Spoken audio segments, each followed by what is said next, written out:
Good morning.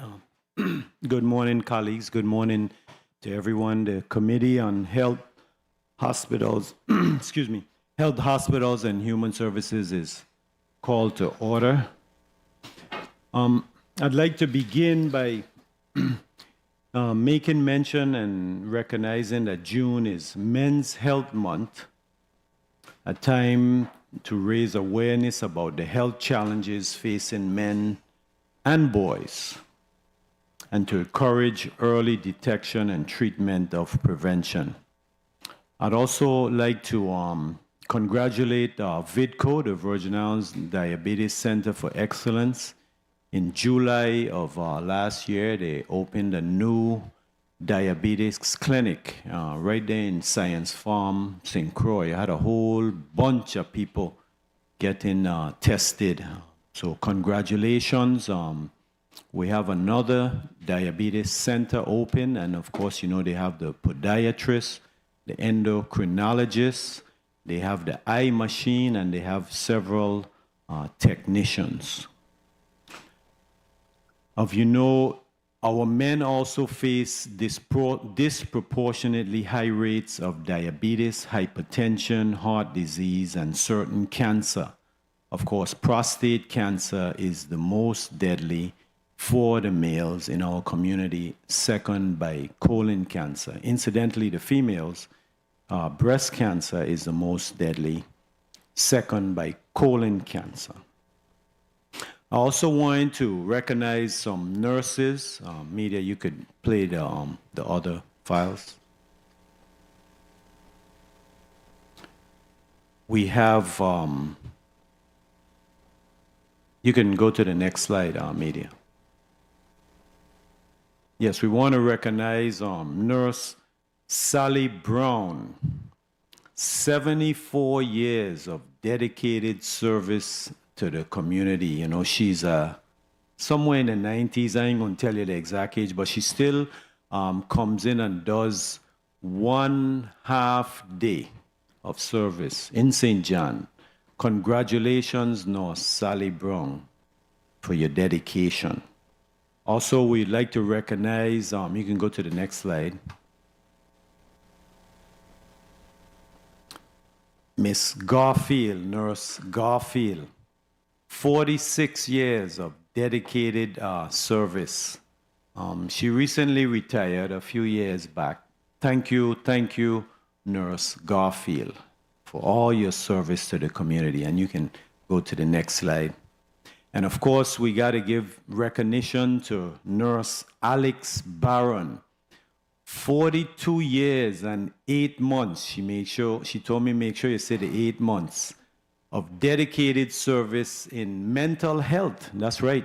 She told me the story when mental health was open back of the Nud Hansen Memorial Hospital and the clinic, Nud Hansen, and then they moved to Michelle Motel, and of course they out to Eldra Schulterbrand.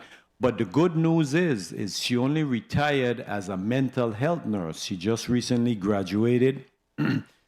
Excuse me. She's a pediatric nurse now, so she's still available for the services. So of course we asking the Department of Health to bring her back on board right away. 42 years, 8 months of nursing, specialized in mental health care. And thank you for all of your service. Today's hearing will address some of the most critical public health priorities facing our territory. We have 2 blocks on today's agenda, and I'd also like to, I'm so proud to introduce our 16 summer employees. Media, if you could put the camera on our summer employees, and when I call your name, you can stand. We got Amelia Ambrose.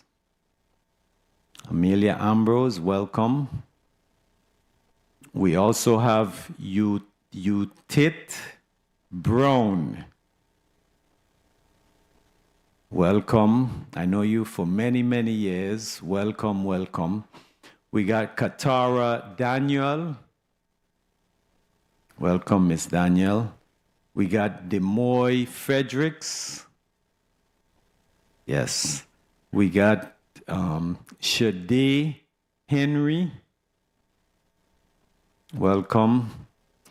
We got Keandre Hodge. Welcome, Keandre. We got Jaden Jones. Welcome, Jaden. We got Cassandra Williams Ortiz. Her mom is a brilliant legislative employee in the office of the Honorable Senator Marvin Blyden. She's sitting right here in the legislative hall right now. We got Nia Roper. Welcome, Nia. We got Kamani Riley. Welcome, Kamani. And we got Janila Swanson. Welcome, Janila. Who did I miss? Keandre.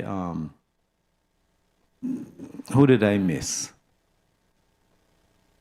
Henry Shade. Which one did I miss? Oh, yes. I can't miss him at all. You see, you're right there hiding behind everybody. So welcome to all of our summer students, and thank you for joining us. I'd like to give special thanks to the persons that made this all possible in the office of Senator Ray Popa Fonseca. We'd like to thank the Humane Society, Becca Brown, the Department of Finance, Commissioner Kevin McCurdy, Department of Public Works, Commissioner Gabriel, Department of Tourism, Commissioner Jennifer Matangras King, Department of Sports, Park and Recreation, Commissioner Vincent Roberts. Of course, we have to thank the 36th legislature, the executive director, and also President Milton Potter, and finally the officers of Clive Rivers, the law officers of Clive Rivers. And thank you, and I know you have to work, so you're now dismissed. Thank you.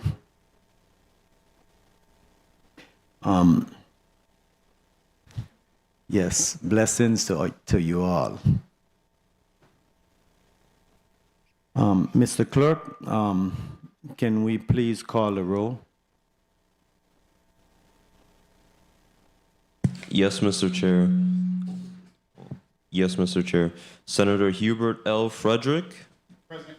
Senator Hubert Frederick, present. Senator Marvin A. Blyden. Senator Blyden, present. Senator Ray Fonseca. I'm here. Senator Fonseca, present. Senator Alma Francis Heiliger. Senator Francis Heiliger, absent. Senator Kenneth L. Gittens. Senator Gittens, absent. Senator Milton E. Potter. Here. Senator Potter, present. Senator Kurt A. Vele. Senator Vele, absent. Mr. Chair, 4 present, 3 absent. Thank you, Mr. Clerk. We have a quorum and we may proceed. Mr. Clerk, is there any correspondence? Is there any correspondence to be read into the record? Yes, Mr. Chair. Correspondence from the Honorable Alma Francis Heiliger, Senator, dated June 11th, 2026, addressed to the Honorable Ray Fonseca, 36th Legislature, Chairman on the Committee of Health, Hospital, and Human Services. Greetings, Senator Fonseca. Please note for the records, I will be tardy to the Committee on Health, Hospitals, and Human Services scheduled for 10 a.m. on Thursday, June 11th, 2026 in the Earle B. Ottley Legislative Hall due to a previously scheduled appointment. I will arrive as soon as possible. Thank you for your understanding. Regards, Senator Alma Francis Heiliger, 36th Legislature. That concludes the reading of correspondences into the record, Mr. Chair. Thank you, Mr. Clerk. Please mark Senator Alma Francis Heiliger as excused. I'd like to recognize the presence of our Budget Chair, Senator Novell Francis. Welcome, Senator Francis. Mr. Clerk, can you please read? Oh, yes, definitely. Avery Lewis. How could I miss you, Senator Lewis? Yes, Mr. Clerk, can you please read Block 1 into the record? Yes, Mr. Chair. Block 1. The Committee on Health, Hospital, and Human Services will receive testimony from the Department of Health regarding the territory's mental and behavioral health system, with emphasis on the use of appropriated funds, progress and timelines for facility construction and operational readiness, deployment of behavioral health vans, workforce recruitment and retention, community-based services, interagency coordination, equipment and asset disposition, nursing shortages, staffing, stabilization strategies, and relocation plans for personnel affected by ongoing renovation, demolition, or rebuilding projects. Additionally, the committee will receive a comprehensive update on the status, operations, and overall progress of the Virgin Islands Diabetes Center of Excellence, VIDCO. Testimony should address the center's current operations, programs, staffing, patient services, community outreach initiatives, funding, infrastructure, partnerships, and measurable outcomes achieved to date. The committee will also examine any operational shortfalls, service delivery challenges, unmet needs, funding limitations, staffing concerns, equipment or facility issues, and any legislative or administrative support necessary to strengthen the center's capacity to effectively serve residents of the Virgin Islands. Invited testifiers: the Honorable Justa E. Encarnacion, Commissioner; Dr. Julia Sheen, Executive Director. That concludes the reading of Block 1 into the record, Mr. Chair. Thank you, Mr. Clerk. Okay, now we will proceed with a mic check. Can we go to St. Croix, and we'll start with the Honorable former Congresswoman, Donna Christensen. Can you put your name and good morning, yes. Should I go ahead? Yes, no, just mic check for everyone. So everyone on St. Croix, name and agency. We didn't hear you, Donna. Can you repeat it? Congresswoman, former Congresswoman. Christensen, representing Julia Sheen, Dr. Julia Sheen. Okay. Deputy Commissioner Joan Baptiste with the Department of Health. Lakia Mead, Director of MCH, Department of Health. Chief Legal Counsel, Makeish Taylor-Jones, Department of Health. Thank you, and Assistant Commissioner, we. Good morning, Nicole Cragwell-Sims, Assistant Commissioner, Department of Health. Good morning, Deputy Commissioner Renan Steele, Department of Health. Thank you, and welcome to everyone. We will begin with you, Assistant Commissioner Sims. You may proceed with your testimony. Excuse me.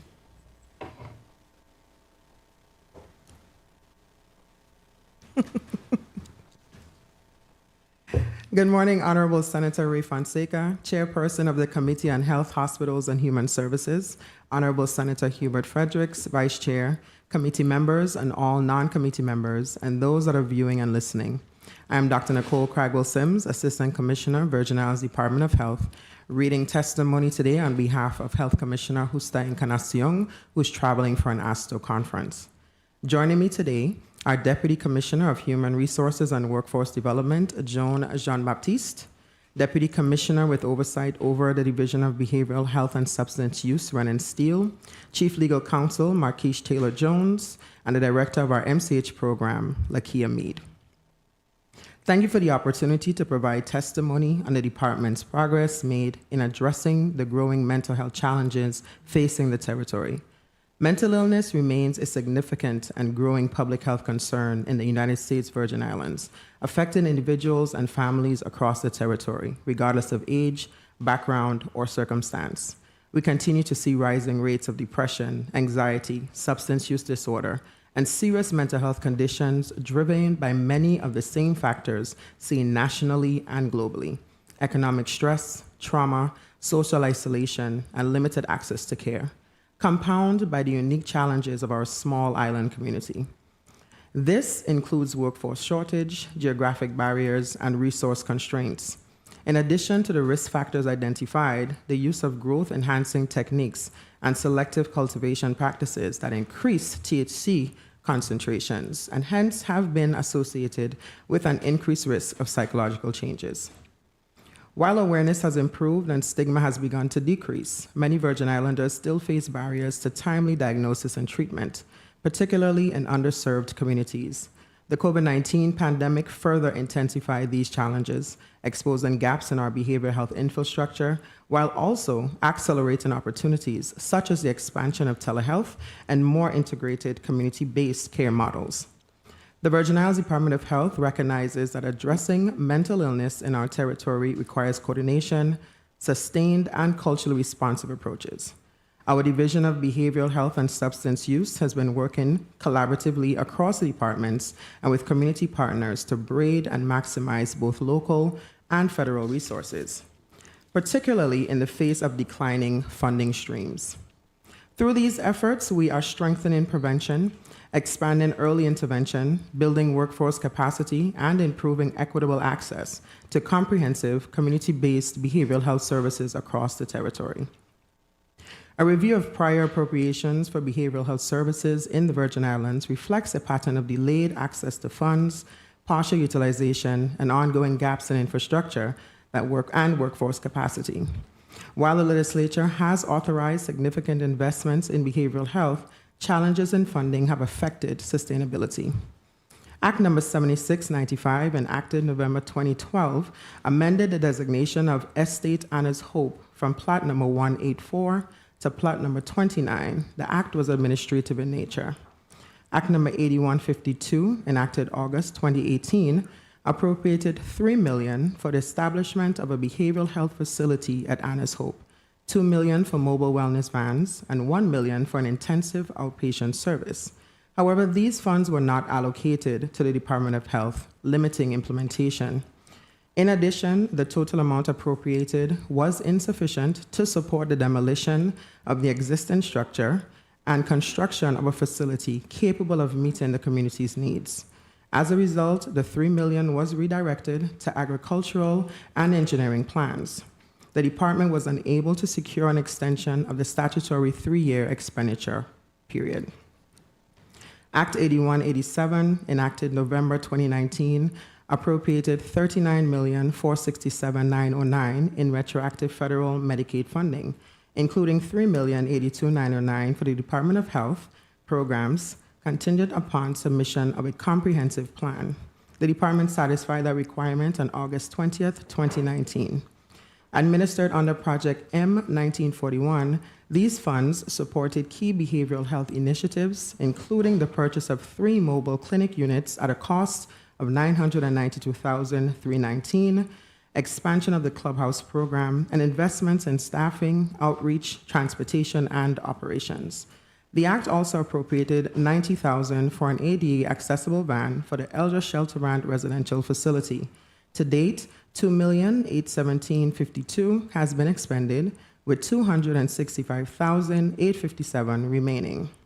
The Clubhouse program currently serves 20 members and supports psychosocial rehabilitation, recovery, and community reintegration. Act 8474, enacted September 2022, provided a general fund appropriation for fiscal year 2022 in the amount of $725,000, which included support for behavioral health outreach. Through subsequent allotments, the department established a behavioral health mobile outreach program, Project M22E7, utilizing $691,880 in personal funding to support a multidisciplinary team serving St. Thomas, St. Croix, and St. John. Unfortunately, subsequent financial years' budget modifications resulted in a reduction in the number of authorized positions. Personnel funds were expanded to support those positions that were filled and remain active. Act number 8680, or Bill 340279, enacted June 2022, established the Virgin Islands Behavioral Health Act, creating a comprehensive framework for behavioral health services in the territory. The Act addressed system coordination, community-based care, interagency collaboration, and the development of public behavioral health facilities. Act 8759, or Bill 350104, enacted September 2023, provided a general fund appropriation for fiscal year 2024, including $69,375 for behavioral health mobile staff and supplies. Funds are used for annual maintenance of the mobile vans. All vans are operational. Act number 8957, or Bill 350224, enacted January 2024, established a territory-wide 988 suicide prevention and mental health crisis system and created a 988 trust fund supported by a $1 telecommunications surcharge. The Act allotted 30% of the trust fund revenue to the Department of Health. However, the department has not received any funds to date because the surcharge revenues have not yet been collected. Excuse me. In the absence of a dedicated 988 funding, the department has continued to support crisis awareness and service linkage through existing behavioral health outreach activities.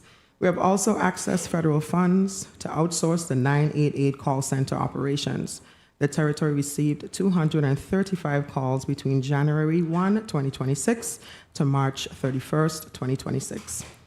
Act number 8920, or Bill 350380, enacted September 2024, appropriated settlement funds, including $18 million for a behavioral health facility at Anna's Hope and $3.5 million to renovate the Elder Shelterman facility. However, these funds were not received by the Department of Health, preventing advancement in these critical infrastructure projects. Act number 9011 amended Act number 8920, as previously amended by Act number 8985, and appropriated $6.9 million to address outstanding payments to behavioral health providers and vendors. Of this amount, $6,778,594 has been expended, and the remaining balance of $121,406 is encumbered. Act number 9035, enacted September 2025, allocates $66,253 under the general fund for fiscal year 2026 to support behavioral health mobile supplies, including outreach operations and vehicle maintenance. Expenditures include the acquisition of batteries and the coordination of services appointments for the mobile unit. We've spent $15,708.87 with a remaining balance of $50,526.13. Collectively, these appropriations reflect a recurring gap between funds authorized, funds received, or utilized.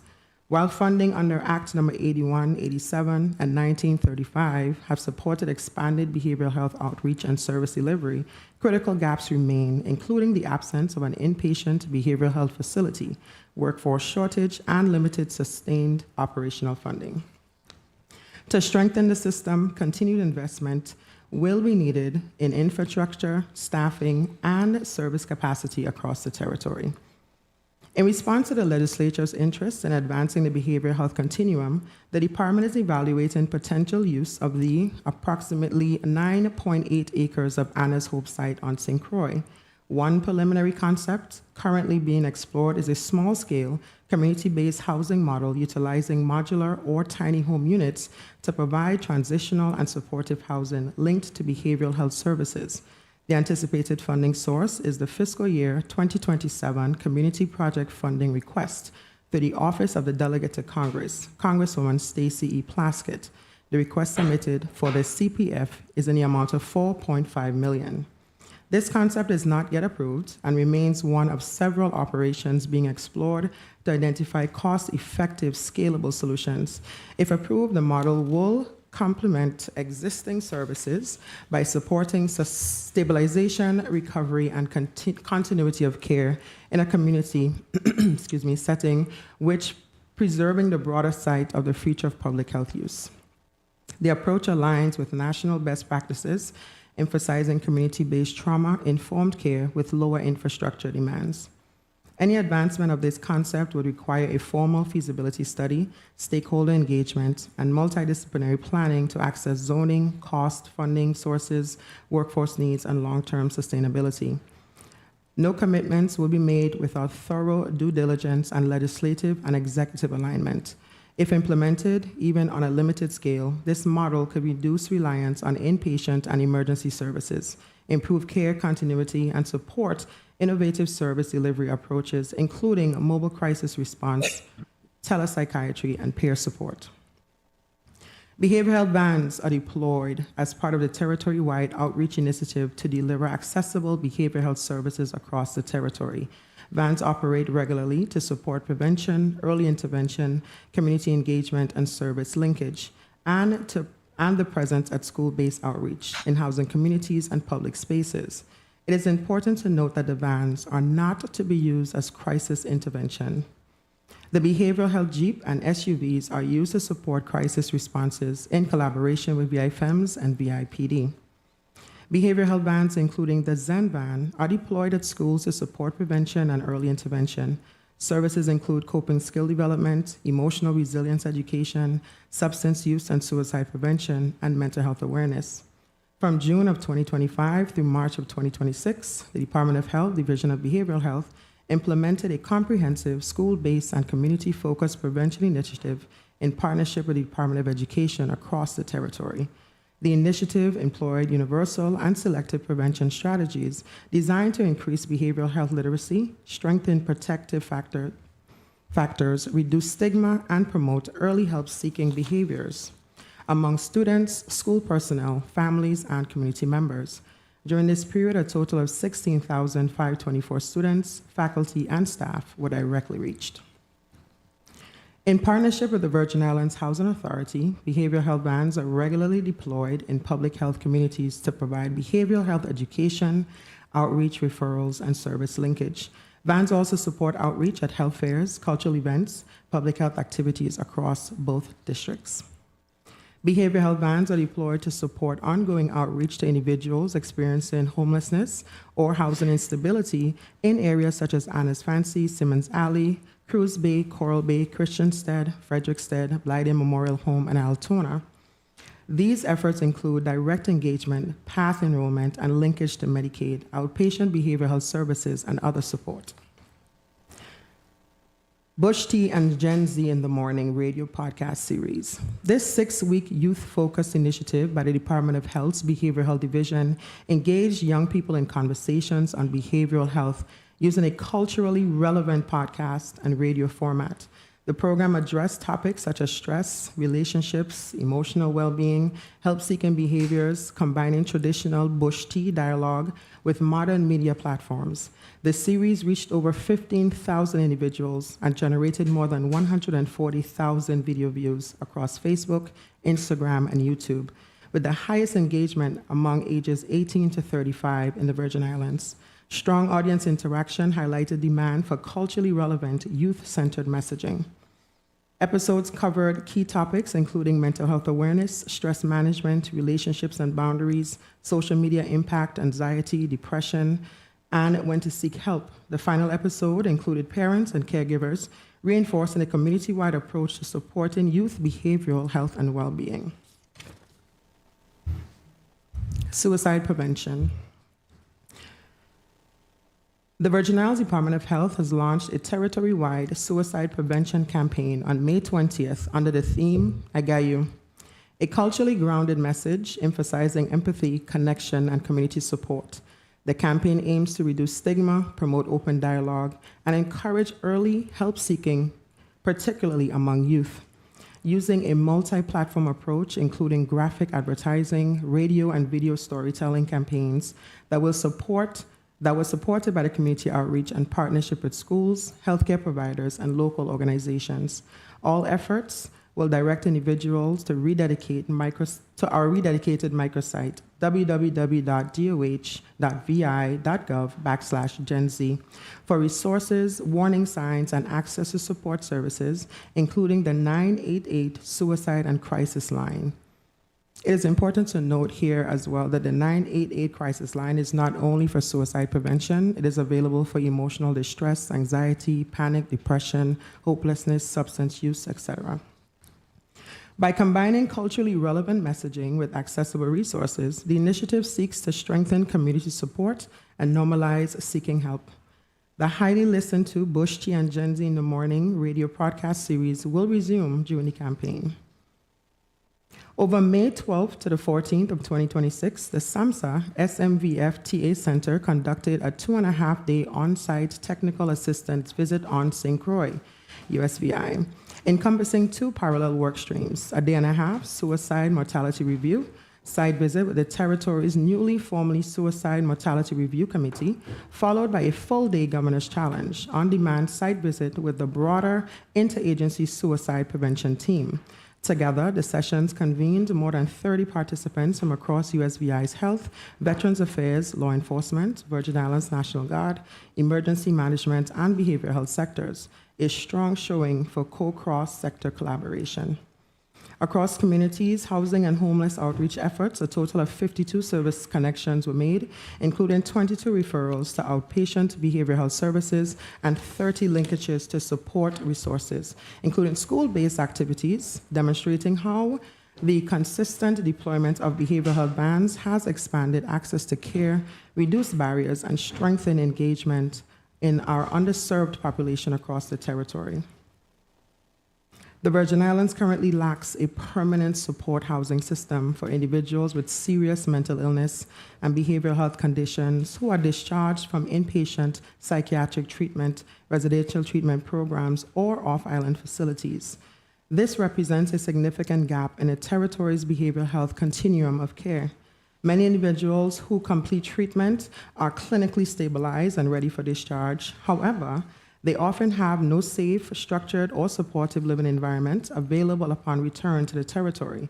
As a result, patients may experience homelessness, housing instability, repeat psychiatric crisis, involvement with law enforcement, emergency room overutilization, or rapid readmission into higher levels of care. The statute addresses housing services related to homelessness is not under the jurisdiction of the Department of Health. However, we work with our sister agencies when referring individuals for housing. We are all aware of limited housing and, even more importantly, affordable housing. Permanent supportive housing is a nationally recognized evidence-based practice that combines stable housing with ongoing behavioral health support services, case management, medication monitoring, life skills assistance, and community integration. These programs are specifically designed for individuals living with chronic mental illness, co-occurring substance use disorders, and functional impairment who are unable to maintain stability independently. The absence of permanent support housing in the territory places additional strain on hospitals, emergency systems, law enforcement, families, shelters, and the overall healthcare system. It also creates barriers to successful community integration for vulnerable residents returning for treatment. This gap should be formally recognized as a critical infrastructure needed within the territory. Investment in permanent supportive housing would strengthen continuity of care and reduce victimization into the crisis services, involve in long-term recovery outcomes, and align the Virgin Islands with nationally recognized behavioral health systems of standards of best practice. Recruitment and retention of mental health professionals. The Department of Health currently maintains 17 full-time equivalents in the St. Thomas St. John District, 14 general fund, 3 federally funded, and 23 FTEs in St. Croix District, 4.7 general fund, 18.22 federally funded. Since October 1, 2025, 3 positions have been filled, 2 general fund, 1 federal. To support recruitment and retention, the department leverages the U.S. Virgin Islands Loan Repayment Program and the National Health Service Corps, both funded by HRSA. These programs provide loan repayment and scholarship support for clinicians serving in high-needed areas, aiding in the retention of key staff, including a psychiatrist and several registered nurses, while strengthening workforce stability across the territory. The department also explores innovative strategies to addressing workforce shortages, including flexible care models, in-person and telepsychiatry, partnerships with mainland institutions, and non-traditional incentives such as housing support, relocation assistance, time-limited services contracts, and the like. Additional efforts include building workforce pipelines through partnerships with academic institutions, residency and fellowship programs, and expanding training opportunities within the territory. Retention strategies consist of professional development, leadership pathways, peer support, and regional collaboration to strengthen system-wide coverage. While still in development, these approaches reflect a shift towards sustainability, long-term workforce solutions to support expanded access to behavioral health services across the Virgin Islands. Outpatient service line. Outpatient clinics remain central to services delivery, providing psychiatric evaluations, medication management, therapy, substance use treatment, and continuity of care for adults and youth. Partnerships with hospitals, community organizations, and social services agencies further ensure coordination and timely access to specialized service. These efforts have improved behavioral health literacy, reduced stigma, strengthened coping skills, expanded referral pathways, and increased access to care for underserved populations. Additional initiatives, including workforce training, crisis prevention intervention, and school emotional learning programs, support long-term system capacity, with ongoing evaluation, guiding program improvement, and sustainability across the territory. Case management services. Our behavioral health case management provide critical community-based support for individuals with mental health and substance use conditions. As part of their role, they conduct home visits to monitor an individual's safety, stability, and overall well-being. When clinically necessary, nurses may also accompany case managers during home visits to assist with medical and behavioral health assessments. During these visits, case managers assess mental health status, medication compliance, daily functioning, living conditions, behavioral changes, and potential risk factors for crisis or hospitalization. They also identify safety concerns within the home, including fire hazards, unsafe environments, substance use risk, access to weapons, and potential suicide or injury risk to individuals experiencing a behavioral health crisis. These services help prevent psychiatric emergencies, reduce hospitalization, improve treatment compliance, and support individuals in remaining safe and stable within this community. A significant component of the case manager's responsibility includes the coordination and monitoring of off-island cases. These cases often include individuals requiring specialized psychiatric treatment, residential behavioral health services, substance use treatment, forensic placement, or other levels of care that may not readily be available within the U.S. Virgin Islands. Case managers work closely with treatment facilities, healthcare providers, family members, government agencies, and community partners to facilitate referrals, admissions, treatment plans, discharge coordination, and reintegration into the community upon return to the territory. Collaboration with external agencies and other VIDOH divisions. High-intensity drug trafficking areas, HIDA. The Department of Health's Behavioral Health Division continues to collaborate with the Puerto Rico, U.S. Virgin Islands, HIDA, Virgin Islands Police Department, U.S. Postal Service, and Drug Enforcement Administration through the HIDA Prevention Initiative. The Prescription Drug Drop Box Program, launched in February 12th of 2025, has collected 163.29 pounds of unused medications territory-wide, providing a safe disposal method and reducing risk associated with substance misuse. Through the Positive Vibes Alone initiative, 1,716 students across 10 schools participated in discussions on substance use, peer pressure, violence, and healthy decision-making. The Department of Health is proud to report the successful implementation of the territory's first gambling disorder treatment program through a partnership with the VI Casino Control Commission. Through a memorandum of understanding, the Casino Control Commission supported specialized training and certification opportunities to strengthen the department's capability to address gambling addiction and related behavioral health concerns. As a result of this initiative, 4 Department of Health clinicians have completed the International Certified Gambling Counselor 1 coursework and pending examination. 2 clinicians have successfully passed the certification examination, and 1 clinician has officially earned the ICGC-1 credential. Building on this workforce development effort, the Division of Behavioral Health launched the Gambling Disorder Counseling Services May of 2026, providing assessment, counseling, referrals, and recovery support for individuals and families affected by problem gambling. This collaboration has established a specialized treatment service that previously did not exist in the territory and represents an important investment in prevention, recovery, and public health. It also reflects a proactive partnership between the public health and the gaming sectors to ensure that as the gaming industry continues to grow, appropriate safeguards and treatment resources are available to support the well-being of Virgin Islands residents. The Virgin Islands Child Psychiatry Access Program, or VICPAP, within the Maternal and Child Health Division, supports pediatric mental health through a provider-to-provider consultation model. To date, 26 providers have enrolled and 27 psychiatric consultations have been completed, primarily addressing ADHD, aggression, and trauma-related conditions. VICPAP has also conducted 19 trainings, reaching over 900 providers, educators, and community staff, and 64 school-based outreach events, engaging more than 2,400 students. An additional 17 community outreach events has increased awareness, reduced stigma, and connected families to available resources.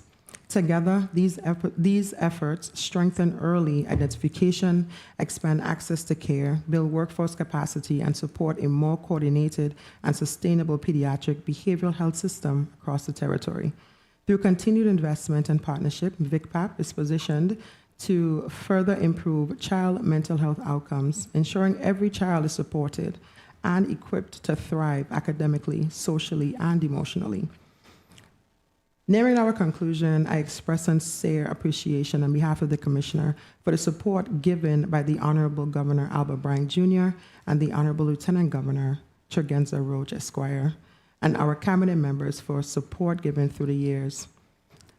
I would like to recognize our dedicated behavioral health team, as well as our maternal and child health, children with special needs, and chronic diseases teams for advancing the core tenets of mental health care.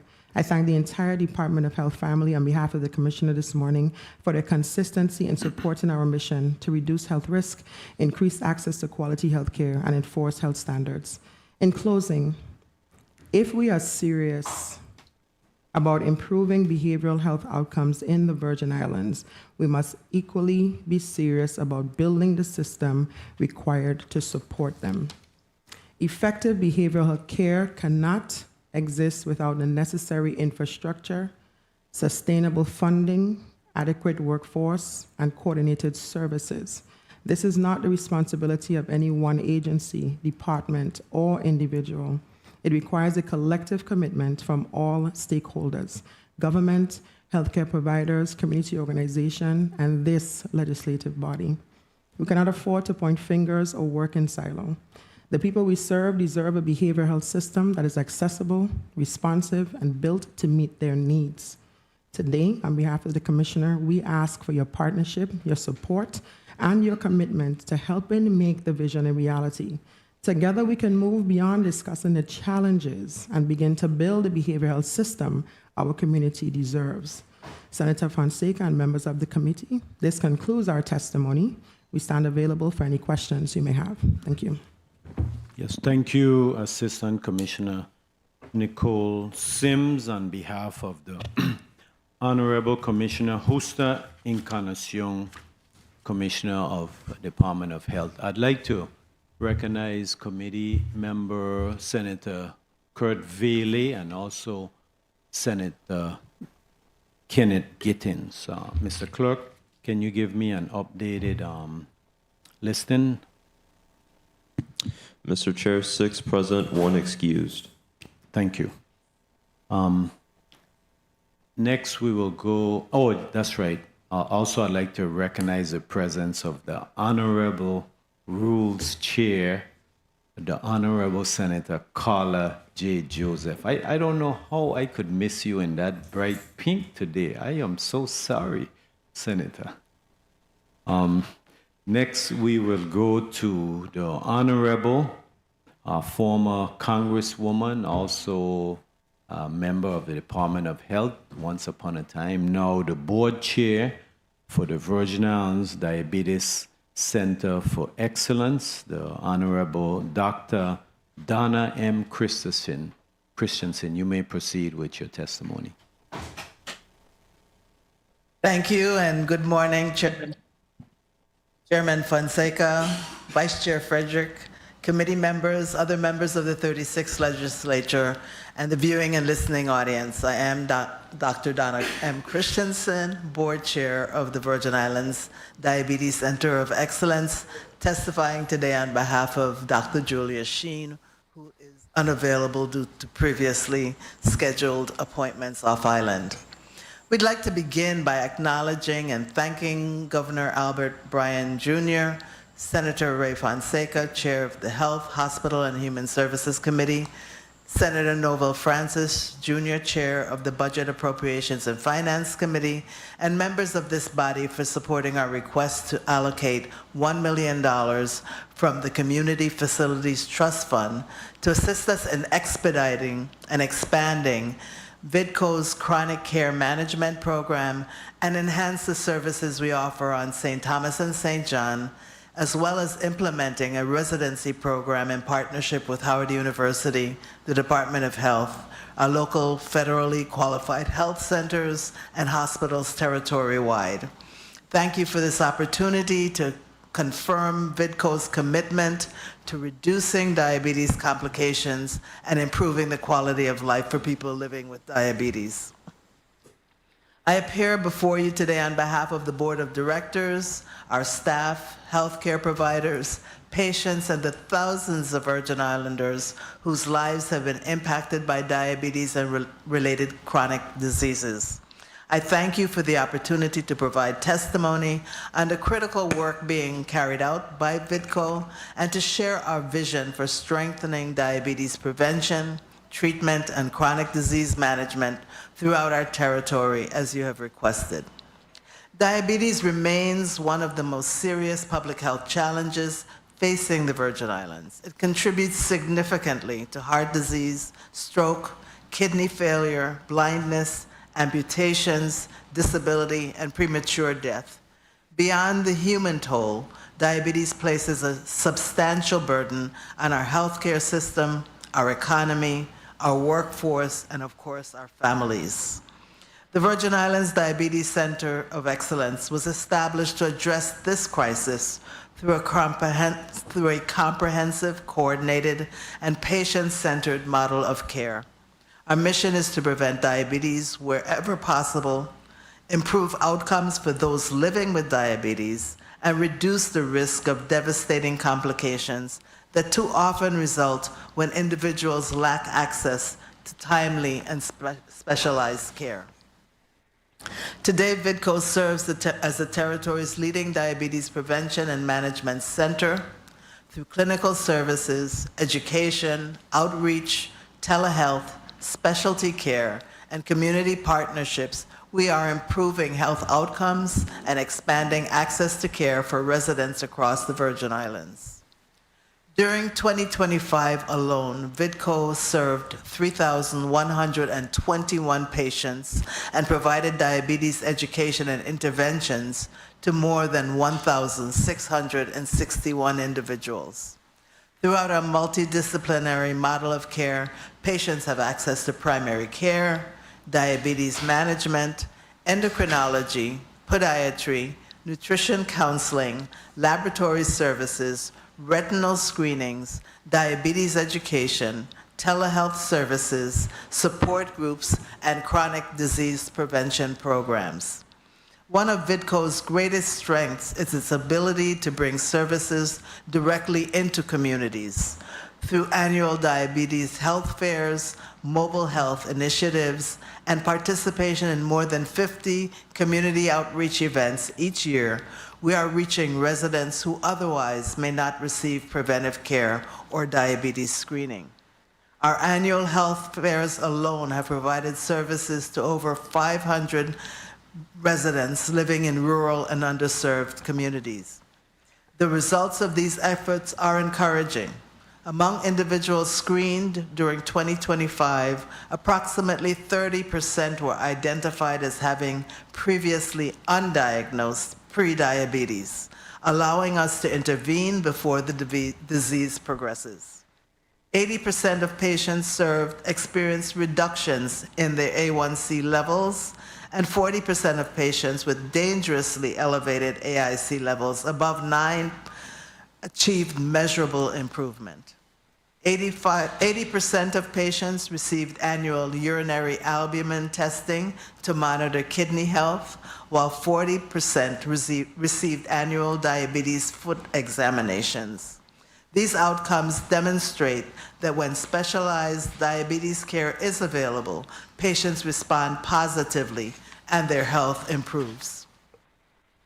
As part of its commitment to preventing diabetes before it begins, VIIRS launched a childhood diabetes prevention program in partnership with the Department of Education. This initiative brings health screenings, education, and early intervention services directly into our schools. While this program is still in its early stages, the preliminary findings underscore both the need and the opportunity to improve the health of our territory's children.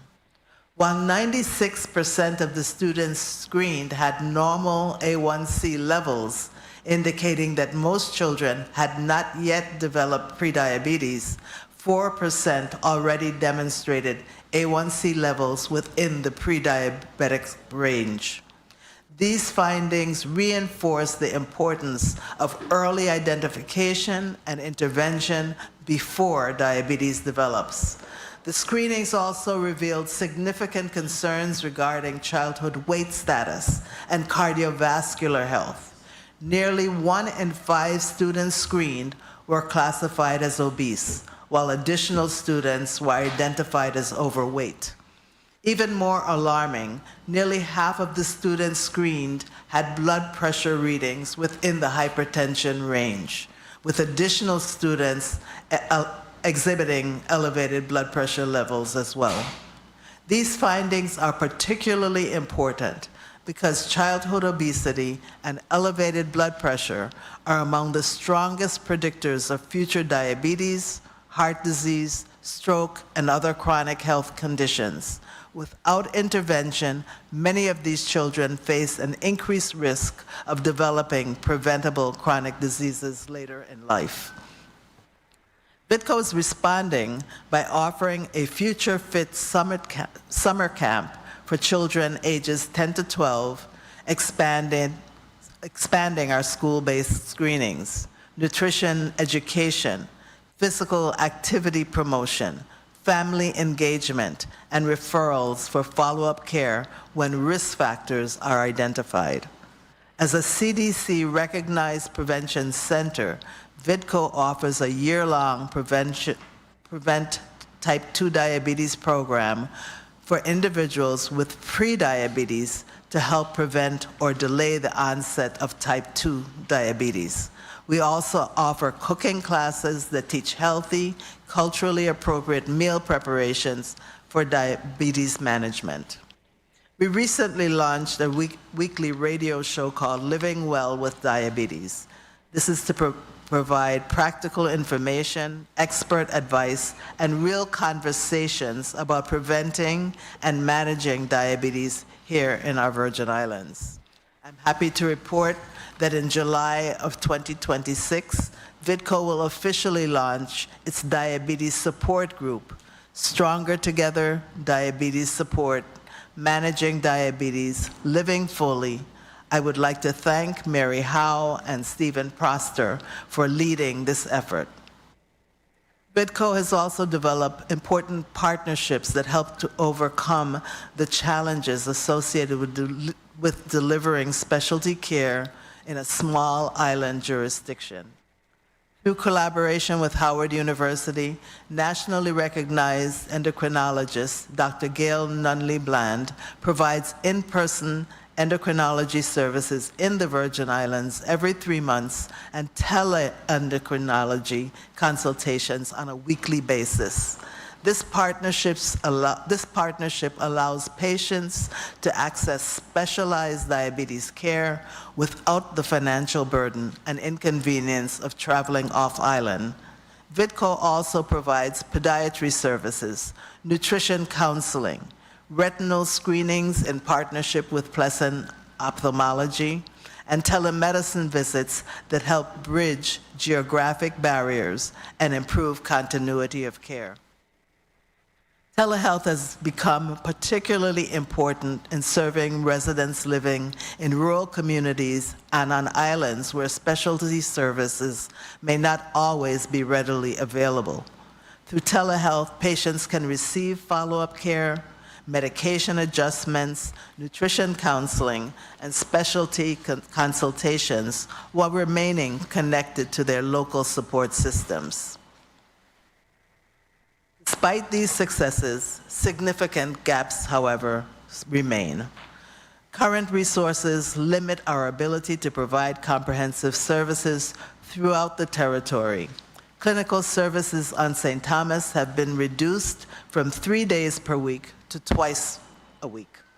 However, we recently established an MOU with Island Health and Wellness Center on St. John to provide telehealth endocrinology services beginning in July of 2026. To further address these challenges, VITCO is developing a comprehensive expansion strategy designed to improve outcomes, and strengthen long-term sustainability. It is for these two programs that the governor has requested $1 million for VITCO. A critical component of VITCO's expansion strategy is also enhancement of its chronic care management program, CCM, which is designed to provide continuous, coordinated care for individuals living with diabetes and other chronic conditions. Many Virgin Islanders with diabetes also struggle with hypertension, cardiovascular disease, kidney disease, obesity, and other complex health conditions that require ongoing monitoring and support between office visits. Through its expanded CCM program, VITCO will provide comprehensive care coordination services that extend beyond traditional clinical encounters. Patients enrolled in the program will receive individualized care plans, medication management support, regular follow-up contacts, appointment coordination, health coaching, and assistance navigating healthcare and community resources. The program will also ensure that patients have access to healthcare professionals who can address concerns before they become medical emergencies. VITCO plans to utilize dedicated care managers, nurse practitioners, medical assistants, pharmacists, registered dietitians, and primary care providers working together as an interdisciplinary team to proactively manage patient health. Through regular communication and monitoring, the CCM program will help identify gaps in care, improve medication adherence, increase patient engagement, and reduce preventable complications associated with chronic diseases. The expanded CCM program will be closely integrated with VITCO's remote patient monitoring initiative, allowing healthcare providers to monitor blood glucose levels, blood pressure readings, and other health indicators in real time. This proactive approach will enable earlier intervention when patients experience worsening health conditions and will reduce unnecessary emergency room visits and hospitalizations. For patients, chronic care management means having a healthcare team actively supporting them throughout the year, not just during scheduled appointments. For the healthcare system, it means improved care coordination, better clinical outcomes, lower healthcare costs, and more efficient use of healthcare resources. Importantly, Chronic care management is also a key component of VIDCO's long-term sustainability strategy. By leveraging Medicare and other insurance reimbursement opportunities for care coordination services, this program generates recurring revenue that supports expanded patient services while improving quality of care. The Chronic Care Management Program will serve as a cornerstone of a comprehensive, integrated care model that strengthens both patient outcomes and organizational sustainability. Through this expansion, VIDCO expects to significantly increase the number of patients receiving coordinated chronic disease management services, improve adherence to treatment plans, reduce preventable complications, and enhance the overall quality of life for Virgin Islanders living with diabetes and other chronic conditions. Through the expansion of our chronic care management program, VIDCO is transforming diabetes care from episodic treatment into continuous coordinated support, helping patients stay healthier, avoid costly complications, and remain connected to the care they need every day of the year. In addition to expanding direct patient services, VIDCO is proud to be working with Howard University to strengthen the healthcare workforce throughout the U.S. Virgin Islands through the planned development of a comprehensive medical residency training program. Although discussed at the outset of our affiliation, VIDCO is now preparing to expand its partnership with Howard University to support the development and implementation of a residency training program that will provide physicians with opportunities to train within the Virgin Islands while serving the healthcare needs of our residents. This initiative will be developed and implemented collaboratively with the Virgin Islands Department of Health, the territory's federally qualified health centers, Snyder Regional Medical Center, Wang F. Louis Hospital and Medical Center, and other healthcare partners throughout the territory. Through this partnership, residents will gain added experience in primary care, in chronic disease management, endocrinology, community health preventive medicine, telehealth, and population health while working directly with patients across St. Croix, St. Thomas, and St. John. The program will place special emphasis on addressing the high burden of diabetes, hypertension, cardiovascular disease, obesity, and other chronic conditions that disproportionately impact Virgin Islanders. The residency program will create a pipeline of highly trained physicians who are familiar with the unique healthcare challenges, cultural strengths, and healthcare delivery systems of the Virgin Islands. It will also hopefully strengthen collaboration among healthcare institutions, enhance clinical capacity, support recruitment and retention efforts, and improve access to quality care for residents throughout the territory. For VIDCO, this partnership represents more than a workforce initiative. It is a critical investment in the future of healthcare in the Virgin Islands. By training physicians locally and exposing them to the needs of our communities, we are creating opportunities to develop the next generation of healthcare leaders while improving patient care today. Members of the legislature, the fight against diabetes cannot be won by healthcare providers alone. It requires collaboration among government, healthcare institutions, community organizations, schools, employers, and policymakers. The support that VIDCO has received from the government of the Virgin Islands and this legislature has helped establish an organization that is now improving lives throughout our territory. Today, we ask for your continued partnership as we work to expand access to care, improve health outcomes, reduce healthcare costs, and build a healthier future for our residents. Investing in diabetes prevention and management is not simply a healthcare expenditure. It is an investment in our workforce, our families, our economy, and our future. Every prevented amputation, every avoided hospitalization, every patient who gains control of their diabetes represents both a human success story and a financial savings for our healthcare system.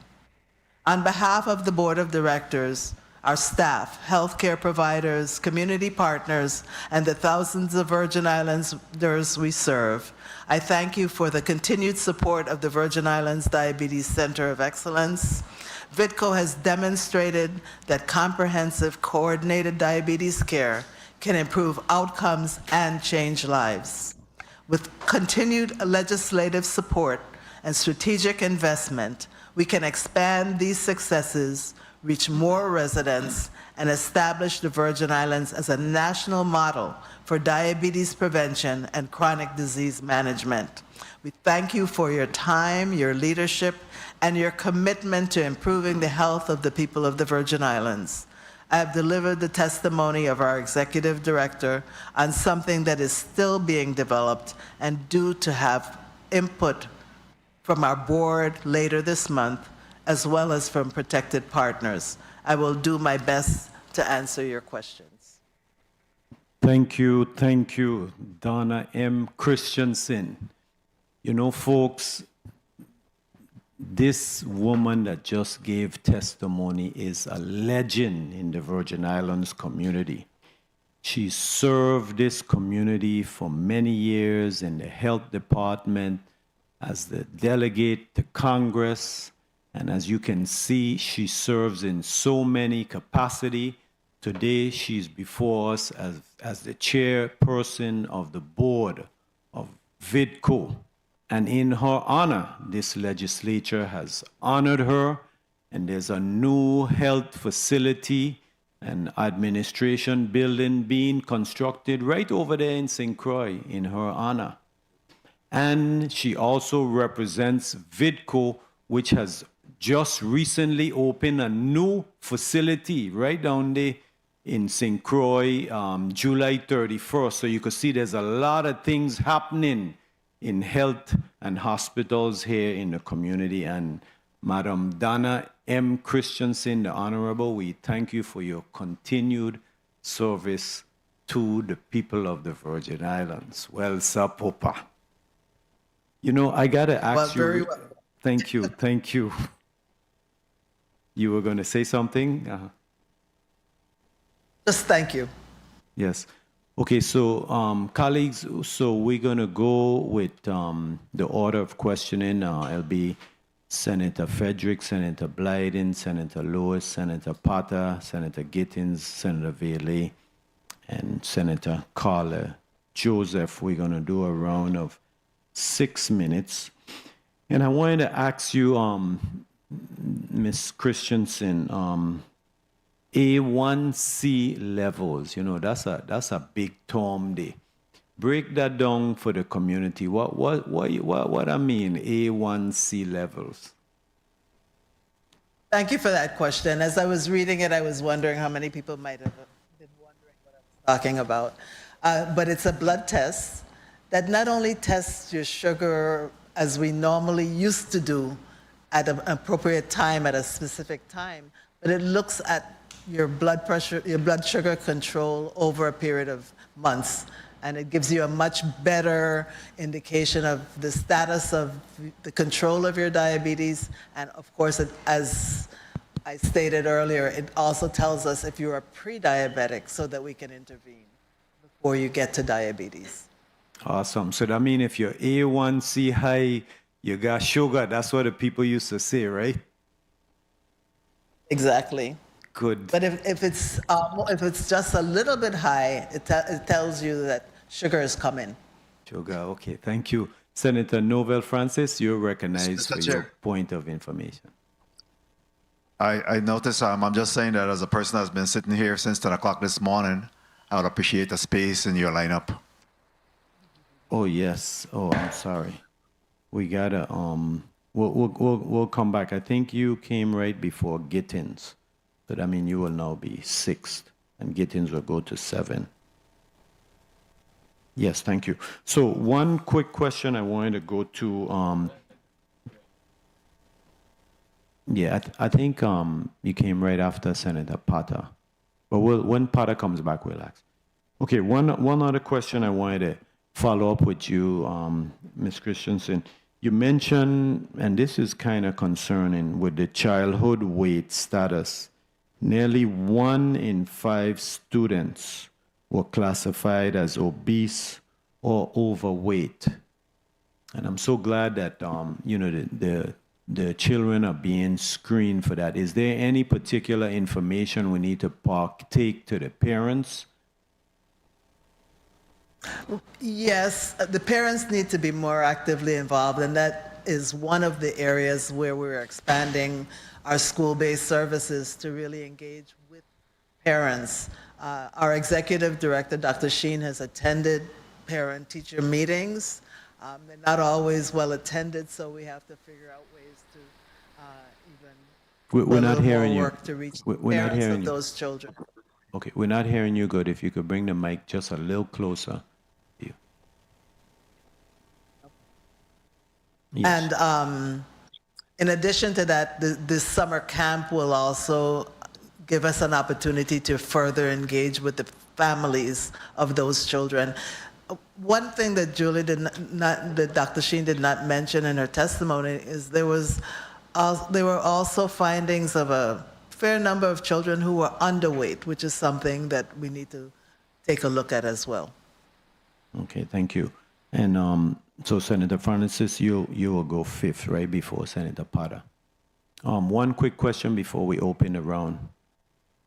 I want to go back to AC Sims with the behavior health. The Jeep, the van.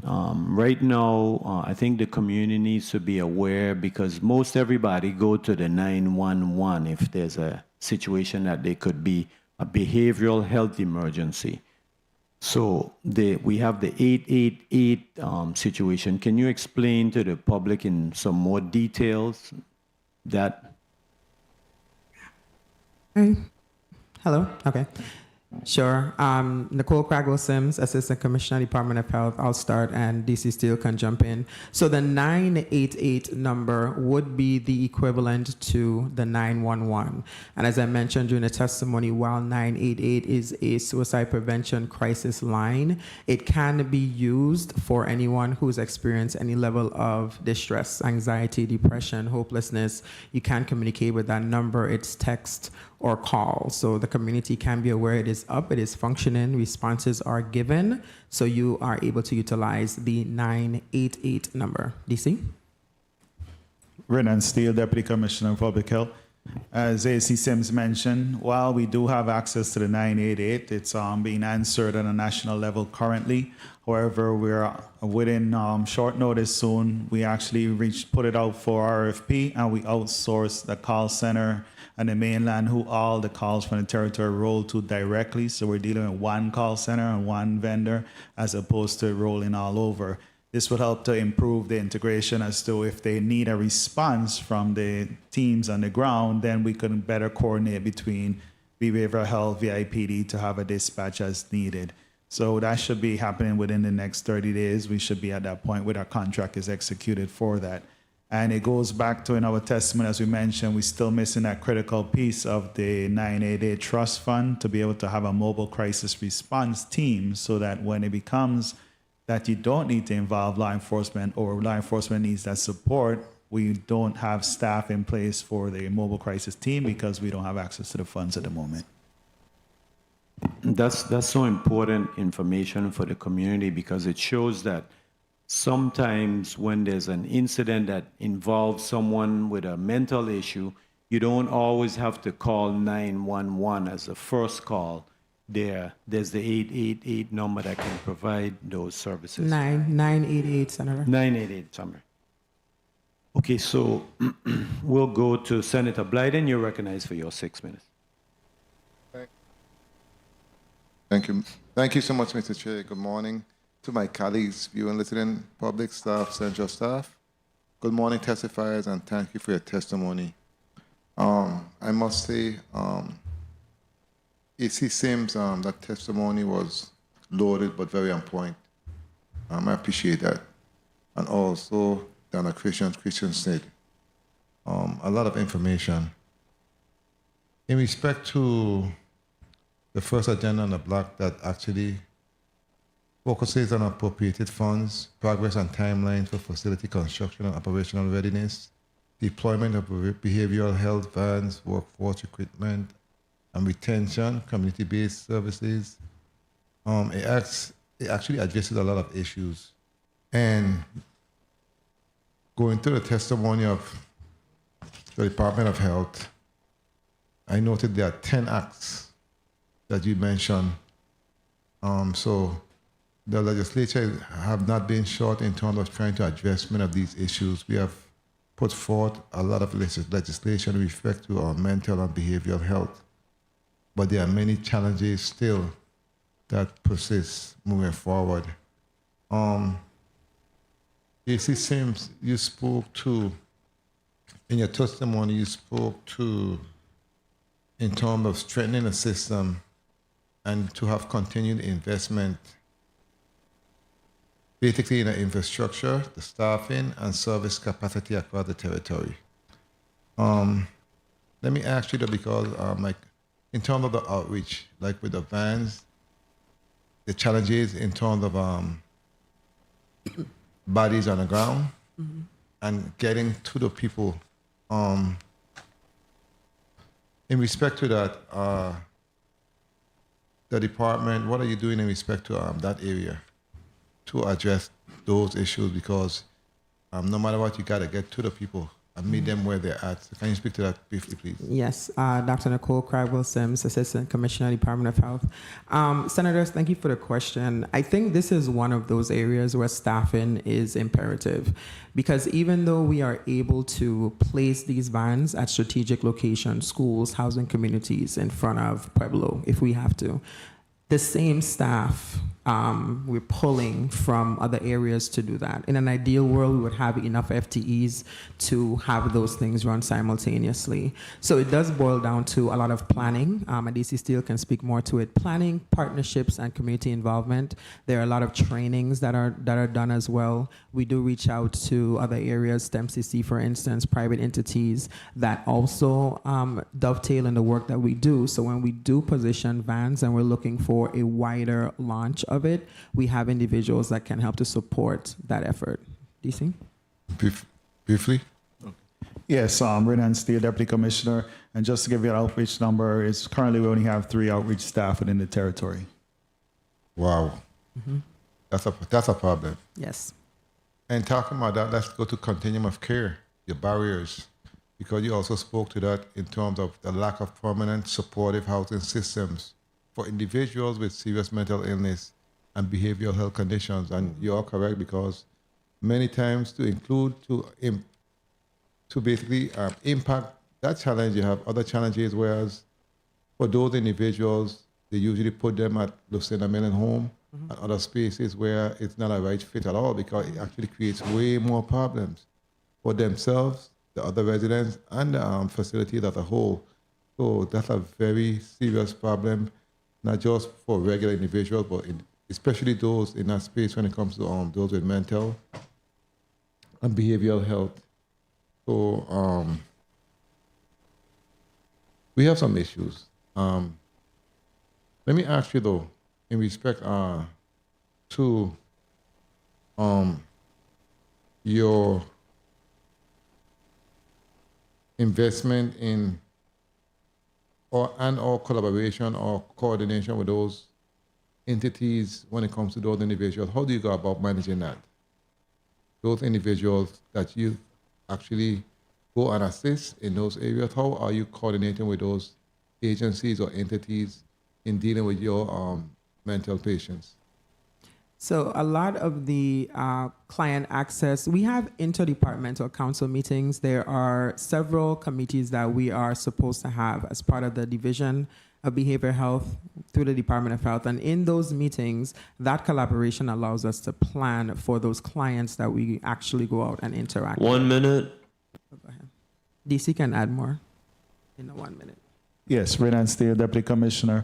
As Dr. Sims mentioned, from those committee meetings, it branches down to the actual team with the boots on the ground. They coordinate often with VIPD, Human Services in advance to see that if when we interact, assess, and decide this individual meets a level of care, if they go into the hospital, we assist with the hospital. If they're found not to be danger to self or others, we try to work with housing referrals, and at that point, that's as far as we can go. And before my time is up, let me ask you in respect to, first of all, congratulations to the implementation of the territory's first gambling disorder treatment program through your partnership with the VI Casino Control Commission. What about in this district with, because I do not believe the Casino Control Commission deals with the VLTs in this district. What outreach or partnership do you have with that entity in respect to this district? Because I have actually mentioned this to those individuals in respect to what I'm seeing and what I'm getting in many individuals coming to my office and elsewhere. Time. In respect to, Mr. Chair, if I may, issues with gambling and other related issues as a result of that with their state of mind. What's being done in that space, if anything? If I may ask. Renan Steele, Deputy Commissioner. We are planning to offer the service completely territory-wide. As we said, we launched it in May 2026. We're waiting for our second individual who's in the St. Thomas district to get the final credential actually placed. And currently, I'm the one in St. Croix who got credentialized as well. And we got 2 more pending in the wings to get it. But the goal is to make sure it's available territory-wide. And we're also offering it through telehealth services as well. And I'm happy to hear that because it's desperately needed because we do have a serious situation and we need to address it post-haste. Thank you so much for your testimony. Thank you for what you do and thank you for your time. Mr. Chair, thank you so much. Thank you, Senator Blyden. And before we go to Senator Norville Francis, who's next, I got one quick question, follow-up for you, A.C. Sims. Act number 8957, that was the 988 Suicide Prevention and Mental Health Crisis System. You mentioned here the department has not received any funds to date because the surcharge revenues have not been collected. Do you have any update on the status, why it's not being collected? No, sir, we don't. Okay. Also, can you give us an update? Because I know from June 1 to 5, just last week, you had a big health fair there in where Kmart used to be in Lockhart Gardens. Give us an update on the type of incidents you saw, the patients treated, etc. Sure. Nicole Sims, Assistant Commissioner, Department of Health. Firstly, just kudos to all of us that had that fair. Dr. Hunt, under her leadership, it was tremendous in this territory. We had all of the stations, so we basically uprooted the Department of Health, and that's where all services were provided, to include behavioral health services. We had a van packed outside. We had persons inside. Individuals not only received levels of behavioral health support, they also received a level of coaching. Once persons were given any responses based on the biometrics, etc., they were given coaching. Do you understand what you've heard? Do you understand how to change patterns, behaviors, etc., which I think it was a nicely added addition to it, so that persons not only received or heard information, but they actually understood from a emotional wellness position that certain things that they heard weren't going to end there, but they had support through our department and, our providers to move forward. And just to follow up, I know throughout the community, you see some stray dogs and cats and stuff like that. I know last year you had an initiative with the Army, I believe it was the U.S. Army, where they were providing the spaying and neutering. Is there any possibility we can get a second go-round of that? We're in communication. We're trying to have it again. Yeah, we're in discussions. Okay, that's good, because, it's so important for us to give the care that we need to the animals, especially the dogs and the cats, because we want to control those populations in a humane way. Thank you. Senator Francis, you're recognized for your 6 months. Thank you very much, Mr. Chair. Good morning to everyone. I first of all want to thank the Department of Health as well as VITCO for their testimony this morning. Department of Health, very comprehensive testimony on this matter. And, you know, I want to say that healthcare is arguably the most critical issue confronting our society today. You know, we have an aging community, and it's so important that we continue to do our part to raise the level of awareness as well as to provide services to, in terms of improving our healthcare. Society is only as strong as its ability to care for its people. I want to also commend the Department of Health for your health and wellness fair. I had an opportunity to be there yesterday. And again, there was a solid turnout and just a matter of consistency. I mean, over the years, there have been a number of health fair. And guess what? Novel Francis always show up to those things. You know, so when we talk about and in your commentary this morning, Dr. Sims Craigwell, I know it was rhetorical in terms of when you mentioned the fact about how serious we are about behavioral health. I want to say that I am very serious. I'm one that is extremely serious about behavioral health. So much so that the 10 items, the 10 acts that you have in your report today, 9 of them represent bills that I sponsored or co-sponsored, totaling $68.2 million over the last several years. So I'm very serious. I'm very serious about behavioral health, and you know, all of the work that has been done there in terms of providing the support to you, to Renell Steele, the Commissioner of Department of Health, to really move the needle as it pertains to this crisis that we have mentioned under the last 2 administrations, that we have a crisis as it pertains to behavioral health. So thank you for all the work that you do, and I'm hoping that we could really continue to move the needle on this particular issue.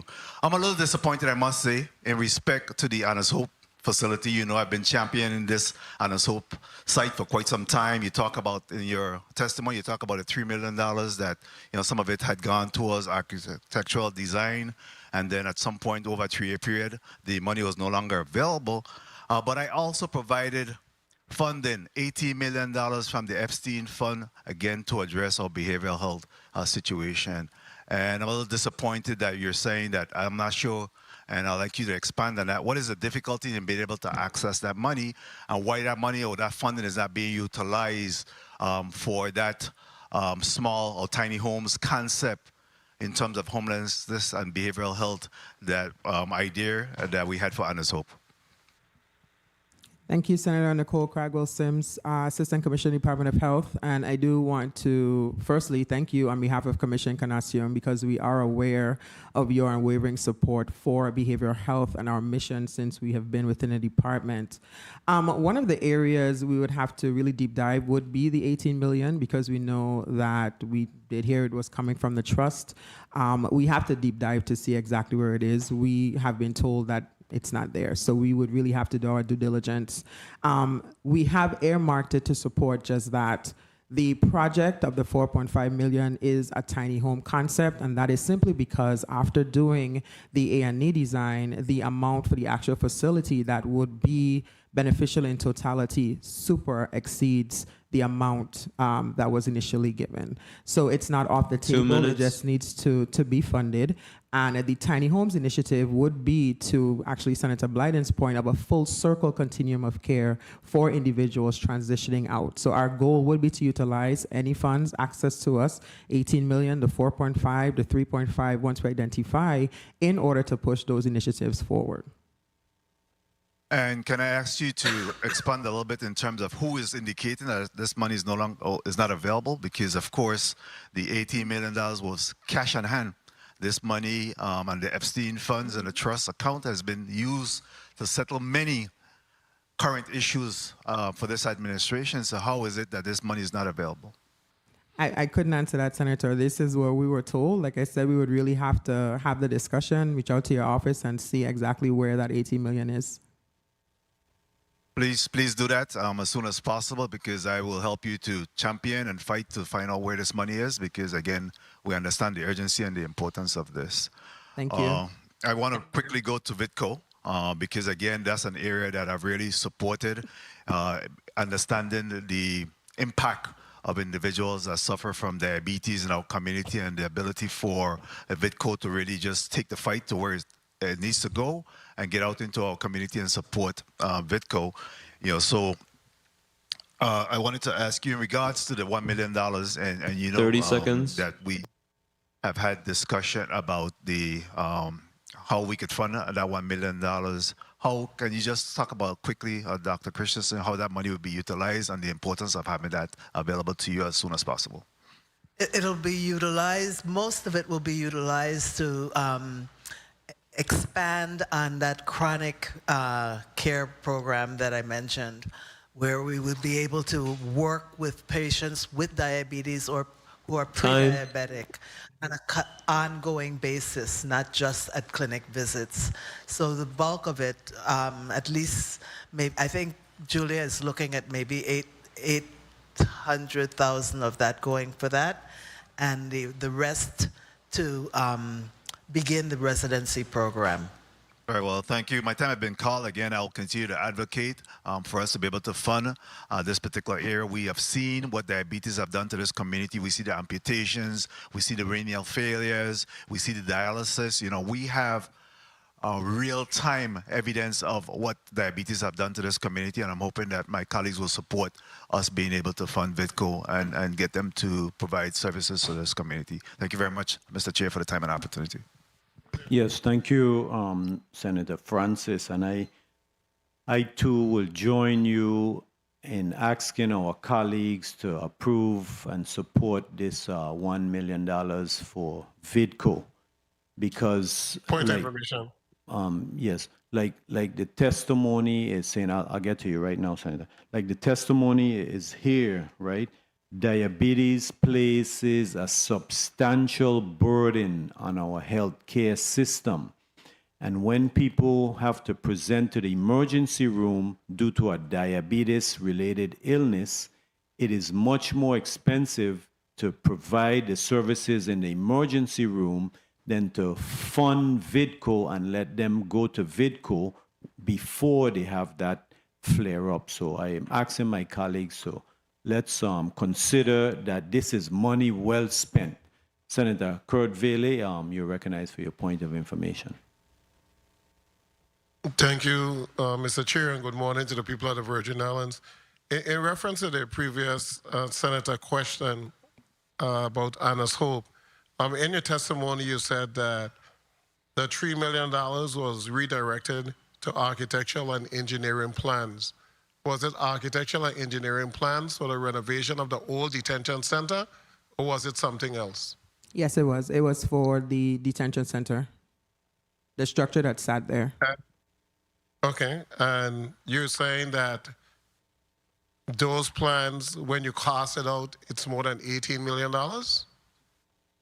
At the time we did the A&E, it was, so two things were discovered: that we were unable to afford the demolition of the existing structure on the site, as well as to build an appropriate behavioral health facility.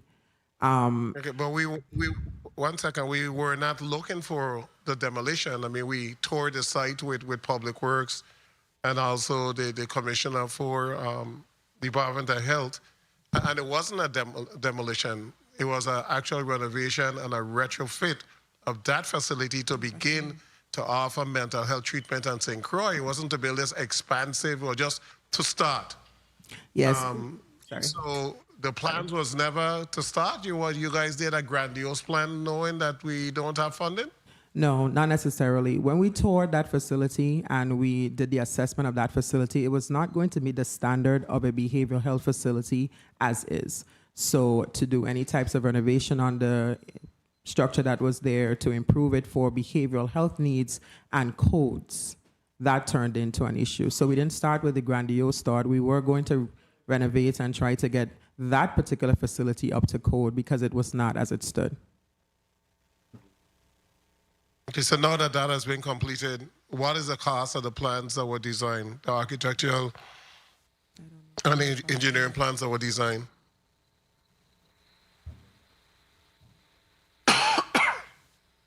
The cost of the new structure you're asking about? Yeah. It was upwards of 240 million. Okay, and that's why I just wanted to put that on the record. We know that we don't have the money. So what we're actually saying is that we'll never build a mental health facility because we know we don't have the 240. The government isn't going to be able to float $240 million. So we're not starting at a scale that we can even have an impact. I will continue when it's my time. Thank you so much, Mr. Chair. Thank you, Senator Earle. $240 million, see money day. You know, Commissioner, let me follow up on that question because the renovations to the Eldra Schulterbrand facility, you mentioned here $3.5 million. What's happening with that other facility that is completely vacated? What are the plans? Renan Steele, Deputy Commissioner of Public Health.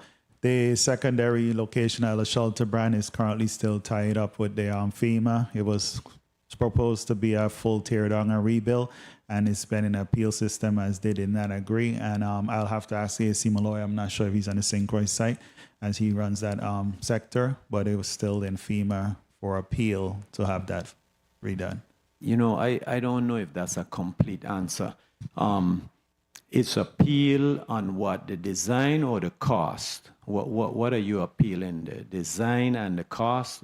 Because if this facility at Schulterbrand was Lorenzo Frederick, Senator, when you and I was in the health department, this was a brand new facility being built, you know, a few years ago. After the hurricane came, it was so interesting. The hurricane knocked down the new building and the old one is the one we're using now.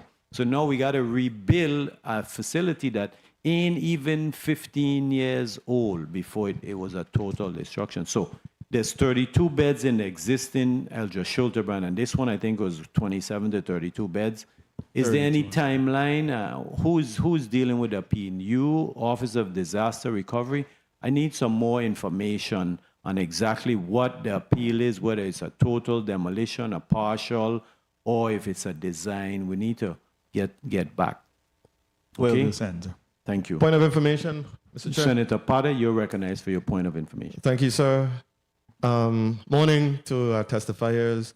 I'm circling back on the Anna's Hope construction, the A&E plans, and I don't know if you mentioned, Dr. Sims, what happened to those A&E plans, and are they still usable for any future construction effort on that site? Thank you. Nicole Sims, Assistant Commissioner. So when we first did the walkthrough and the assessment of the area, it's 9.8 acres. Our intention was not to eat the whole cow, so to speak. We wanted to build out because we needed to have an actual facility on the island of St. Croix.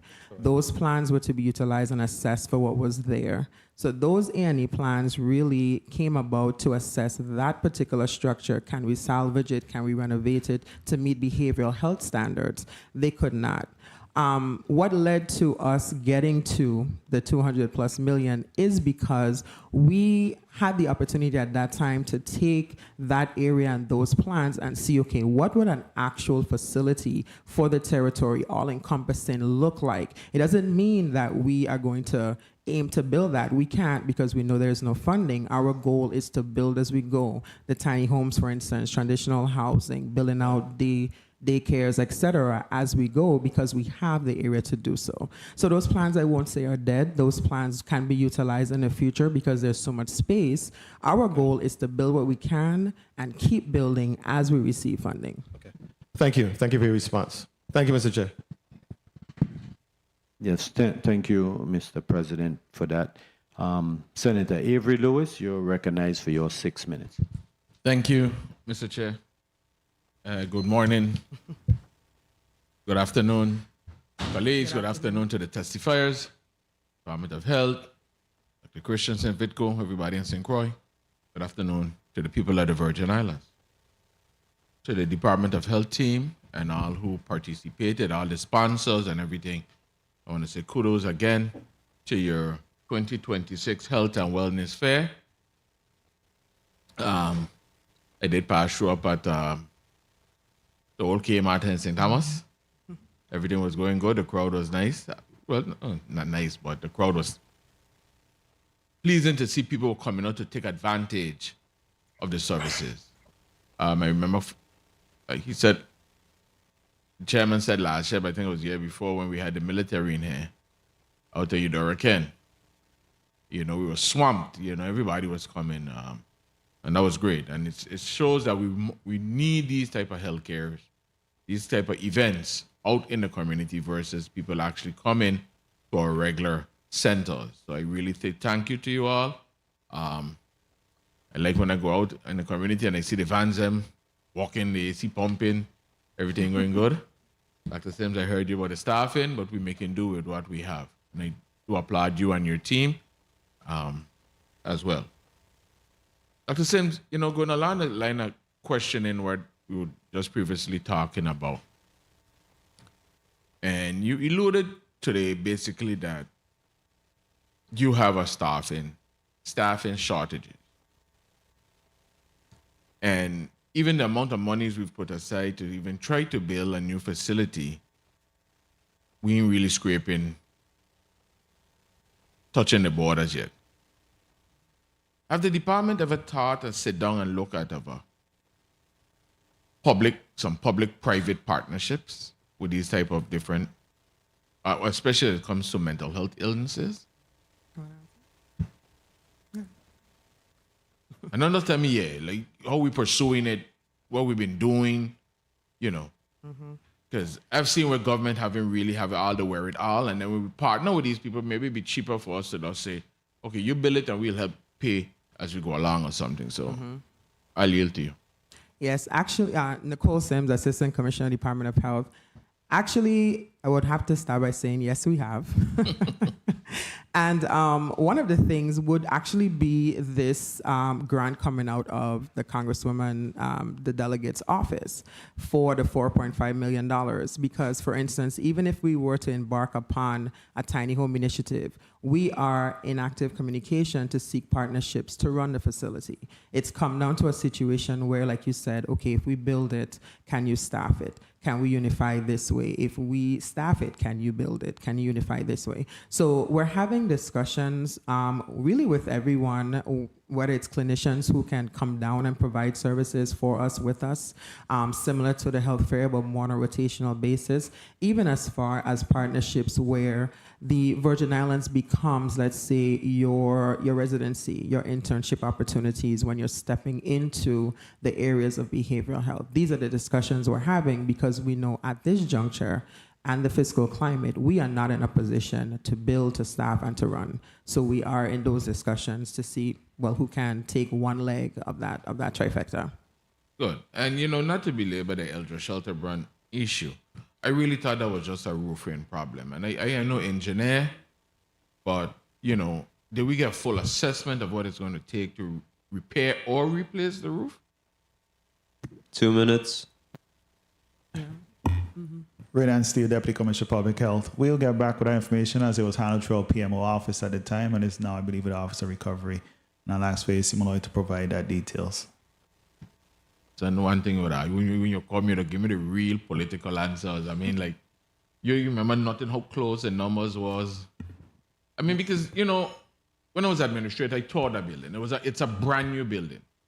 I remember they were cleaning out 2 weekends back to back, brand new things. I couldn't believe it. Okay, they were destroyed, they couldn't use it, full of mold, whatever. But I know the infrastructure, that building was really, really still intact. And when it rained, yes, water came in. But to find out now that we don't have no money, we, you know, disagreements or whatever, we negotiations, I guess, with FEMA. You know, where are we really completely? Because it's a much needed facility, a critical needed facility in this community. Yes. Unfortunately, Senator, like I said, it's not under my purview. I'll have to get that information and definitely all right, provide through the it. chair, request that information for all of us, please. Will do. Dr. Sims, we heard the testimony from Dr. Christensen here today. Yes. And we know that VITCO is out there in the community. They're serving a population, underserved population. They're serving everybody, 30 seconds. particularly. Where is the government with those type of services? So, Nicole Sims, Assistant Commissioner, Department of Health. Our Chronic Disease Division, under the direction of Dr. Lenia Fredericks, diabetes, tobacco, and diabetes falls in that division. What's happening now is Dr. Fredericks and our lead nurse have actually completed, and I do have to read because it's a lot of great information. They have completed training for the.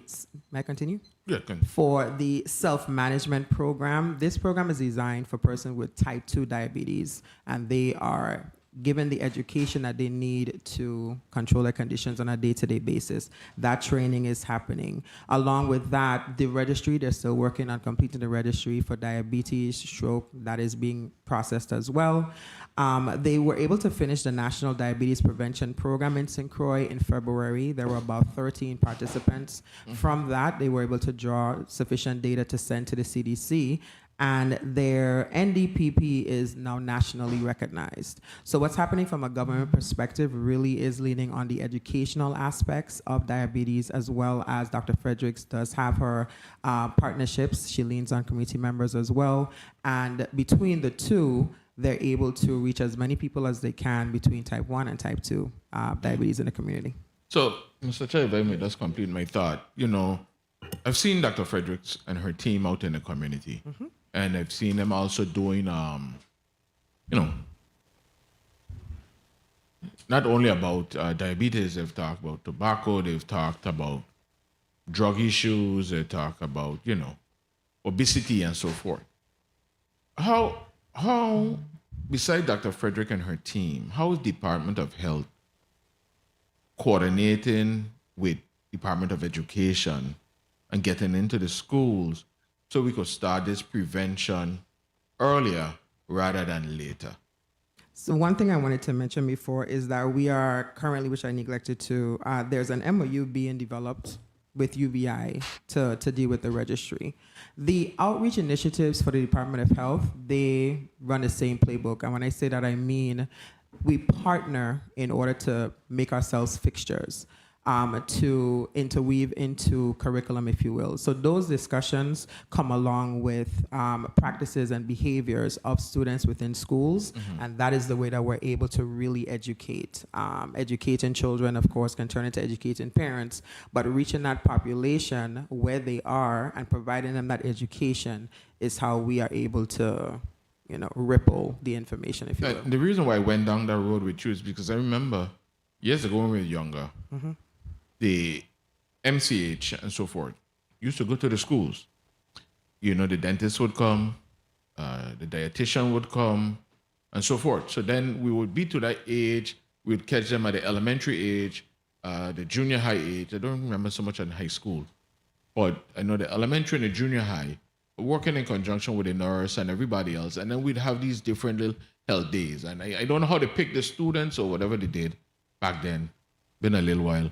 But I'm just wondering, is Department of Health and Department of Health in the schools doing outreach and so forth? That's the bottom line to my question. Absolutely. The Department of Health is in the schools. We utilize funding, block grant funding mostly, to go into the schools and provide that education. Absolutely. All right, thank you for your answers. I'll come back. You're welcome. Yes, thank you, Senator Lewis. I want to follow up on that question from Senator Lewis with children, because the 32, how much in the current building right now, the current children? The current census is 20 in there right now, but the capacity for 32. Okay, so that means there's 12 rooms that are not being utilized. Some of it is due to the renovations that's occurring, and some is because of staff limitations, correct? Okay, the staffing, let me get to the staffing, but I want to go back to Act 9011. There was the $6.9 million to address outstanding payments for behavioral health provided. I remember once upon a time, a few years ago, there was big bills owed to the behavioral health facilities in the States. What's the status of that now? 1 second, Senator. Okay, and then while you're looking for that, I have another question. The ambulances with the health revolving fund, does fire have full access to those funds now, or there's still some issues with the Department of Health controlling that? Yeah, give me an update on whether or not fire has access to those ambulance funds. The last I know is they were on their way to full access and control, but I would have to follow up and get back to you. On the way to full Yes, access? there was contracts involved moving over the entire system. That's how we were still involved, so I would have to get an update for you. So on the way mean they ain't rich, so that means they don't have access to the funds, right? I'll follow up. Okay. Now, Pafford, has Pafford been paid? Has the Department of Health paid Pafford for all of the bills, the ambulance service? Everything is paid up for Pafford? Yes, sir. Okay, good. So, Deputy Commissioner Steele, you had that ready for me? Yes, currently, Senator, as of June, which is for invoices up through May, at the moment for Alpha Island and any behavioral health vendor that provides services, the outstanding is still at 2.5 million, but 1.08 million is encumbered already locally. Okay, and that 1.08 million is from this 6.9 million, Act 9011, Act 8920? To my knowledge, yes, yeah. Okay. So 2.5 million that's owed to behavioral health services, that's all in the States, right? Not all of them. We got one, two. In that group, we have two local vendors. One is our food vendor, Earle, the shelter brand, and one of them is our supportive housing vendor in the St. Croix district, but all the rest is Alpha Island facilities, yes. Okay, so we're going to need a detailed listing of that, because if there's a local food vendor that's owed, you know, their custody of this Department of Health, so we have to feed them every day. Is there any threats from the vendor to cut off services due to non-payment? Is any of that going on? We have not received any threats of Okay, that. so they're getting 3 meals a day at how do you get? You give them a snack? Tell me how they're fed. They provided 3 meals and 2 snacks a day. 2 snacks. Okay, good. So I'll go to Mr. Vice Chair. We'll recognize Senator Lorenzo Frederick. Thank you very much, Mr. Chair. Pleasant good afternoon, colleagues and testifiers on St. Croix and St. Thomas. A pleasant good day. Central staff of my office, listening and viewing audience, a pleasant good afternoon. Dr. Sims, if you would, can you enlighten me a little bit about these vans that we've got here? The Department of Health has about 10 mobile vans, right? Roughly somewhere around plus or minus, right? Mm-hmm. What's the status of them? Are they operational, all of them, or are they in maintenance mode? Nicole Sims, the Assistant Commissioner, Department of Health, they are operational. Okay. The vans that were used to purchase, that we purchased for diabetes outreach, how many of those did we acquire? That are used for? Diabetes outreach. I think the community health band, there are 2 community health bands. There's 2. Yes. Okay. So in terms of what's being done for our community outreach work and what VITCO provides, are there any overlapping services?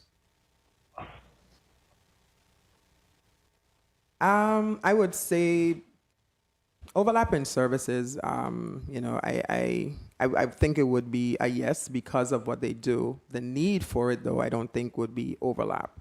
As mentioned before, while the chronic disease program is able to provide the education and the testing and those types of things, private programs are able to I guess, hone in and focus. So it's kind of what we talked about before in terms of assisting because of the shortages that we experience. So while both plans may run simultaneous, the actual delivery of these services can run, parallel because both entities would have what's needed in order to serve the community. So the reason why I asked you that question was because I hate to waste money on duplicate services, and I see a lot of overlapping services between the two organizations, and we're paying for it as a government. And so I really wish we could streamline specifically what VITCO provides and what behavioral health provides. Because then if we do the same thing, we're just spending the same dollars for duplicate services. That don't make any sense. So if you could, what's the numbers? How many patients are we seeing right now when it comes to diabetes education and treatment? Any numbers whatsoever? I would have to get those numbers for you. That we don't know. Okay. Can you use an additional $1 million in your program? The chronic disease program? Chronic disease, yes. Absolutely. Absolutely, right? Okay. Now, I said that because, and this has always been my argument, as a government, our primary responsibility is to fund the agencies that we have oversight, which is the Department of Health, which when I was Deputy Commissioner of Health, I knew we could use the money because we did similar outreach. Today, there are other nonprofits that are standing up their programs, which should be funded through private means and grants. But we're beginning to see a trend now when they can't get grants, they come to us as a body for funding. And so then if we take money and give to them, then we can't 2 give minutes. to our primary agency like the Department of Health. And I'm loyal to my agencies. I'm sorry. I'm sorry that they might run into problems getting funding, but that is not our primary charter. So I don't say this with any malice. I mean, I think they're doing a good job, but I'm here to make sure the Department of Health gets the funding they need to do the work that we charge them with. So that's just my position. We have vans that peruse the neighborhood. We do the same thing. We could provide similar services. So I don't know why we think it's necessary to fund nonprofits at that level anyway. I don't mind helping them out with some money, but when you start hitting $1 million, that's a substantial amount of money. And I know you guys could use that money. Eldridge Brand is another area I really want to talk about real quick, because my office has been given reports that there's insufficient nursing care for the patients that we have there. And that really concerns me because that's our responsibility as a government to take care of those residents. So what are we doing to make sure we have sufficient coverage? Because from what I'm told, nurses have to leave St. Croix and come over here and work to cover. What's going on with that? Nicole Sims, Assistant Commissioner, 30 Department seconds. of Health. I'll start and DC Steele can fill in. We have been creative with it.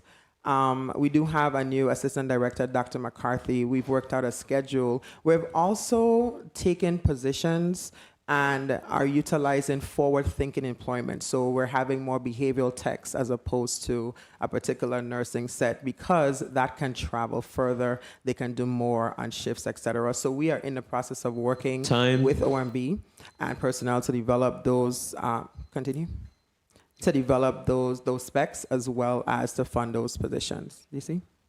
Yeah, Renan Steele, Deputy Commissioner, as well as we've been given granted to expedite 2 of those vacancies. So we're hoping to onboard a new head nurse soon, and then we also split 1 position as 2 part-time nurses so that we can be able to rotate that as well. So trying to bring on fill those vacancies. Mr. Chair, if I could just wrap up. So those are 2 more nurses that you're talking about. 1 would replace that nurse that retired, but then we get 2 on there and then try to fill other vacancies. We have additional vacancy beyond those 2. Okay.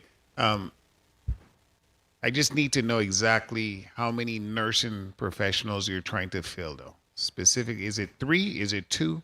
Because the shortages I was told is on the nursing side. Yes, it's 2 we're currently filling, but I will leave 1 more that One needs to be more. filled. Okay, Yes. 3 is what I was told. So great. Please let my office know as soon as you guys do that. That's very critical. Thank you very much. Will Mr. do. Chair, thanks for the time. Thank you, Senator Frederick, and we'd like to recognize the presence of Honorable Senator Clifford Joseph. Welcome. I want to follow up on that statement there from the Vice Chair, the Honorable Senator Lorenzo Fredericks. The funding, health, we all agree that health is a real priority. But, it's somehow there's another agency, a semi-autonomous agency in the government is always getting funding. And, they just, I ain't gonna call a name, but they just not doing well. I want you to tell the folks, Assistant Commissioner Sins, about the programs that you do. You do immunization, MCH, family planning, WIC. How much different programs does the Department of Health operate? We have over 20 different programs. You've named a lot of them. But the Department of Health is a full-scale public health entity within the territory with all of the programs. We are, at this point in time, as mentioned in the testimony, we are at a point where we are braiding and leveraging funds. We are supporting one another within the programs. We're going through activity centers because, as we know, funding is low, but we are trying to be more collaborative even within the programs. Behavioral health, for instance, runs through every single entity of public health, and so anything that comes through there can be shared, it can be covered over chronic disease, etc. So instead of working harder, we're really trying to work smarter with the amount of programs that we have so that the coverage continues without big gaps that have to be filled by other entities. Thank you. Senator Kurtville, you're recognized for your point of information. Thank you so much, Mr. Chair. Mr. Seal, the positions you're speaking about, are they budgeted and advertised? The nurses and the Red Steel Deputy Commissioner, yes, the 2 that we're filling expeditiously, yes, they were budgeted. And the next one? The next one I'll have to double check for you, Senator. Okay, thank you. Thank you, Mr. Chair.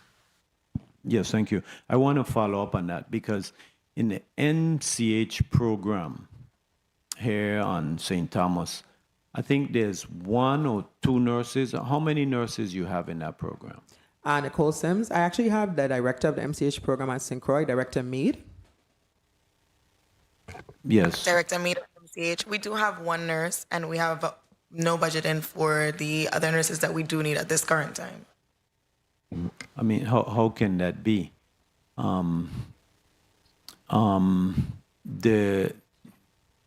It was not funded. The nurse was. It comes from the federal budget. I didn't hear you. Can you repeat that? Oh, sorry. It actually comes from the local budget. So you're telling me you have 1 nurse funded on MCH St. Thomas and 1 on St. Croix, or no nurse on St. Croix? No, we are fully staffed with nurses on St. Croix. Okay, you're fully staffed. Okay, so why The nurses within the St. Thomas district have either went to other agencies or retired. Okay, so that's part of the nurses' contract where some of the nurses got a larger raise and the MCH nurse was one of the lower paid nurses, like the behavioral health. What happened? Because, I get a lot of complaints of just the 1 nurse, the parents. I had a specific incident just last week where a mother was trying to get her daughter immunized, but there was no nurse, so she had to go over to East End, and East End was charging her. It came out to like $400 or $500, and this was a low-income lady, single lady, and she couldn't pay that. So we need to get another nurse in the MCH clinic post haste down here to make sure that the children are vaccinated, et cetera, and all the other maternal health care that you do. which you're to be commended, because the last time I look at the reports, maternal health in the Virgin Islands was actually real good compared to black female mothers in the United States. So you're doing good, but the staff is kind of overstressed. Senator, I'm sorry if I may. We also have our HR director present with us this morning who may be able to respond to that specifically. Yes, HR director.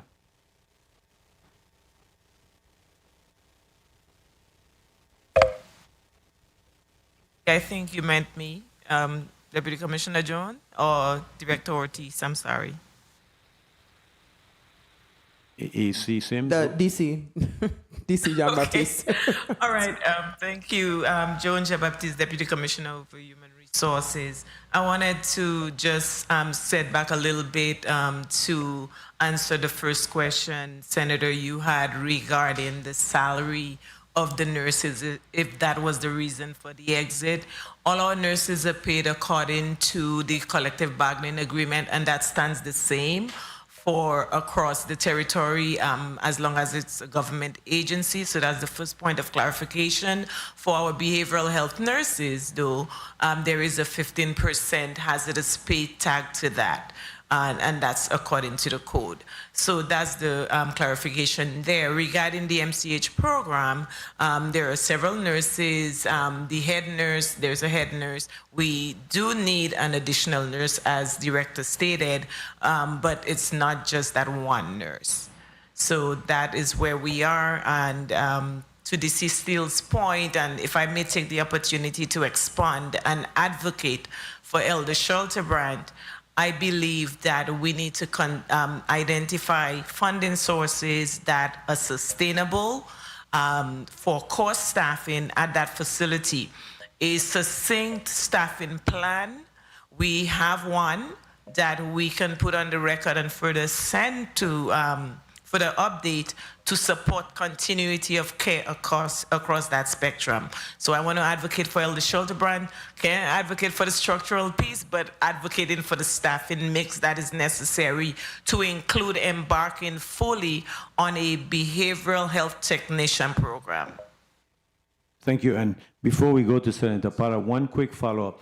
So the head nurse at Schulterbrand retired recently. Have you been able to identify and replace the head nurse out at Elder Schulterbrand? That is one of the, Joan Jean-Baptiste, Deputy Commissioner of Human Resources, that is one of the positions that DC Steele mentioned that we rigorously getting placed. So I want to thank the Office of Management and Budget for working with us diligently on that. So we know how critical the RNs are to the care at Schulterbrand. So yes, to your question, yes. What was her date of retirement? Do you remember, Miss Alex Barron? I can pull that up if you give me a few minutes. I don't have it right off the top of my head. We'll go to Senate President Potter and then we'll come back. Thank you. Senator Potter, you're recognized. Thank you very much, Mr. Chair. Good afternoon, colleagues, and a special good afternoon to the testifiers who are before us today. Dr. Sims, how are you doing today? I'm blessed, thank you. Good, good. I would say that the theme, the summary of your presentation to me is funds authorized but not received. And I sense your frustration. And I think this body also shares in your frustration because, you know, when you pass legislation on this floor and you feel good and you celebrate because it's something that's going to improve ultimately the quality of life of the people of the Virgin Islands, you feel good about it, you're energized, but that's just one piece. Nothing happens unless that is fully implemented or executed. So I share your frustration with that. Now, you mentioned that the Anna's Hope tiny home concept is described as one of several options being explored. Yet it's really the only option presented to this committee with a dollar figure attached. What are some of the other options under consideration, and on what timeline does the Department of Health expect to narrow to a preferred approach? Thank you for the question, Senator Nicole Sims, Assistant Commissioner, Department of Health. So the tiny home concept has a dollar amount because we literally just went through the process of applying through our health strategist. We, as mentioned before, our goal is really to build it piece by piece and to see what is funded piece by piece on that property. Also, as mentioned, because we know we may have one aspect of it. We may be the entity that provides the service, or we may be the entity that provides the funding. Our goal is to ultimately build out that 9.8 to have it be a hub, not only for the territory, but for other Caribbean nations as well. That is the goal. How we go about getting there will come in piecemeal. It could be a day treatment center. It could be the transitional housing. It can be, acute care. It can be long-term care, residential, and St. Croix. So all of that is really a part of the plans that we have. It is what will be funded and what we can actually do as that first leg. I appreciate the response. Now, the Department of Health has 40 total behavioral health FTEs for a territory of approximately 100,000 residents. Is there such a thing as a nationally recognized ratio of behavioral health providers to population? And if so, how far does the Virgin Islands fall below that benchmark? And I don't know if that's for you, DC Steele, or the HR director, Ms. Jean-Baptiste, whoever. Red and Steele, Deputy Commissioner. We'll have to break that down in several pieces because despite you mentioned 40, currently we have 34 staff within behavioral health, and not all staff is clinicians. So you have a lot of support staff, admin staff built into those numbers. As far as actual individuals who providing clinical work, now you're talking down to 10 individuals who could actually provide clinical work. When you add case management and the outreach team, you're talking 19. Other than that, they're all administrative or support staff. So that's one thing. Same way, if you're looking at it territorially, you would, when you talk about, let's take it from a case manager, if they're doing targeted, could carry 40 clients on one case manager. Intensive case management, you need 20 to 1. If you're talking a therapist, you won't exceed 25 to 1 on a regular caseload. So territory with 100,000, you're way behind the numbers when it comes to providers. Yeah, far behind, for sure. I wanted to ask, I know DC Jean-Baptiste mentioned that the 2 minutes. The salary for, entry salary for registered nurses, if you had that psychiatric specialty, there was a 15% hazardous pay. What is actually the entry salary for an incoming registered nurse? What is that precise salary on the established pay plan? Pulling up, Joan Jean-Baptiste, Deputy Commissioner, I'm pulling that up right as we speak for you. But if I may also just answer, while I'm doing that, answer Senator Fonseca. Ms. Barron left the agency at March 31st. March 31st, okay.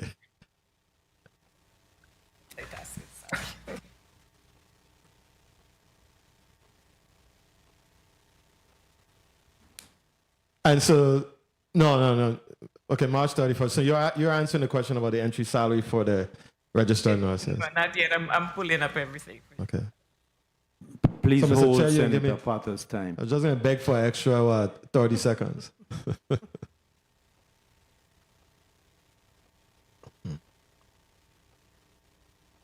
Well, and while you're looking for that, DC Jean-Baptiste, maybe I can ask Dr. Christensen a question. I know she's mentioned in her testimony that the finding that nearly half of the students in the territory had blood pressure readings in the hypertension range. I find that to be very striking, very alarming.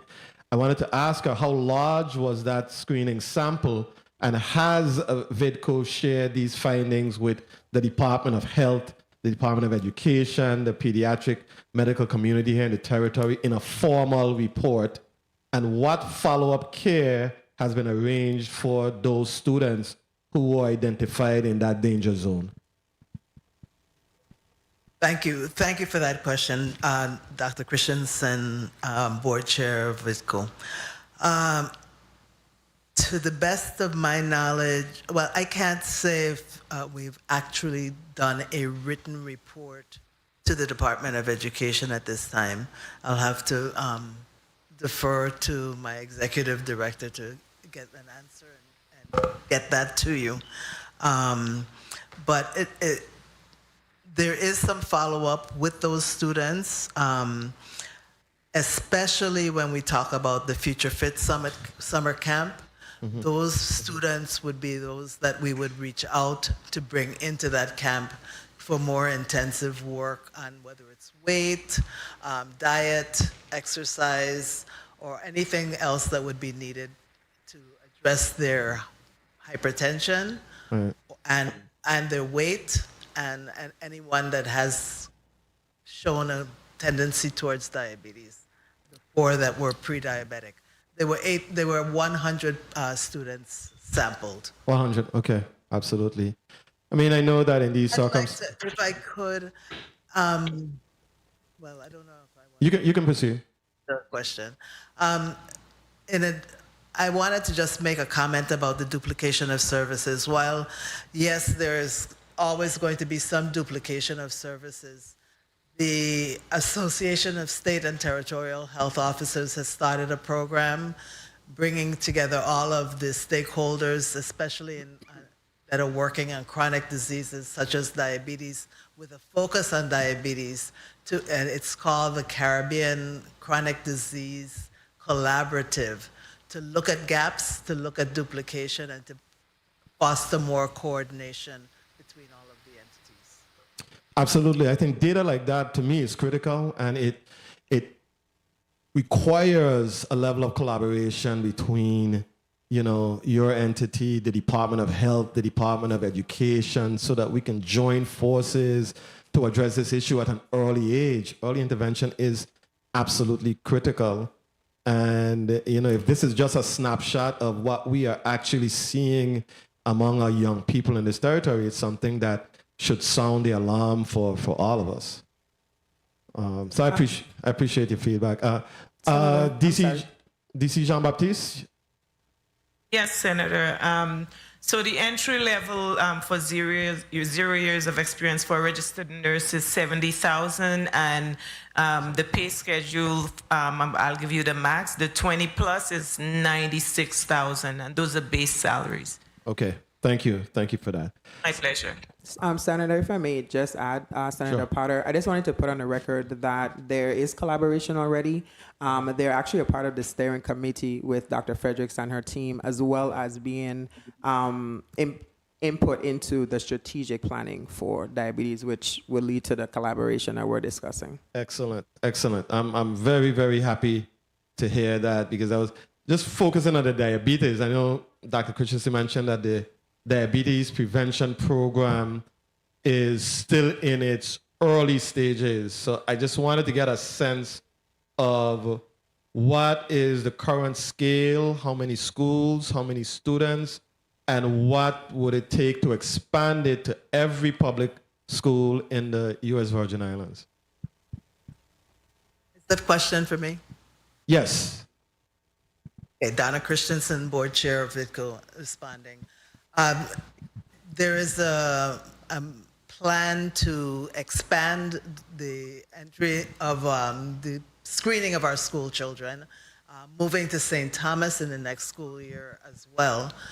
I think some of the limitations that we're identifying come from how this families are notified. For example, what has been happening is we've been giving the students notes to carry home.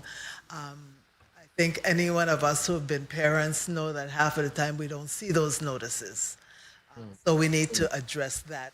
We're looking at where we need to improve our outreach to the families and to the school to expand on that quite a bit, because even some of our funders who are planning to fund the camp for the summer are concerned about the low numbers, considering the fact that we've been doing this, I think, since October of last year. Thank you. My final question, is also to you, Dr. Christensen. Your testimony notes that 40% of patients with A1C above 9% received measurable improvement. I was very happy to hear that there was a measurable improvement, but that also means that 60% did not reach that threshold. I just wanted to get a sense for what barriers, I mean, in terms of adherence, access, comorbidities, social determinants, you know, what barriers are driving, are most commonly driving that gap, and what does VIDCO intend to do differently for that population, that 60%? That question, I wish that my executive director, Dr. Sheen, was here. But one, we're providing transportation services to ensure that transportation to visits is not a barrier. And I think the other answer to that would be the comprehensive program that we are looking to expand, where we are using a team approach and coordinating and supporting those patients who need that support throughout the year, not just when they come to the clinic or to the center of care. Okay, we lost the last two sentences. We couldn't hear you over here, Dr. Christensen, throughout the year. The chronic, one is we're providing transportation. Okay. Because transportation is a barrier in some instances. Also, the chronic care management program that we plan to expand, which provides a team approach to addressing some of the barriers that people are experiencing and providing ongoing support throughout the year, not just when they come to the Center for Services. Thank you very much. I appreciate your response. Mr. Chair, thank you very much for your flexibility. Thank you, Mr. President. I'd like to recognize the presence of committee member, the Honorable Senator Alma Francis Heiliger. And yeah, I recognize it, Joseph. Yeah. Okay, I want to follow up on that question, Ms. Board Chair Christensen. You mentioned 96% of students screened had normal A1C, but 4% demonstrated prediabetes range. How does that compare nationally? And in that 4%, does it include the children that actually living with full-blown diabetes? How does that 4% compare the Virgin Islands nationally? I'm not sure that I have that information, but I can ask our executive director to help get that answer for you. Okay, and before and compare it to the national, based on the knowledge that I have at this time. Okay, and before we go to Senator Gittins, I like the discussion with the partnership with Howard University. I think that's a good way to go, and I think even our hospitals probably need to increase partnerships, because that provides certain technical expertise and additional resources that we may not have in our cases here. So, Senator Kenneth Gittins, you're recognized for your 6 minutes.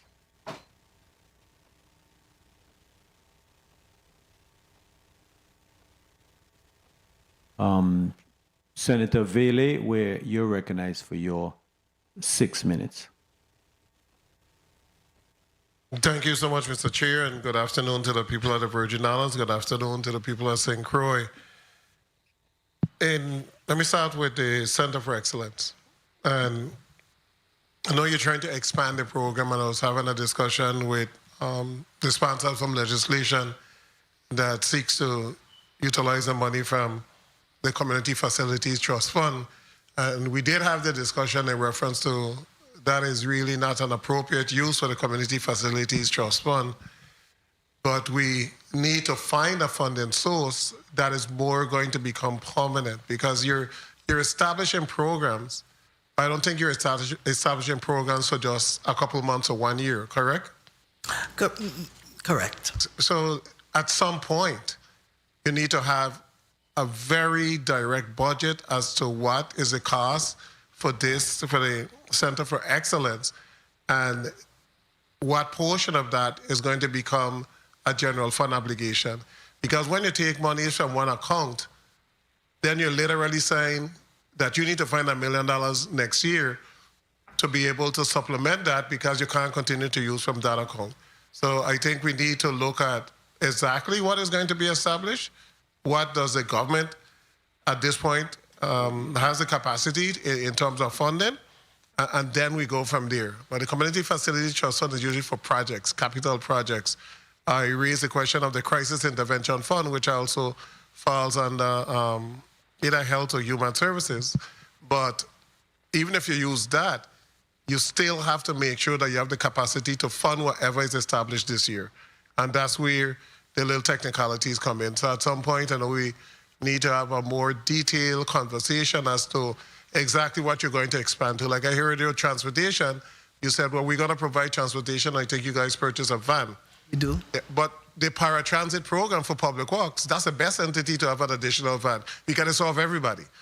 All of the handicap, all the stuff. So instead of having these individual silo, you have a van, they have a van, the entity that is responsible for being able to take care of that. My mom went on the paratransit as a patient on a regular basis, and they did a regular job. But I just put it out there. I want to go to the Department of Health. So, if I could just say that this program, the chronic care program, will also increase our income because it's the way that it's going to be established. We have to get a certification, which the executive director is, yes. Okay, and so we will expand our income. So we need to look to see if your income is going to exceed your expense. Because if your income is $20,000 but your expense is $40,000, there was a loss. So with all, because you now have the ability to bill, just like Freddie said Health Center. And I've been using a comparison. Right now, Freddie said Health Center gets $3 million for over 20,000, 24,000. I don't want to say visits. Patient encounters on that board as well. Yeah, patient encounters, yeah. So you're looking at that, $3 million for 20,000 plus patient encounters, 3 facilities, only dental clinic, blah, blah, blah. And then you look at, well, 1.5 versus 3 million, X amount. So we just need to have the conversation. I'm not debating, I just point it out there. Donna Christensen, if I could just answer, there's a lot of work being done to make sure that that coordination is taking place and that we're not using the funding efficiently. The ratio has to be the same. You know, you look at how many different programs. And Freddie said is really a good example because they run an efficient budget, they pay the vendors on time, they do everything the way that they're supposed to with just $3 million from this government. But the program income is more than $3 million for Freddie said Health Center, and they do a lot. But and we need to have the discussion, and we will. And now moving on quickly to Department of Health. You received some monies, federal monies for diabetes? Or was it federal funding? You have the VI Department of Health, Diabetes, and Tobacco. We do. It's in the post-audit report, cooperative agreement. We do. Is that under you? Yeah. Hello? Yes, we do receive some federal funding. Okay. What is the balance in those accounts? I'll get that information. As I'm seeing where you had 360-something million, you had 362 million repeatedly for the last 3 years. 362,000, I'm sorry. Have you expended all of those monies? I would have to follow up with the director and get back to you. Okay, because I'm also seeing, because the Center of Excellence is doing some of that work, can some of these federal funds be applicable to the Center for Excellence? Because they're providing exactly what is the scope that the federal government expects us to utilize under this particular fund. So just putting that out there that we need to look at. Now, we're having a discussion about mental health, and the testimony was super.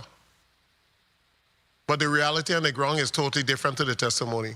So the testimony really sounds good. So if I read the testimony, I didn't live on St. Croix or go to St. Thomas on a regular basis, I would think that we really have it together. But as I read the testimony and I reflect back, I'm like, okay, I'm reading this testimony. Tell me, how does this testimony help that population that crying out for help right now? Time. How does this testimony help the young lady? Mr. Chair, can I continue? That's 6 minutes? Yes, yeah. Proceed. How does this testimony help that young lady that's by Mom with surrounded by luggage that's been there for the last couple of months? How does it help the young man walking in the middle of the street obstructing traffic? What from this testimony can we go back and tell the people of the Virgin Islands that we're making progress? That the exponential increase of individuals from Alpha Island and the Boardwalk, we don't know where they come from, that we have a program, the same way they got a program that they're picking them up and sending them here, that we have a program to pick them up and send them back. Anybody, tell me how any of these, what is outlined in your testimony, directly impacts that population that needed the most right now. Those that are living in the street. I saw a portion where you said, well, we have the van, we do house visit. A lot of them are homeless. How are we impacting that population that crying out for help right now? Nicole Craggle-Sims, Assistant Commissioner, Department of Health. Senator, we appreciate the line of questioning and we completely understand what it is. I think the part of the testimony that speaks to that would be collaborative effort that we have to do. The unhoused population, the unhoused parameters are really our sister agency driven. Our collaboration with our sister agency, Department of Human Services, to deal with the unhoused couples and dovetails with the clinical services that we provide. Us being able to have partnerships and having these, for instance, transitional housing, then closes a loop from any person that is discharged from any service that they're able to go into an area where they can continue their programs, continue their treatments. Our addictions counseling and substance use disorder counseling programs and getting persons certified indicates that there are now going to be more full service wraparounds for individuals who are going through these areas and these types of treatments and services. The vans, while stationed, are more of a green light or preventative direction. Yeah, 1 minute. I hear all of that. But, you know, it's a regular campaign season.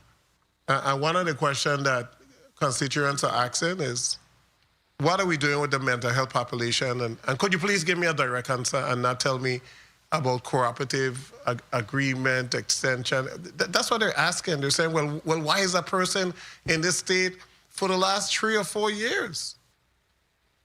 I heard, and I said it before, I heard a testimony from a parent of the young lady that attacked the person near Frederickson Beach and was driving around her car and hitting into people. And the parent said, and it just made me feel so bad as a parent. The parent said, I have continuously reached out for help for my daughter because I know she has serious mental issues. And I was never able to receive that help. And now she's possibly going to be incarcerated. And now the only time that she's receiving some type of intervention is because she's being arrested. And you go back to Earle, you know, the dad that died in St. Thomas, the little girl that was drowned. Those are individuals that are in offshore facilities. How are we going to help that? And I have visited a lot of those facilities, and I'll end now, Mr. Chair. I visited a lot of those facilities that house our patient. They're not $40 million facility. They're not $60 million. They're basic facilities, 20 rooms, basic, but well furbished. In reference to it's not, we don't want this grandiose thing. What we want is a basic building to start. When we started with the Anna's Hope, it was 3.5. We got that from Department of Health. This is before you guys were there. They gave us a figure to renovate that building. We put in the money. Now we put in 18 more. We hire an architectural firm that just want to bill the government millions of dollars and produce a plan that we can't use. None of it makes sense. And I'm just like, where are we?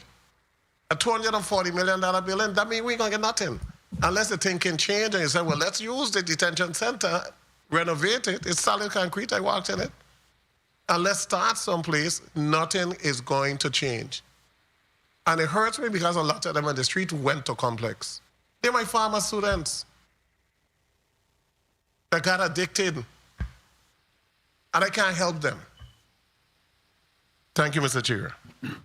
Thank you, Mr. Majority Leader. Mr. Chair, if I may add. Yes, go If I ahead. may add.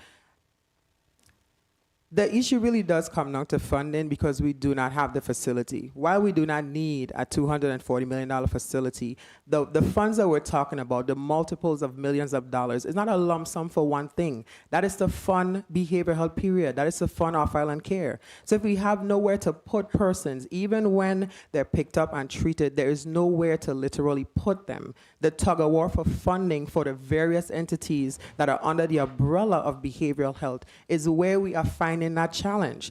We don't have anywhere to put the person, so it's not a matter of the dollar sign. We could piecemeal it, but we don't have even enough to piecemeal. And that really is the reality of building today in this time, in this territory. And while we do have funds to fix things here and there, shelter brand, we have our biggest population is forensic care. Forensic care is malicious acts by persons. It's not individuals who are in residential homes that leave and come back who work. This is malicious acts. We have nowhere to house those persons. Those particular structures need to be built to code. They need to be built safely, and they cost money to do so. I want to follow up on that. So, Mr. Chair, just close. The $18 million, did you make a formal request to OMB for the release of the $18 million? We have not. I think, no. So in order to get the 18, Department of Health need to write a formal request to OMB pursuant to Act blah, blah, blah, you're requesting release of the $18 million. If that is not done, these are monies from the settlement account. These aren't monies from the general fund. These are monies from the settlement account that was given to the Virgin Islands. So if you can't get that money, that means it was spent. And those monies were not supposed to be touched. So a formal request needs to be made, and we need to see how we can utilize that $18 million to get a small facility open. And the government has a responsibility, and the executive branch, they have cabinet meetings. So this should be discussed with OMB and the cabinet and Department of Health as to what is the status of the $18 million and all the other millions of dollars that this Senate appropriated from the Epstein Fund to be utilized for groups that are helping the Virgin Islands. Those questions got to be answered, and I'll ask OMB those questions when they come back. Thank you so much, Mr. Chair. yes, thank you.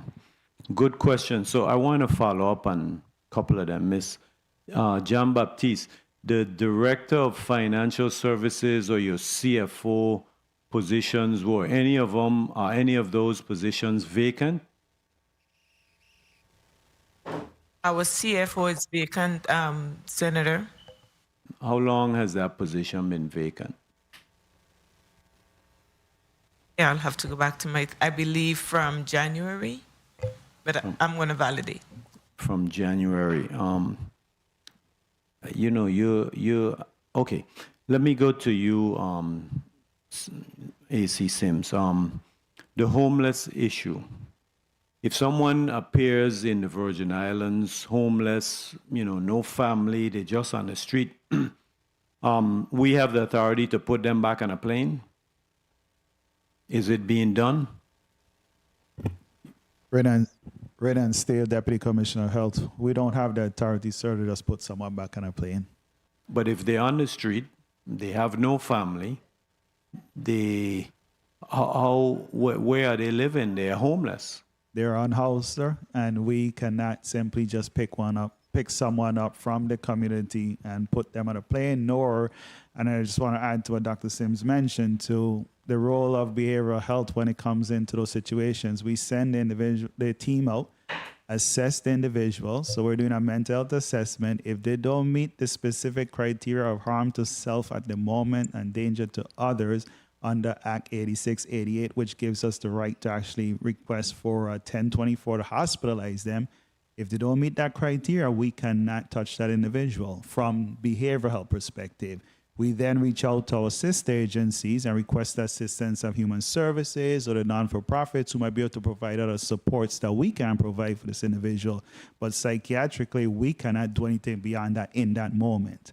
Then there's individuals who meet criteria. We take them to the hospital. They're assessed there because 1024 only requires them to have an evaluation done by a psychiatrist. If that psychiatrist does not agree that they need to be held beyond those 5 days under a 1026 to file for emergency commitment hearing for commitment through the court system, then that person gets discharged right back to community as well. And the hospital legally have to discharge because they don't meet criteria for involuntary commitment hearing. But I'm not talking about, excuse me, I'm not talking about somebody that has any mental issue. I'm talking about the person that shows up here and the next day they're on the street. I need $5. Yeah, I'm hungry, and those type of individuals that has no connections. We don't have the authority. You don't have the authority to put them back on a plane. If I may, Senator, what we would do if we get word that there's someone there, we actually collaborate with Human Services. And from my limited experience, Human Services will support the individual. They will call back to where they came from, try to connect them with family, etc., and they either arrange for them to go back or arrange for housing. But our collaboration at that point is to alert Human Services, and Human Services takes it from there. Okay, I want to follow up with the money point. You're saying the $240 million is not just for the facility, it's for a slew of services that you're short. You're short. The dollar amount was for the facility build out. For one facility, 240. How many patients or residents can it house? Will it house?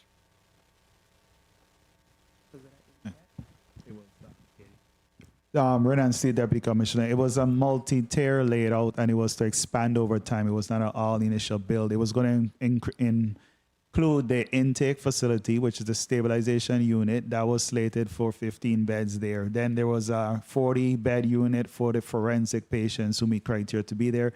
This site was also going to have transitional living housing on it. I believe it was 24 units on that. And then it was future expansion down the road to increase the inpatient as needed. So it was a multi-layer. So each section was a certain dollar amount tied to it, phased out to add up to 240 million. Okay, so we're going to go to Senator Alma Francis Heiliger. You're recognized for your 6 minutes. Good day to my colleagues. Good day to the people of the territory. Good day to the testifiers, to staff. This conversation is a kind of a rough one for me, especially when you've had and continue to have family members that are dealing with behavioral issues and trying to traverse this system here in the territory. As a family, we had to choose between leaving a family member in prison or having the judge to let them out. And we chose to keep him in there because we knew if we let him out, he has behavioral issues, he would do the same thing and just get put back in. So the goal was, if we keep him in there, we could get him to a facility.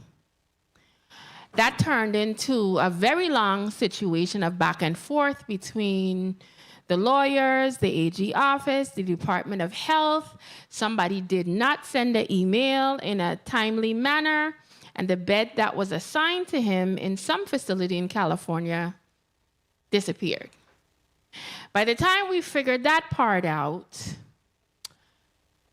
and they realized, okay, we understand what's happening now,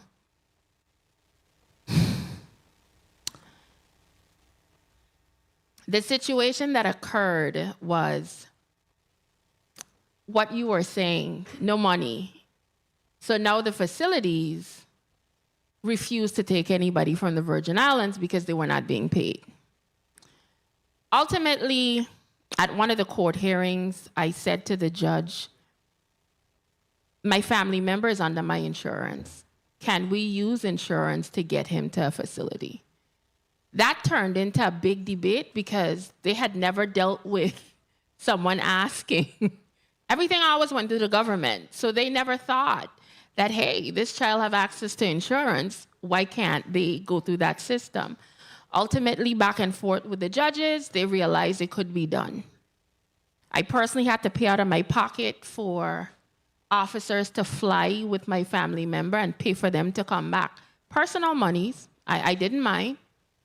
Wrong trip. We got him to the facility. My concern with what's happening here is it's nice that we pass all of these laws, but you're correct. If there's no money to pay for these things, it doesn't really matter. And not everyone has the means like I did that my family member was on my insurance. Not everyone has the means to come up with plane tickets for 3 people because I had to pay for him and the 2 corrections officers to go round trip. But I did what needed to be done because I wanted the health of my family member to be taken care of.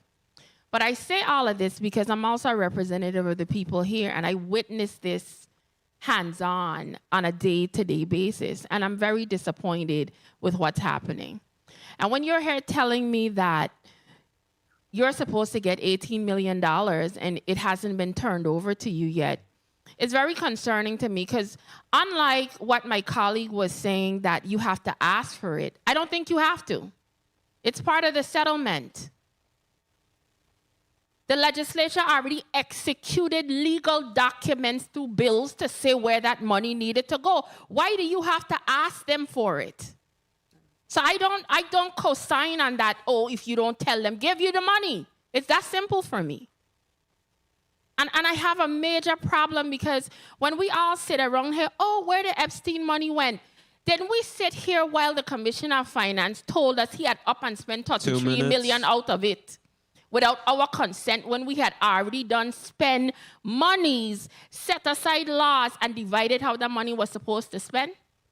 So you can't sit here and act like you don't know what's happening. They're spending the money. It's that simple.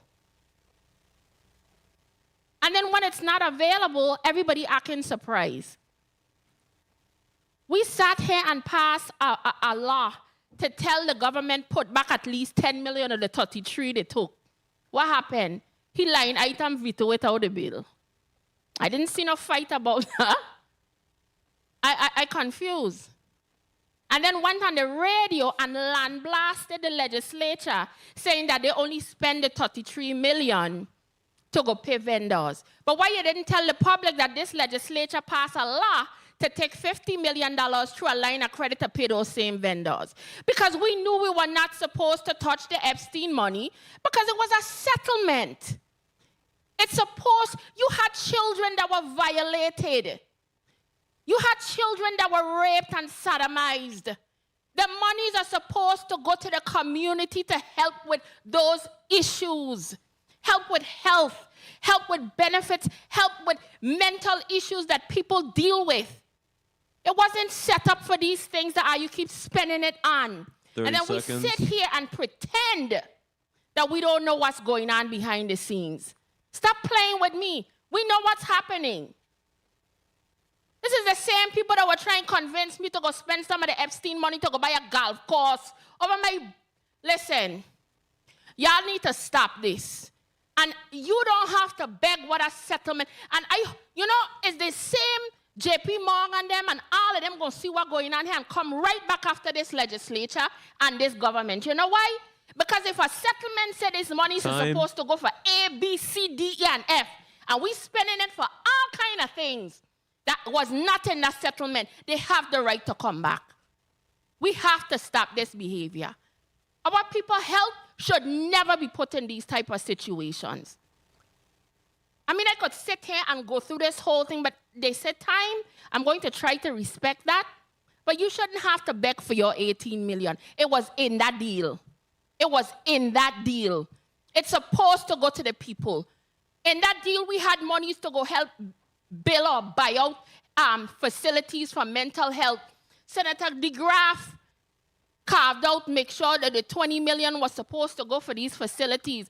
It had monies for senior citizens. Why is this money disappearing and everybody's still saying they're begging for it? But then the people who are in charge of the executive branch going to turn around and say, oh, the legislature is the problem. How is the problem and we keep passing the bill to give it to who is supposed and y'all ain't disbursing the money? We can't physically disburse it because that's directly under the executive branch through finance and OMB. Give the money where it belongs to be given. Stop depriving the people of this money. This is getting out of hand. And I know it'll get frustrated, but this is craziness. It is 100% craziness. I'm going to try and calm down, but I don't really have much to say on this here because enough is enough. And if we as a legislature ain't going to stand up and stop the craziness, we are partially at fault. Because we have the right to stand up and say, you do not have the right to do half of the stuff you're doing with the Epstein money. It's wrong. Thank you very much, Mr. Chair. Thank you, Senator Alma Francis Heiliger. We're going to go to Senator Carla Joseph, but I have to echo those sentiments because right now, since Sunday night, East End Clinic has been calling me, East End Medical Health Center, where they haven't received their appropriations several months, and they need this money to make payments, real important payments. And, I've been talking directly to the OMB director, and still they haven't got the money. So we as a legislature need to look into these issues because even if you as the OMB director has the authority based on the collections, if the appropriation is say $1 million, at least give them something, no? I mean, I'm sure that collections are coming in all the time. It may be minuscule, but give them something so the agencies can have monies to pay the bills because it costs the VI government more. We probably have interest and penalties, and then we become a bad pay. And when we become a bad pay, people are going to charge you more because they know they're not getting paid on time. But then again, it all goes back to one agency where we always giving them money. We just give them $2-something million for cable in the last session. And here you have the health department, and we agree the health department is very important. But money going to place and they can't keep the light on. Senator Carla Joseph, you're recognized for your 6 minutes. Thank you so much, Mr. Chairman. A pleasant good day to the people of the Virgin Islands and, of course, our testifiers here from the Department of Health, as well as the Virgin Islands Diabetes Center of Excellence. I just want to really express my deepest concern for what I look at, and it's just my peripheral, and we'll get into it, that there may be some duplication of services here. And between the Virgin Islands Diabetes Center of Excellence and the Department of Health, where it is relative to how we are monitoring, doing our outreach for our citizenry regarding diabetes and high blood pressure. Now, Dr. Sims, one of my colleagues asked about federal funding that is available to do actual monitoring, healthcare, outreach for persons or even for populations that have, high diabetes concerns. That funding is a federal funding, and you receive it every year. And is it a formula grant or is it something you have to compete at? They're both. Competition and formula. Do you provide the similar services that are being provided? Does the Department of Health provide similar services that are being provided by the Diabetes Center of Excellence? There are some similar services, yes. So they are similar. Is it all similar or mostly similar? I would say maybe 3/4 similar. 3/4, so that's mostly. Okay, so that's like 75% similar. So that's my concern, because money is very scarce right now, and I'm looking at outcomes and a better use of our money, and to be able to stretch that dollar and put those vital services where they need to be. Now, you made a statement, Dr. Sims, in your testimony, which I think is really critical, and I think some of my colleagues bypassed it. And it was under your heading of continuum of care barriers, because many of the people who suffer from various behavioral and mental health, one of the major challenges is having that stability of housing. Don't shake your head, you gotta say it on the line. Yes. Okay, yes. that is it. Housing is a critical component of having that structure that a person can go and live and feel that they are safe and they're stable. You know, that environment. Many of our young people, or even persons who are acting out, is because their home environment has now been adversely affected. There's something going on there, and whomever is in their home cannot or does not have the capacity, and you need to let them know, have the capacity to prevent the intervention and the treatment for those individuals who are impacted. So when one of my colleagues talked about one of his students and the mother is talking, the mother doesn't have the capacity to control this individual any longer.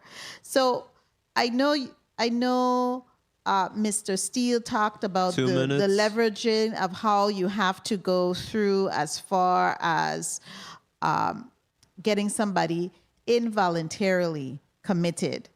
Is there something that we can do legislatively, or have there been any discussion based on some of your collaborations with your external partners, and what we can change legislatively to maybe get persons who we see maybe exhibiting certain behavior that in other jurisdiction they would qualify to be involuntarily committed, but our laws, because of how it's structured, they are not being involuntarily committed?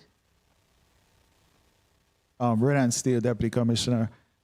Senator, it's a very good question. However, nationally, the whole treatment model has been leaning into those safe barriers put in place due to the fact that prior to making those specific clinical determinations, what we were seeing is a lot of people being unfairly committed to treatment. Long-term institutionalization was occurring, and all those pieces of, that's exactly why they've also moved to community-based services has been the go-to, and prevention is so heavily now in place. Because, as they closed down institutions in the 60s of just keeping people there long-term, feeling like once you have a diagnosis, you should be out to community, and that's not the way to provide treatment. So as a clinician myself, so my heart goes out when we don't realize they're supposed to be treated in the least restrictive environment is how the law came in. And so that's why the housing facility is so critical. Correct. That you could have those individuals housed and provide those services. I must commend you. The part of your testimony that I really enjoyed reading was the part where you're going into the homes and doing the case management, which is a critical. In a previous life, that's what I used to do with at-risk young people. We would go into the homes and help provide training to the parents or whoever is the head of household to address some of the chronic issues. Mr. Chairman, may I continue? And so those are some of the things. Now, I want to switch and go to the Diabetes Center of Excellence. And I wanted to ask you, a pleasant good day, the Honorable Donna Christensen. I wanted to ask you, when you look at your projections and your trajectory, because I know that you first opened up about monies appropriated from the Community Facilities Trust Fund, but I didn't hear anything about any monies that this organization is going after. That's why I asked Department of Health, about your funding for diabetes, and Department of Health said they do get funding, federal funding, and some of it is competitive and some of it is formula grant, meaning that they are entitled to get those funding. What monies have the Virgin Islands Diabetes Center of Excellence gone after? I want to understand that, because you can't just be relying on government funds. We don't have any money. We barely have any money. Good afternoon, Senator. Donna Christensen, Board Chair, trying to answer on behalf of our Executive Director who could not be here. We continually go after grants. So whereas, for example, I think this would have been 2025, we got a $5,000 local appropriation. We've gotten grants from USDA in the amount of $185,000 and a grant from HRSA at DHHS in the amount of $995,000 if I'm reading this correctly. So we continue to go after grants. We also have we also bill insurance companies, we bill Medicare, we bill Medicaid. And so what you bill what we are Medicare, also- but I'm sorry to interrupt you. Go ahead. Ms. Christensen, but you're asking for $1 million, and I am not totally convinced that you have explored all opportunities. Have you gone after funding from foundations that are out there or endowments that are out there that focus on this area and for especially rural communities? So those are some of my concerns relative to what we have just given you as seed money, the $500,000, wherein you're now asking for that money to be doubled to $1 million to be appropriated to the Diabetes Center of Excellence, knowing that the Department of Health, which is the premier entity that provides this service, is also struggling and provides the same service. So I look at duplication of services, and whether in these type of financial constraints that we are experiencing and the contraction of those finances, whether it is necessary. If the Department of Health is providing the services, what is the need for this entity to provide the services? If you can let me know, because I saw the Department of Health, they have served over a significant amount of persons, and they're doing so much, and they need to do so much more, and they don't have any sufficient funding. They don't have sufficient funding.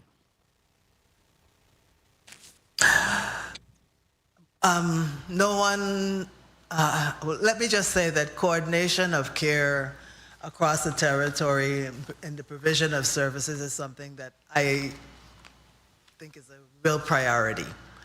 The Diabetes Center of Excellence opened well before the Department of Health started to also take on some of the same services. There are also services that we provide that they do not provide. I don't think, well, Dr. Sims would have to answer. We have nutrition services, we have ophthalmology services, we have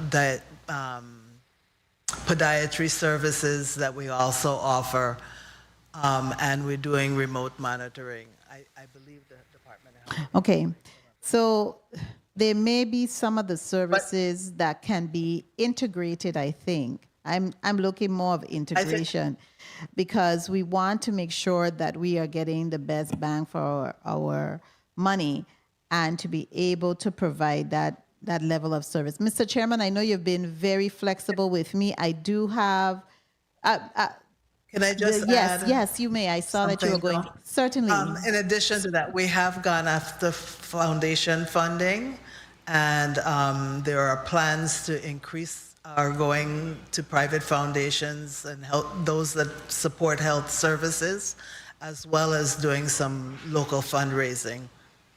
Okay, thank you. Mr. Chairman, I do have one final burning question I would like to, and thank Yes, you so proceed. much, Ms. Christensen. It's kind of difficult to call you Ms. Christensen, the Honorable Donna Christensen, for your testimony, and thank you for being here. One final question, Mr. Chairman, if you would allow me. I wanted to ask the Department of Health, I really wanted to commend you on your ability to really pinpoint the area of gambling addiction. And I wanted to ask you if you have been in any way in contact with Southland Gaming of the Virgin Islands, because they too have some aspect of dealing with addiction for persons with gambling problems. So I wanted to know, because I'm a big and a huge supporter of those public-private partnerships and really government agency talking together and braiding resources, because we have limited resources here. Have you had any outreach or have any discussion with them? Red and Steel Deputy Commissioner. Not directly, but when we first completed the program, I was ready to launch. We had a meeting provided through the VI Casino Control Commission, and they were all welcome there. They were invited. I believe they had representatives there as well as other, the actual casino operators came as well.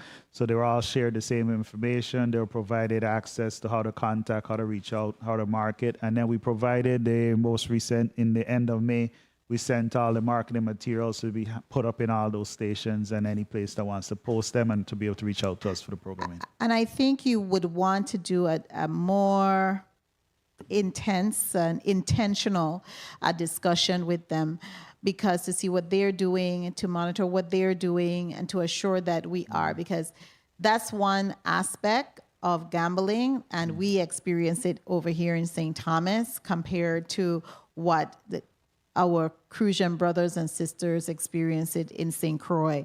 So to be able to get that word out, to be able to have that level of monitoring them too, to see where they may have gaps or where they're doing things really great. So I'm hopeful that you will be able to explore that space. Will do, Senator. Thank you so much for your time, and thank you so much, Mr. Chairman, for the flexibility and leniency. Mr. Chair, may I Yes. add something? Yes, you may. Thank you so much. I just wanted to provide some information to Senator Joseph. So the Chronic Disease Prevention and Control funding is the primary source of funding for chronic disease that is spread through tobacco, heart disease, stroke, and diabetes.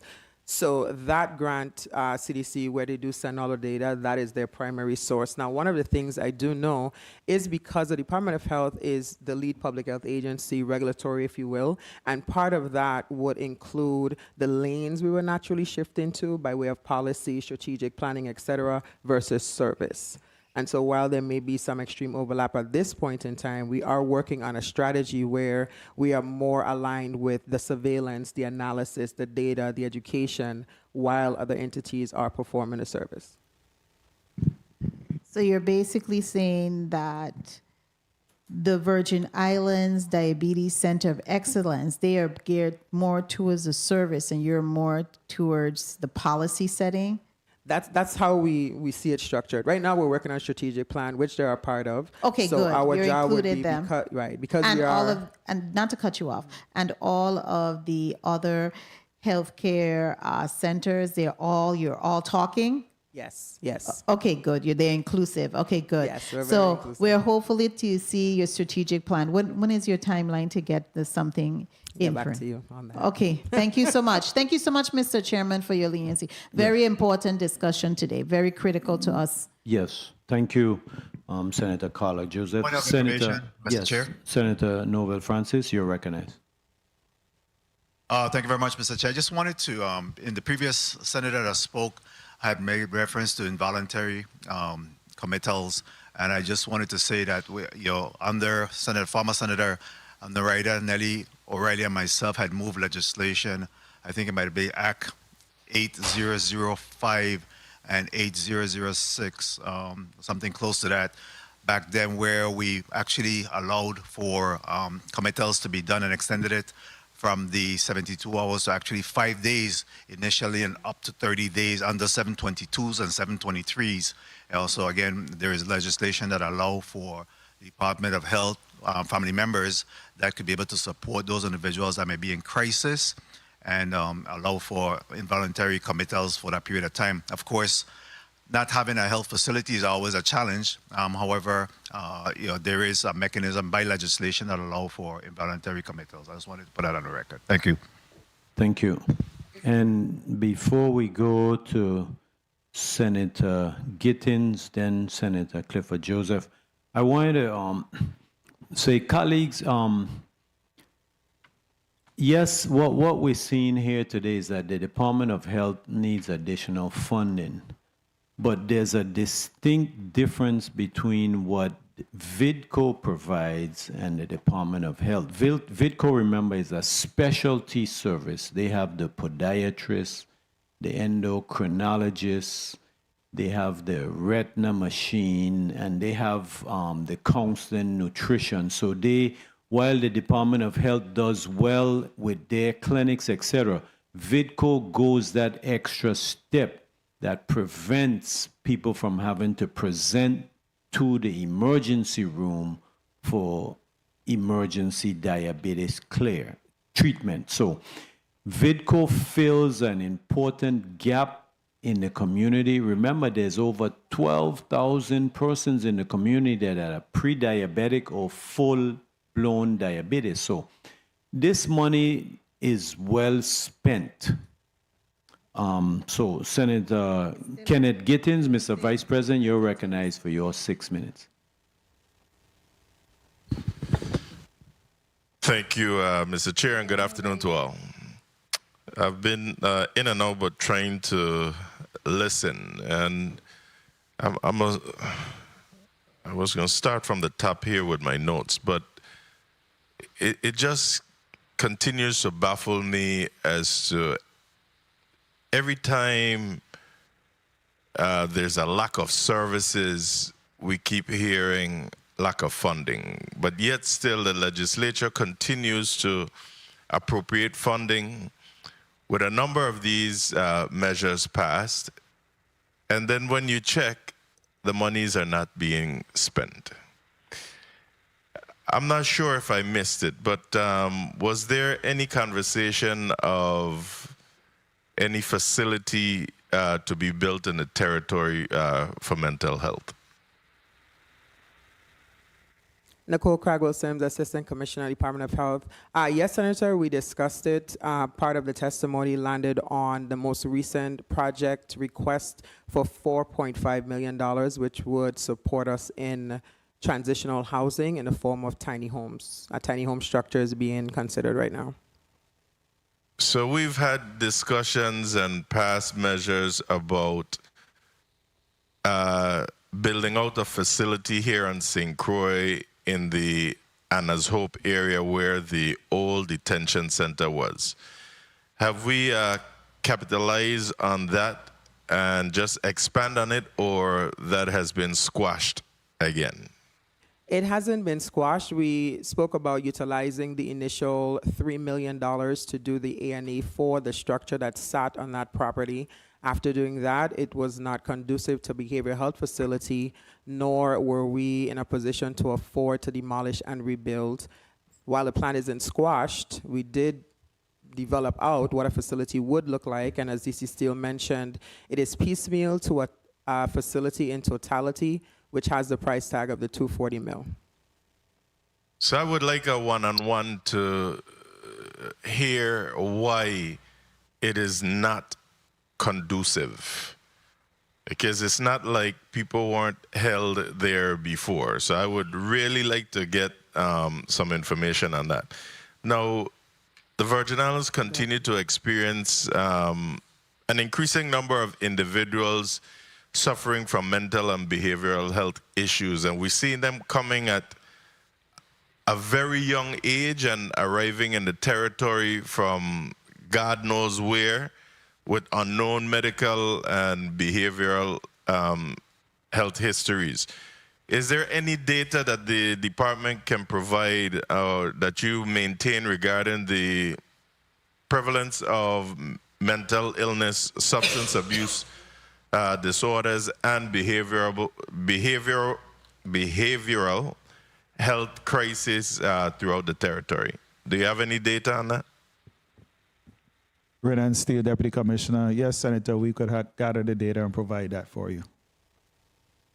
Please do, through the chair. Have the department observed any increase in mental health incidents involving minors, adolescents, and young adults over the past 5 years or so? Renan Steele, Deputy Commissioner. Yes, we have, sir. Do you have that data as well? And trends by district? Yes, that'll be provided with the same packet. Yes, sir. Okay, I wish that information was part of the testimony today, but I'm looking forward to seeing that. Please, Mr. Chair, through the chair, please remember those two requests. Yes. And what specific strategies has the department implemented to identify and or intervene with at-risk youth before they enter the criminal justice system or even become homeless or require emergency psychiatric services? Nicole Sims, Assistant Commissioner, Department of Health. One thing that the Department of Health strives to inform everyone of is that we are a very reactionary society. We are trying our very best to be more in the green and preventative. So I'll turn to Director Mead, who is the Director of MCH. She can speak about those early intervention tools that are utilized. 1 minute. Thank you, AC Sims. Director Mead, MCH. So first of all, I want to say that mental health does start at the beginning of the lifespan. So it's important that maternal child health does receive the funding for those things. One of our programs, being the Virgin Islands Psychiatry Access Program, addresses 0 to 18 years, any mental health issues. We also do community service through outreach programs and activities with our community health workers, as well as provider-to-provider consultations, and that is actually used through telehealth. So I'll say this to you, and thank you for your responses. One of the things is that I'm not hearing enough PSAs from the Department of Health. I'm just not. And in regards to maternal child health? I am a Department of Health, period. I am a... Time. I'm a... What would you say, Mr. Chair? Advocate. You could continue, Senator. I am a son of the Department of Health. My mom worked at the Department of Health with Dr. Christensen and many others for many years before she retired. And as a youngster, I could remember even just looking at the television, and you could always see these PSAs. You could hear them on the radio and whatnot. You saw the vans in your community. You saw the vans at the schools, etc. I'm just not seeing it right now. What are we doing to step this game up so that people can know of the services being offered? In addition to the Gen Z podcast, the MCH is actually forming our own podcast that addresses 0 to 18 years old. As far as PSAs, we work very closely with the Department of Education to put out things directly to parents, as well as the adolescents that are turning 18. I just wanted I would really like to see these vans and whatnot in our communities as well. I commend you all for the health fair yesterday, very interactive with the community and whatnot. I'm going to wrap up by asking, I saw a number of vans out there, about 3 of them yesterday. Are any of them specifically for mental health? Yes, one is a behavioral. Well, I'll speak for Dr. DC Steele, but yes, one was for behavioral health, one is for MCH, and then one is the Department of Health. So the one, since we are on mental health, how is it being used right now, and where has it been in the last for the last couple of months, last 6 months? I'll allow DC Steele to answer, and then if we do come back to me, I can answer about MCH's van. Red and Steel, Deputy Commissioner. The vans have been on school sites. We've had the Zen van program right before the close out of school. We've been in some of the housing community projects. It's also been to the different health fairs that we've been in collaboration with other members. It's most recently also went into one of those communities who had a crime incident, and we actually provided there for support counseling on site for a few days in our housing community as well. So it's been at several locations in the last few months there. So first thing, let's not refer to our housing communities as projects. The projects is when it's building. So what housing community can you tell me you've been to within the last 6 months? They've been to the Candido. I think it's the name of the one right here in Frisenburg. I know it as Frisenburg, but they've been to that site there. They've taken it down to Harborview. Harborview. It's been on site at Harborview, just to name a few. And how many individuals would you say have been assessed, screened, or referred for treatment through services provided by the vans since their deployment? I'll have to get a full data for all of that because we'll have to track the whole year and provide the numbers of those. But right off of head, I know as we shared in testimony when we're looking at just the last. Well, just go ahead and provide that. But next time when we ask for our update, the chairman was specific in the ask, and these are the things that should have been in the testimony so that we could know that the program is active and the data that you have generated thus far. I have the number for MCH. Thank you, Mr. Chair, and I think the director of MCH has a response. Yeah, I have the number of. You have to wait. Mr. Chair? Please proceed. Lucky me, director of MCH. We have a number of 20 at the Harborview Apartments, but we've done one in St. Thomas, and I'll have to get that number to you as well.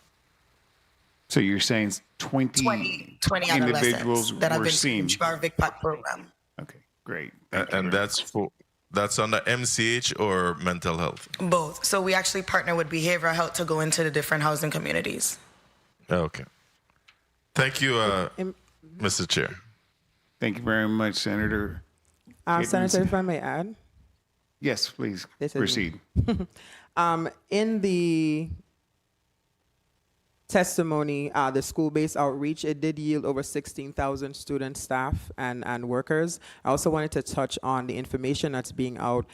We have a full-fledged suicide prevention campaign that is launched, and we have actually begun to utilize social media, meeting people where they are. So while we do still have some of those PSAs and things that would appear on the radio, a lot of social media-driven access for that target audience is where that information is being disseminated. And I also wanted to touch on behavioral health as a whole cannot be full circle without the preventative side.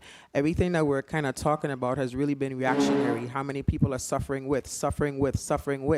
Our goal at the Department of Health is to spread education in the green. It is more of a preventative discussion, breaking stigma, having persons understand what behavioral health means versus mental health. When you use the terms, what is it? That is really going to be strong for us so that we're no longer operating in the red. Point of information, Senator Avery Lewis. Please recognize Senator Lewis's mic. Thank you, Mr. Chairman. Assistant Commissioner Sims, how are we with the different mandates that we have from the courts as it pertains to our inmates and behavioral health and so forth? Are the prisoners them getting those who deem from the courts by court order their wraparound services and so forth?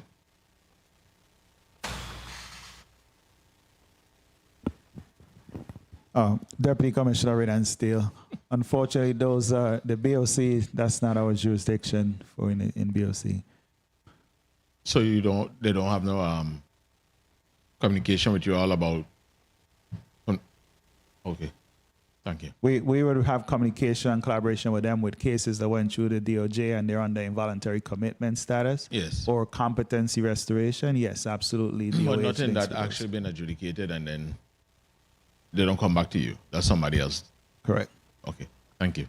Also, Senator, I do have the information from FEMA if you would like it, just in a quick snapshot. I think it does it. You can forward it back to us and then Okay. we disseminate it. Thank you. In reference to that question, let me just go a little further. We do have patients, off-island patients in behavioral facilities. I remember I almost got called in contempt of court for that, where we're responsible for the care, custody, and treatment of those patients. Can you tell me the status of those patients, how many they are, and where they are in the state? And when was the last time we did a visit to make sure we're in compliance with the law? Currently, we have 52 clients awaiting care. They're in states from California, South Carolina, Washington, D.C., Puerto Rico, and Pennsylvania and Florida. And when did we do our most recent visit? We've had visits to many of them. Sometimes I myself have went. Sometimes we send our psychiatrist. Dr. Brannigan goes a lot on the behalf of the department. And then we rotate those visits. So we've been to every facility except the California one within the last thing. All the others have been at least once a year that we get someone to visit. And the most important one is, where are we in terms of the payment? How updated are we with the payment to these facilities? Because I know that's usually a problem. Yes, as reported earlier, currently, as of the current update, we had 2.5 still owed and 1.08 million of that was already encumbered. So it'll be looking at this shortage, and that's why we work closely with OMB and Finance on a weekly basis to try to make sure all our facilities are taken care of. Thank you so much. Well prepared. I appreciate that. I think we're at that point now, and so I'll turn the mic over to the chair. Yeah, colleagues,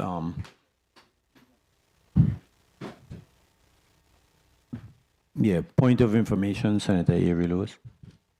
Dr. Sims, real quick, where are we with the Northampton location? And I thought you were going to, where are we with the renovations or construction? So we have had the meetings. We're still at the phase, I want to say right before demolition. That's where we are, started right now. We did have to move our divisions out. So both departments of Human Services and Health are finding homes for those entities that are in that area. Finding or you found? Health has found. I know Human Services is working through the process. I want to say finding because some of these locations have to be assessed and gutted and even built out to fit the division's needs. We had to do the same thing.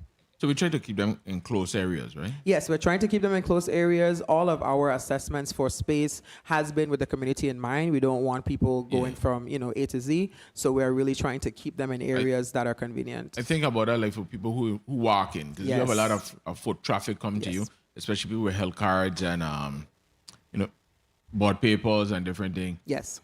And so forth. So try to keep things in close proximity where the cashier is and where the and not only that, where public transportation frequents as well. So we're keeping all of those things in mind. Thank you.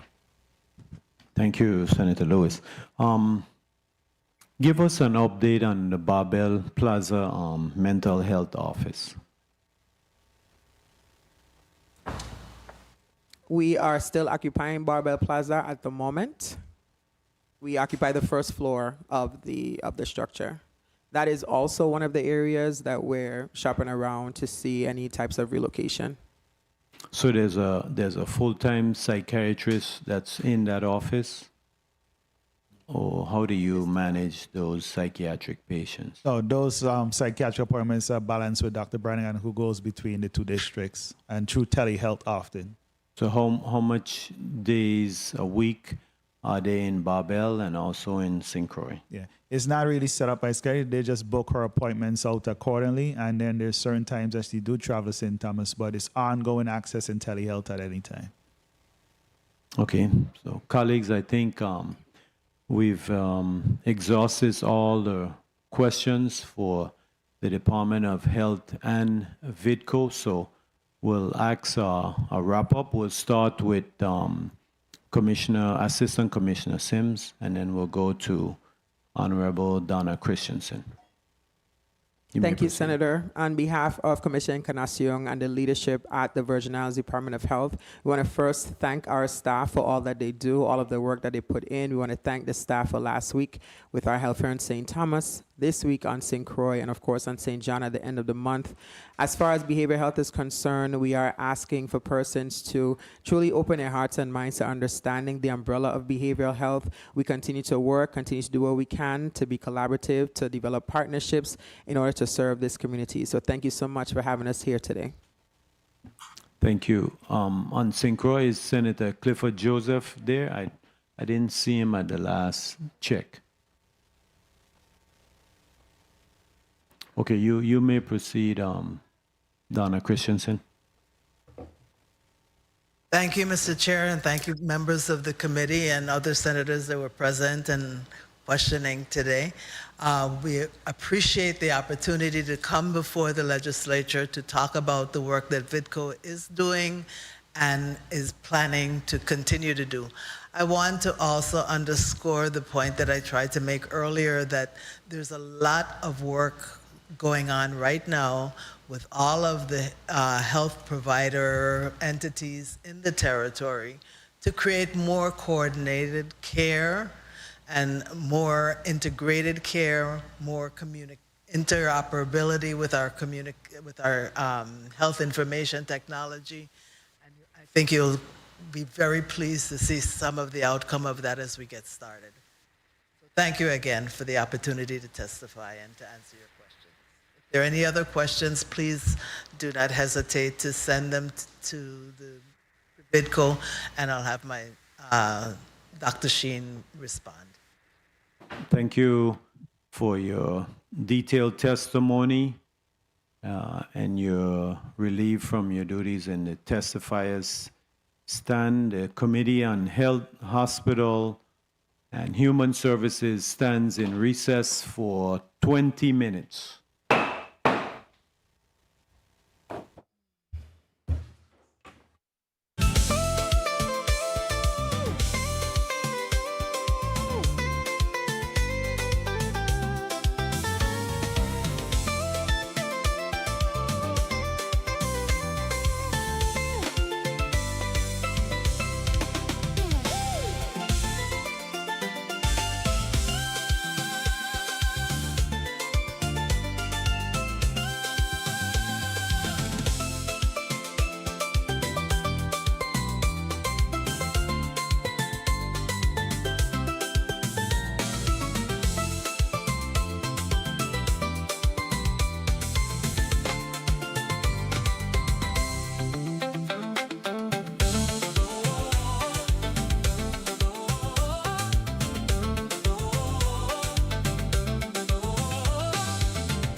The Committee on Health, Hospitals, and Human Services is back on the record.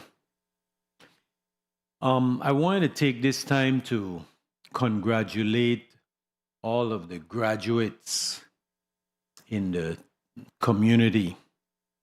And particularly, I want to emphasize this time the elementary schools and the other schools. Of course, you know, we always have to give congratulations to Charlotte Amalia and the University of the Virgin Islands, and of course, my alma mater, the VIIRS. But I want to mention congratulations to the 57 promotees at the Ola F. Muller Elementary School. Principal Miss Myra Penn, assistant principal, and also the 68 promotees at the Joseph A. Gomez Elementary School. Miss Irma V. Skelton, principal, Tashina Rogers, assistant principal, and especially Miss Shelton, because she announced that she's going to retire. So awesome class, and we wish you the best in your retirement, Principal Shelton, and also Dr. Sharon Prince, the other assistant principal there. We want to congratulate the 20 Janie Twitt Elementary School promotees, Julius M. Christian Hodge, Principal, Miss Patricia Maynard, Assistant Principal, and Miss Phyllis Ray Bryan, Assistant Principal. Also, congratulations to the Lockhart Elementary School K-2 promotees, Dr. Merlene Joes, Principal, Miss Patricia Maynard, Assistant Principal, and Miss Phyllis Bryan, Assistant Principal. And of course, the Bertha C. Bochelta graduates, Principal Terrence Corbett, and the first honor student, Layala Pierre, and the second honor student, Wildia Aurelis. And I also want to give special congratulations to Dr. Mario Francis, Principal of the Whitley Skills Center. And the valedictorian was Miss Kindichi Felix, and the SAL was Miss Shem Matthew. 152 graduates.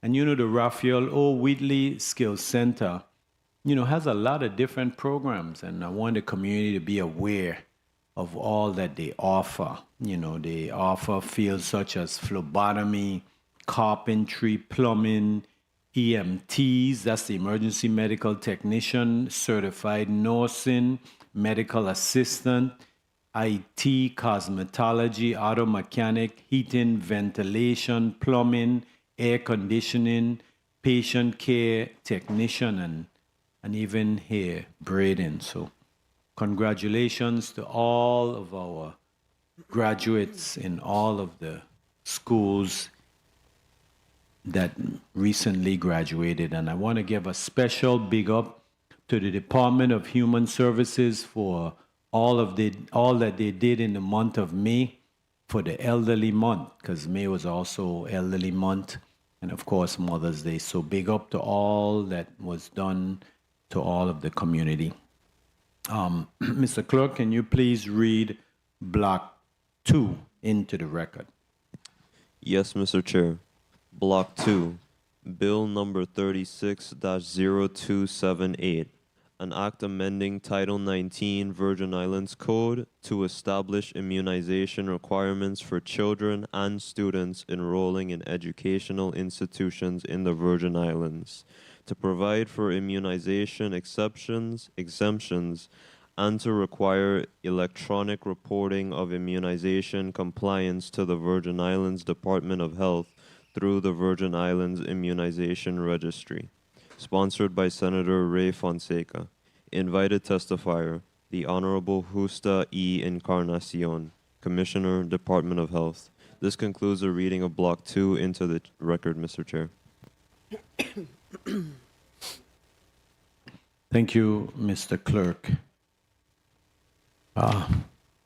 Who speaks to bill? Who speaks to bill number 0078? Senator Lorenzo Fredericks, you're recognized. Thank you, Mr. Chair. Pleasant good afternoon, everyone. Good day, colleagues. Good day to people of the Virgin Islands, viewing and listening audience. I rise to introduce Bill number 36-0278, an act amending Titles 19 Virgin Islands Code to establish immunization requirements for children and students enrolling in educational institution in the Virgin Islands, to provide the immunization exemption and to require electronic reporting of immunization compliance to the Virgin Islands Department of Health through the Virgin Islands Immunization Registry, VIIRS. At its core, this bill is about one thing: protecting our children. Every day, thousands of children walk through the doors of our schools, public, private, and parochial, and institutions of higher learning.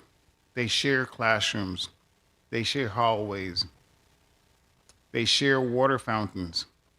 In that shared environment, the health of one child is connected to the health of every child. That is not a matter of debate. That is public health science, established and proven for generations. Yet today, the Virgin Islands still lacks a clear, enforceable, and modern immunization framework tied to school enrollment. Vaccine preventable diseases such as measles, whooping cough, meningitis do not respect school boundaries or grade level. They spread wherever people gather, and our children are among the most vulnerable. This bill changes that. The VIIRS system, which is the Electronic Immunization Registry, already exists in Title 19 of the Virgin Islands Code. The Department of Health already operates it. Bill number 36-0278 makes reporting mandatory. It makes compliance trackable. The goal is to make outbreaks more detectable before they become a public health emergency. This is not a punitive bill. It is a prevention bill. It does not target any family, any faith, or any community. It establishes a baseline standard of protection for every child who walks through the doors of the Virgin Islands, of a Virgin Islands school. This bill is responsible, it's constitutionally sound, and long overdue. Colleagues, I ask for your support and a favorable vote on bill number 36-0278. I so move. Thank you, Vice Chair Lorenzo Fredericks. We'll now do a mic check. We'll start with you, AC Sims. Nicole Cragwell Sims, Assistant Commissioner, Department of Health. Good afternoon, Monique Stout, Director, Immunizations Program, Virgin Islands Department of Health. St. Croix. Good afternoon, Makish Taylor-Jones, Chief Legal Counsel, Department of Health. Good afternoon, Lakia Mead, Director of MCH, Department of Health. Okay, so AC Commissioner, Ms. Stout, who's going to do the presentation? I will. Yes, proceed.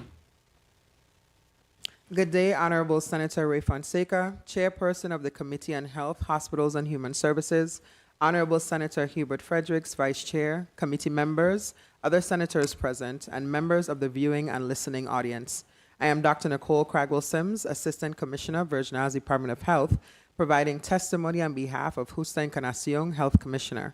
I'm joined today by Chief Legal Counsel Marquise Taylor-Jones, Deputy Commissioner, Human Resources, Joan John Baptiste, Director of Immunization, Monife Stout, and the Director of the MCH Program, Ms. Lakia Mead. Thank you for inviting us to provide testimony on Bill number 36-0278, An act amending Title 19 of the Virgin Islands Code to establish immunization requirements for children and students enrolled in educational institutions in the Virgin Islands, to provide for immunization exemptions, and to require electronic reporting for immunization compliance in the Virgin Islands, to the Virgin Islands Department of Health through the Virgin Islands Immunization Registry System, VIIRS, sponsored by Senator Ray Fonseca. I would also like to take this opportunity to thank Governor Albert Bryan and Lieutenant Governor Tregenza Roach for their continued guidance and support, along with my colleagues throughout the governments. The Virgin Islands Immunization Program is responsible for ensuring that uninsured and underinsured individuals have access to life-saving vaccines that prevent disease, disability, and death. The program is 100% federally funded and works closely with the Centers for Disease Control and Prevention, CDC, to ensure that vaccines administered throughout the territory are current, properly administered, and readily accessible. The program also supports providers in increasing vaccination rates, addresses vaccine hesitancy and exemption concerns, and utilizes targeted public education campaigns to communicate the importance of immunization. The immunization program consists of 4 core components. Vaccines for children and surveillance focuses on childhood and preschool immunizations for eligible, underinsured, and uninsured children and encourages provider participation in the program. Hepatitis B and epidemiology focuses on maternal and infant health, including the prevention of prenatal hepatitis B transmission. Adolescent vaccines promotes recommended vaccines for teens and young adults, including HPV, Tdap, and meningococcal vaccines. Adult vaccines and pandemic influenza focuses on adults ages 19 years old and older, as well as emergency preparedness and response related to vaccine preventable diseases. A critical component supporting these efforts in the Virgin Islands Immunization Registry, or VIIRS, a confidential, population-based electronic database that records immunizations administered by participating providers to the territory. A major accomplishment of the immunization program was the restoration of the Virgin Islands Immunization Registry in January 2020 after the database sustained significant damage during the 2017 hurricanes.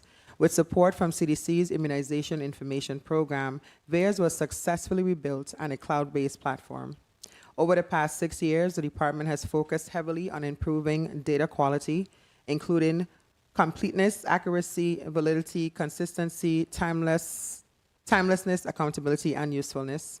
High-quality data are essential to monitoring immunization coverage, identifying gaps in protection, responding to vaccine-preventable disease outbreaks, and supporting informed public health decision-making. VIIRS currently contains immunization records dating back to 2009, providing a comprehensive source of vaccination information for the territory. Department of Health clinic staff and vaccinating providers participated in the Vaccines for Children program, the Section 317 Adult Vaccines program, and independent provider practices have been trained in the use of VIIRS. Despite these efforts, providers' participation and reporting remain below desired levels. The program's goal is to have 90% of vaccinating providers onboarded and actively reporting to VIIRS. Currently, 77% of providers are enrolled and only 74% are consistently reporting immunization data, according to the 2024 Immunization Information System Annual Report. To address this challenge, the department used federal grant funding awards in 2023 to help offset the cost of establishing interoperability between provider electronic health record systems and VIIRS.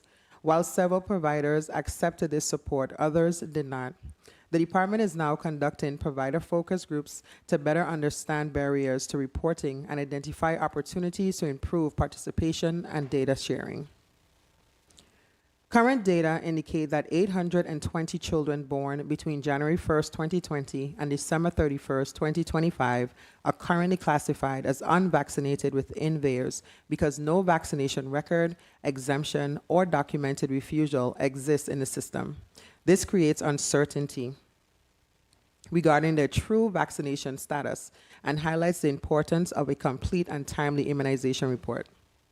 Recently, Immunization Program Director Monifa Stout attended the National Adult Immunization and Influenza Summit. During the summit, data presented by American Families for Vaccines, the nation's first pro-vaccine political advocacy organization, demonstrated that states which have eliminated religious exemptions have experienced significant improvements in vaccination rates. These states include California, Maine, Mississippi, New York, and West Virginia. Therefore, the department recommends amending the bill to remove the religious exemption contained in the proposed section 4120, outbreaks section A, 1, and 3, as a necessary public health measure to increase childhood immunization rates and reduce the risk of vaccine-preventable disease outbreaks within the territory. Vaccination requirements have long been recognized by the courts as a valid exercise of governmental authority to protect public health, particularly in schools and childcare settings where communicable diseases can spread rapidly among vulnerable populations. The proposed amendment applies uninformally. Excuse me. The proposed amendment applies uniformly to all students and does not target any specific religious belief or practice. Given the territory's ongoing concerns regarding childhood immunization compliance, the department believes limiting exemptions to medically necessary circumstances will better protect children, families, and the public while ensuring exemptions are reserved for individuals who cannot safely receive vaccinations due to documented medical conditions. The department believes this approach appropriately balances parental choice with the government's responsibility to protect public health, maintain safe educational environments, and reduce the risk of preventable disease outbreaks. National recognition. The immunization program is currently in the final stages of procuring a new immunization information system that will further expand interoperability and reporting capabilities.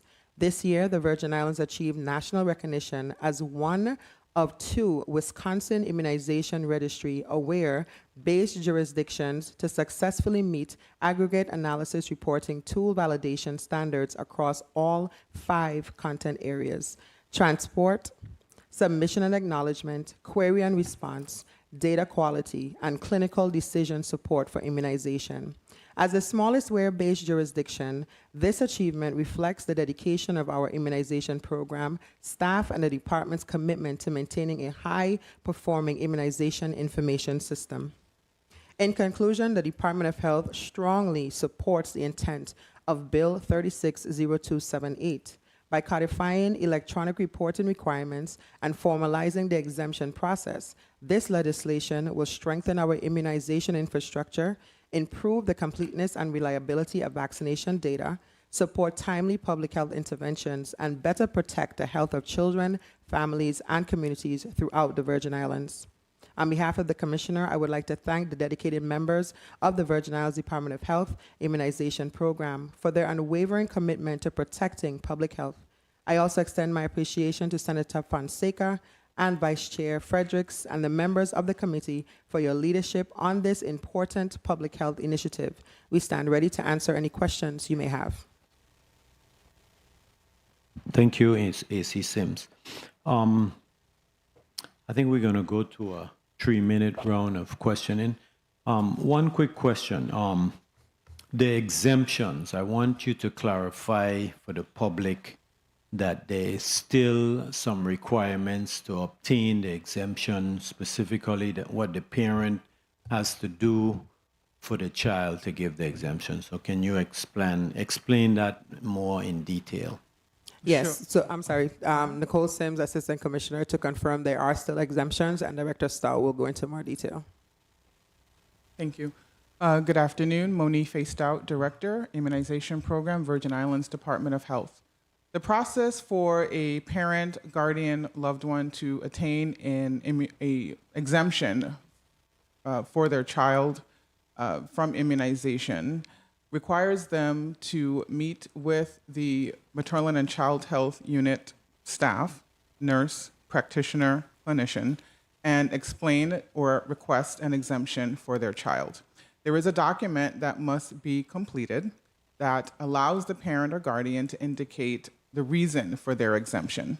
Those reasons exist to provide the department with an explanation or clarity as to what hesitancy there may be for that parent to choose to exempt their child from vaccine. One is medical, another is religious, and the third is personal preference, both two of which we're addressing today. When the parent indicates that they want to exempt their child from vaccine, the clinician at MCH will then counsel or provide some type of counseling for the parent about the importance of vaccination. After the parent has completed that counseling session with the MCH staff, the document is completed by the parent, and that document is sent to the medical director and the commissioner for review and approval before the exemption is issued back to the parent. And then it is then given to the parent as a copy, and the parent takes that to the school. Okay, so the parent then have to sign confirmation or something to make sure. There is a clause in that exemption that reminds the parent or makes them responsible for because of their decision to exempt their child from vaccines. Okay, so the 820 possible cases, how did you come about that number? Our immunization registry manager is the one that monitors that data. And in every monthly report, it is listed as to how many children within the data are exempt, or not necessarily exempt, but how much information is missing out of that database. So there is that gap that the registry manager monitors and reports out every month. Okay. And, just so that we could get a cost here, because these are mostly the persons that need the governmental assistance. Give us an idea what the cost would be. The cost for an average vaccination for your child to go to school. Say they're starting at kindergarten. I know there's a series of vaccinations. Sure. So for the immunization program operates the Vaccine for Children program. That is the backbone of what we do. Eligible persons for the Vaccines for Children program receive those vaccines for free, give or take a small stipend to actually visit the doctor, which is a part of their overall clinical visit. But that should be no more than $20. So technically, the vaccine is for free if that child is eligible. Okay, and then they can go to on St. Thomas. Can you give us the locations? But we have 14 providers across the territory who are a part of the Vaccines for Children program. That includes MCH and 2 of our federally qualified health centers, 1 on each district. So I can provide that spreadsheet for you afterward. Yes, actually, if you can, and then another round of question later on, if you can give the locations. Point of information, Senator Avery Lewis. Thank you, Mr. Chairman. Good afternoon, colleagues. Good afternoon to the testifiers again. Afternoon. Dr. Sims, with this bill that before said today, this registry that we're proposing, how does it tie in? If I'm not mistaken, I saw your agency had a commercial or a Facebook post with a new modernization app or something stating that, you could go online now if you're born by 1989, currently come forward. You could go online and find your record. How does this tie in? Does this have any correlation to what we're trying to achieve here today? I'll have Director Stout respond. Yes, it does directly. What's your name on the record? I'm sorry. Good afternoon again. Monife Stout, Director, Immunization Program, Virgin Islands Department of Health. The public service announcement that you are referring to directly correlates to why we are here today. We have advanced our immunization information system to the point where we now have that portion of consumer access that was missing for years. So now that we were able to upload information into that database and make it available to persons who are interested in finding their vaccination records within the time frame that we mentioned in the PSA, it is solely based on whether or not their healthcare provider uploaded their vaccine information into our registry.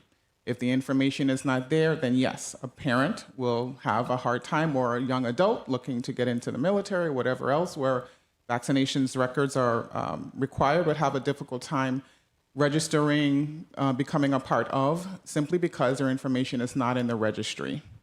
And when we talk about healthcare providers, we include in, just to be honest, clarity, all the records that we have from MCH, community health, and all of that as well too. Well, the healthcare providers we are referring to are those who vaccinate specifically, The private sector. whether public or private. Okay. It's That's all- what I'm asking. Mhm. The compilation of MCH, community health, Department of Health period, and the private sector. Yes, those who That's what I'm vaccinate. asking. Yes, correct. Thank you. Thank you. Senator Marvin Blyden, you're recognized for your 3 minutes. Thank you so much, Mr. Chair, and good afternoon to the testifier, and thank you so much again for your testimony. To me, this bill is a no-brainer for me in terms of amending the VI code to establish immunization requirements for children and students enrolling in educational institutions in the Virgin Islands, and also to provide immunization exemptions and to require electronic reporting of immunization compliance to the Virgin Islands Department of Health, to the Virgin Islands Immunization Registry, VIIRS. Now, let me ask, in respect to this legislation, though, it makes a lot of sense, and I want to thank the sponsor for bringing it forward. Dr. Sims, let me ask you, though, in respect to one thing you stated, when it comes to exemption, you recommend that we amend the bill to remove the religious exemption. Why is that? Because when it comes to religion, that's a very touchy and real individual faith. You understand? So why would we want to remove that? Because I understand the importance of being vaccinated, but when it comes to religion, I don't think we want to go there or touch that. But why are you recommending that we remove that to amend it? I don't agree with that part. Can you speak to that? Nicole Sims, Assistant Commissioner, Department of Health. I'll start and I'll have Director Stow continue. Very well. Yes, we do understand and appreciate once we hear the removal or the massage of anything religious, because we do understand the nature of it. A lot of this was also based on research in other areas and the boost that it immediately gave to the vaccination process.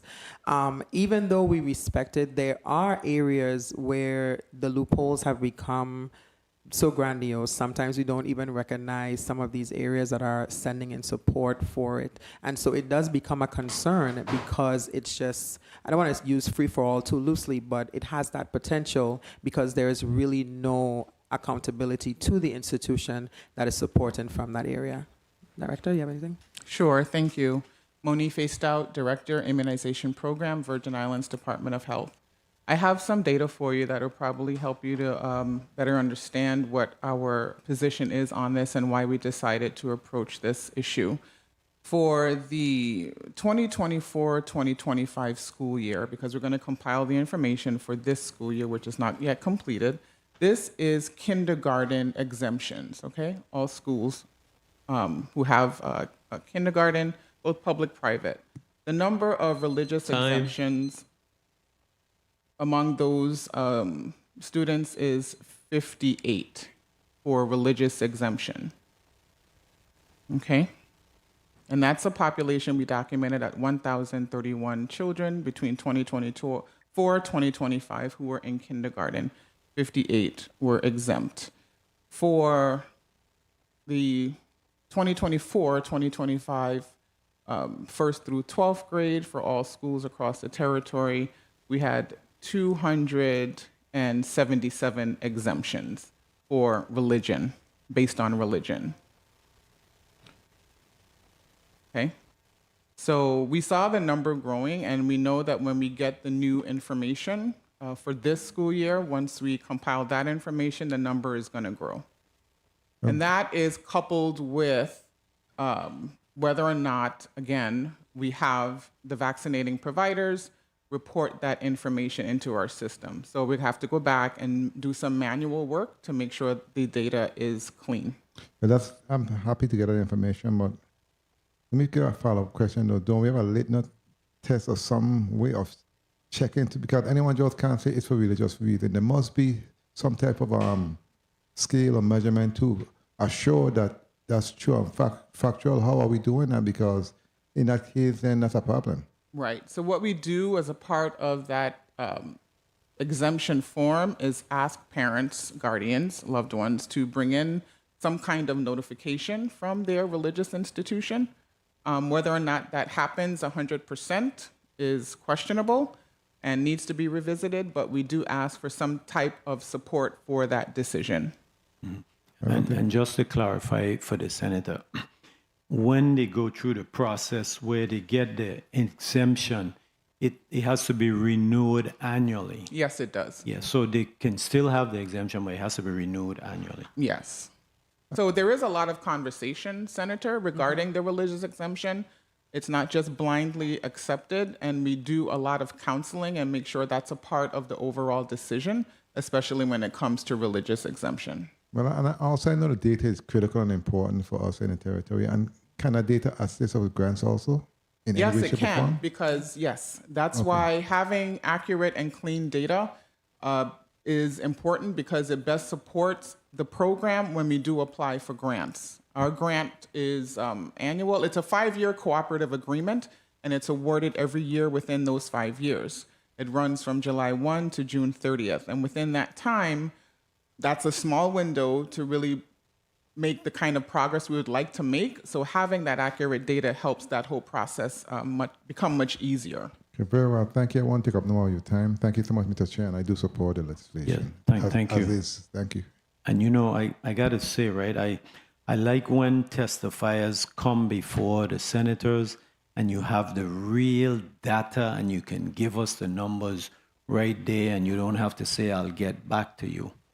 Yes, thank you. Senator Novell Francis, you're recognized for your 3 minutes.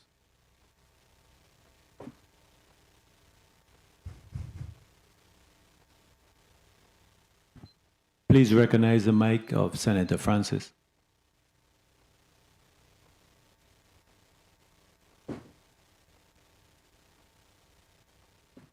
Media. 1 2 1 2. Okay, we got you. Good afternoon. Thank you very much, Mr. Chair. I first of all want to commend the bill sponsor and this particular piece of legislation. I too have a little bit of concern in regards to the exemption. I think that is something that we need to continue to evaluate on a case-by-case basis. And a total exemption could present some challenges, so I'm hoping that we're able to work this out. I'm not a member of this committee, but certainly I have just a few questions. Director Stout, what is the funding mechanism? How much money do you receive for this program? So in this grant year,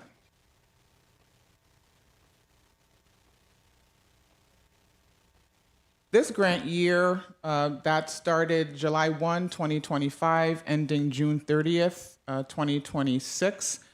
We were awarded $1,193,978. Okay. And how many individuals have been vaccinated thus far? How much is expected based on the grant is expected to be vaccinated, immunized? Right. That data is found in our IIS contingent on provider reporting, which is reflective of why we're here. It will first need to, the first question is, which vaccine are you looking for? Because we do have KPI reports that we submit, and those are solely focused on flu and COVID for right now. So an accurate vaccine report in terms of how much of the population is vaccinated, the more poignant question would be, which vaccines are you referencing? Okay, based on the grant that you got for the $1.1 billion, what was the expectation based on how the grant was written, you trying to achieve, or you're required to achieve? We are trying to achieve the full cadre of childhood vaccinations over the course of the year for 1 minute. Schools, both public and private, and even children who are homeschooled. The adult vaccination component is also included, but with the current administration's focus, we had to pivot and solely focus on childhood vaccinations, or weigh more heavily on childhood vaccination right now. But again, it would be which vaccine are we going to look at? Is it Okay. And flu, COVID? what is the symbiosis? What is the symbiosis between the private providers as well? You making this available to them? Any provider who is a part of the Vaccine for Children program will receive their vaccines for free so they can administer them to children who are eligible, who are uninsured. Children who are underinsured, meaning they have some insurance, but it may not cover the vaccine that they need, will be redirected to the either East End Medical Center or the Frederiksted Health Center to receive those vaccines. And what would you say is the state of our current Time. registry? What is the population in that right now? Is there anything going on? I'm sorry, please repeat the question. I didn't hear that. What is the state of affairs as it pertains to our current registry? Is there information, data available within the current registry, or you intend to establish it based on this legislation? No, the registry has already been established and has been progressing significantly since it became a cloud-based system in 2020. We're really proud to say that. And as was mentioned in the narrative, we are one of two who were recognized. Actually, there are 65 jurisdictions that have immunization programs. We are one of the few that actually have an IIS, and we were the second of those who have an IIS to be recognized for our data capability and our functionality of the system overall. So we're really proud of that. We are continuing to build, and we're using other grant funding to further expand what we have so far and be able to do more with that to serve the public, including veterans as well. Okay, my time has expired. I, of course, concerned about the security of the data, and certainly that there is an established policy as well as procedures and training for the operation and care of the information gathered. But I just wanted to finalize to ask, how are we addressing the issue of undocumented personnel? Do we believe there's a delta in that area in terms of ensuring that those individuals are actually receiving immunization, vaccination as well? Sure. So that specific metric is not something that, and I could be wrong about this, I'll go back to the registry manager, it's not something that we categorize in our data collection. Right now, and then again, that depends on the provider that serves that population. So if you have a provider that serves someone who is undocumented, that information will still need to be uploaded into our IIS for us to see that. Whether or not that's an indicator that's included, not right now, but data is there in terms of whether or not that person had a vaccine and other basic metrics that we collect to help support our data overall. Very well. Thank you. Thank you for the work that you're doing. You're very knowledgeable of this. I think that in respect to that delta or that void, I would like to see where we're closing the loop on that, because do you have sight of what that number could look like? Based on your experience and knowledge of this in terms of those undocumented individuals, you have any sight of what that number could look like? I want to be cautious in saying anything like that or giving even a percentage. I guess we can presume what that may be because we serve primarily persons who are uninsured. So we can presume that that population may not have sufficient insurance to pay for a vaccine, but we want to be cautious in terms of the percentage of that population that may fit in that category. So I can't really say that right now. But to speak to the security of the system, it is secure.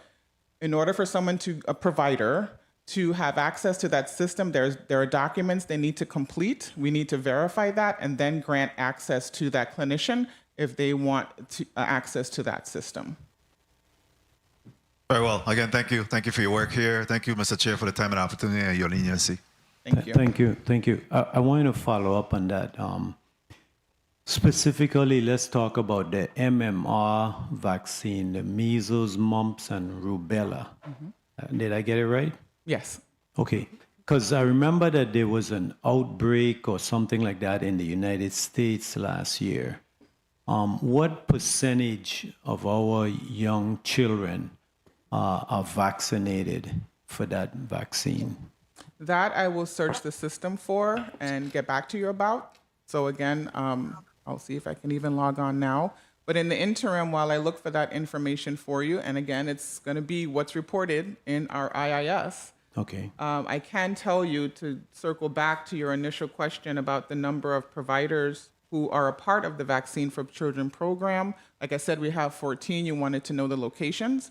So we have St. Thomas East End Medical Center, North Shore Health Center, Frederiksted Health Center, and all of their satellite offices, Partners for Kids, Schneider Regional, which is one of our birthing clinics that we list as such for our federal reporting. Same thing with Juan Louis Hospital, ANS Pediatrics, and of course the Department of Health MCH program on both in both districts, Pediatric Care Center, Wilson Healthcare Consultants, Caricare, and then Island Pediatrics. And so you're saying that any vaccination administered in those 14 locations based on your program should be free? Yes, because they are part of the Vaccine for Children program specifically. So the healthcare providers are not allowed to charge an administrative or service or any fee? There is an administrator fee because it's going to be a clinical visit. Okay. But there is no charge for that vaccine. Okay, well, that's good to know. Right. And it's good for people to know that if they go into these centers, the vaccination is free. Well, they have to be uninsured. Yes, yes, once they qualify. Yes. Thank Senator Avery Lewis, you're recognized for your 3 minutes. Thank you, Mr. Chairman. Again, good afternoon. Dr. Sims, in the bill, let's back up a minute. If I go to the bill. In Section 4123 authorizes the department to collect and access demographic and medical information, including nationality and citizenship.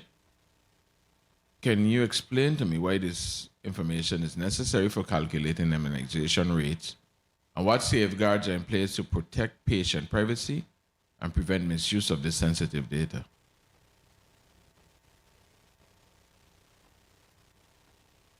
I only got 3 minutes. Anybody? Thank you. Monife Stout, Director, Immunization Program, Virgin Islands Department of Health. Like I mentioned earlier, this bill obviously includes that information that we need in those metrics. This is for our federal reporting, and it gives us a really good landscape of who is in our population and where we are in terms of our vaccination rate. All of that information is included and gives an overall picture of what our demographic looks like regarding vaccines. It's not information that's readily shared. Like I said, the system is heavily protected and we have our mechanisms in place. But it's all contingent on provider reporting. I understand you still get your mechanism in place, but what is the safeguards? Like, what's a parent company that's monitoring this system, you know? Sure. Right now, we're part of the VIIRS consortium. And so that is a fundamental database on which we most have built their IIS systems. And we are moving on to developing a new system. And that's going to be, once the contract is complete, which is still in DPP right now, we're going over to Envision. And all of those will continue in terms of database security and all that. 1 minute. We also have a data use agreement with our federal partners for that as well, in terms of data sharing and making sure that it's tight. Thank you. The legislation requires all healthcare providers, hospitals, medical centers to report administered vaccines within 24 hours. Based on the department's outreach and focus groups, is that reporting time realistic for smaller clinics and independent providers? And what operational challenges do you anticipate?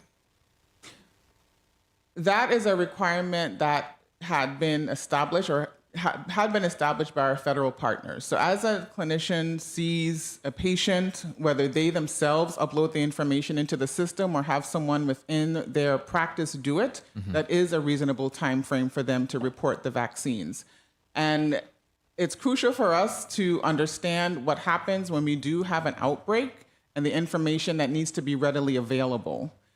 So the program has offered interoperability opportunities with providers, like we mentioned in our narrative, to help make that easier. Those providers who have that interoperability need to only insert or upload their vaccination information into their own health record, and it automatically comes over to us.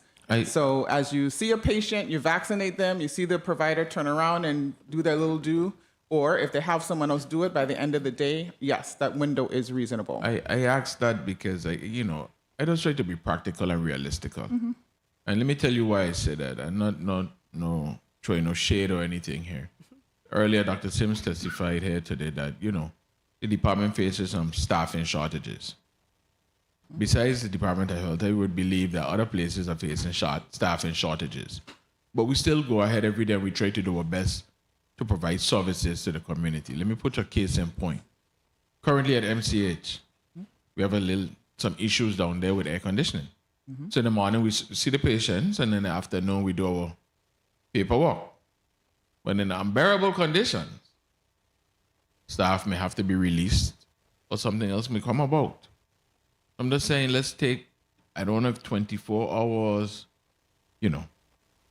realistically is enough. I'm not trying to make excuses, but I'm just putting a realistic perspective in place. Dr. Sims, what do you think? Nicole Sims, Assistant Commissioner, Department of Health. I appreciate where you're coming from in terms of the time frame. Coupled with that, like the director said, that information is critical to anything that can happen. So it kind of serves a dual purpose. So they're heavily encouraged to fit into that 24 hours, which is realistic. While we do understand things happen, it's a timeline that can have a domino effect if not adhered to. All right, let's put in a realistic part out there. Mr. Chairman, just let me ask one more quick question. So in the bill, it talks about establishing penalties for schools and healthcare providers that fail to report information. Before imposing these fines, whether $500 or $1,000 per violation, does the department intend to implement a warning or a corrective action or a grace period process or let's inquiry? Yes, we do. So Monife Stout, Director, Immunization Program, Virgin Islands Department of Health. We are working on a policy within our department to address that issue in terms of implementation of enforcement for violation. So we have a draft of that policy. It's not confirmed yet, and it had been reviewed at least once, and we need to go back and review it again after this and determine how best we are going to implement what we need. But in that policy, we have looked at everything from a purpose, the vision, the authority, the scope, the definitions of things, guidelines and what those would look like, policy objectives, strategy pillars, and then of course the implementation plan, the practical boots on the ground of how that policy is going to be enforced. So it's in writing, but it's just not confirmed yet. So we have considered that. So the one good thing I'll say about Department of Health that don't bothers me is that you all do a very good job at trying to get your message out. You do an aggressive campaign in English, Spanish, Creole, Taiwanese. You're really working on it. And you do a very, very good job getting the information out. Every place you go, your posters are there, your information is there, social media, even the radio waves. So I really applaud you all for that, and I ask you to continue doing that. And then when this bill is passed, right behind this bill is a pediatric registry that we're working on closely with the department as well. So I applaud you for the different registries and everything with us. Let's keep up with it and moving forward. Thank you very much. Thank you. Yes, thank you, Senator Lewis. Senator Potter, Mr. President, you're recognized for your 3 minutes. Thank you very much, Mr. Chair. Good afternoon.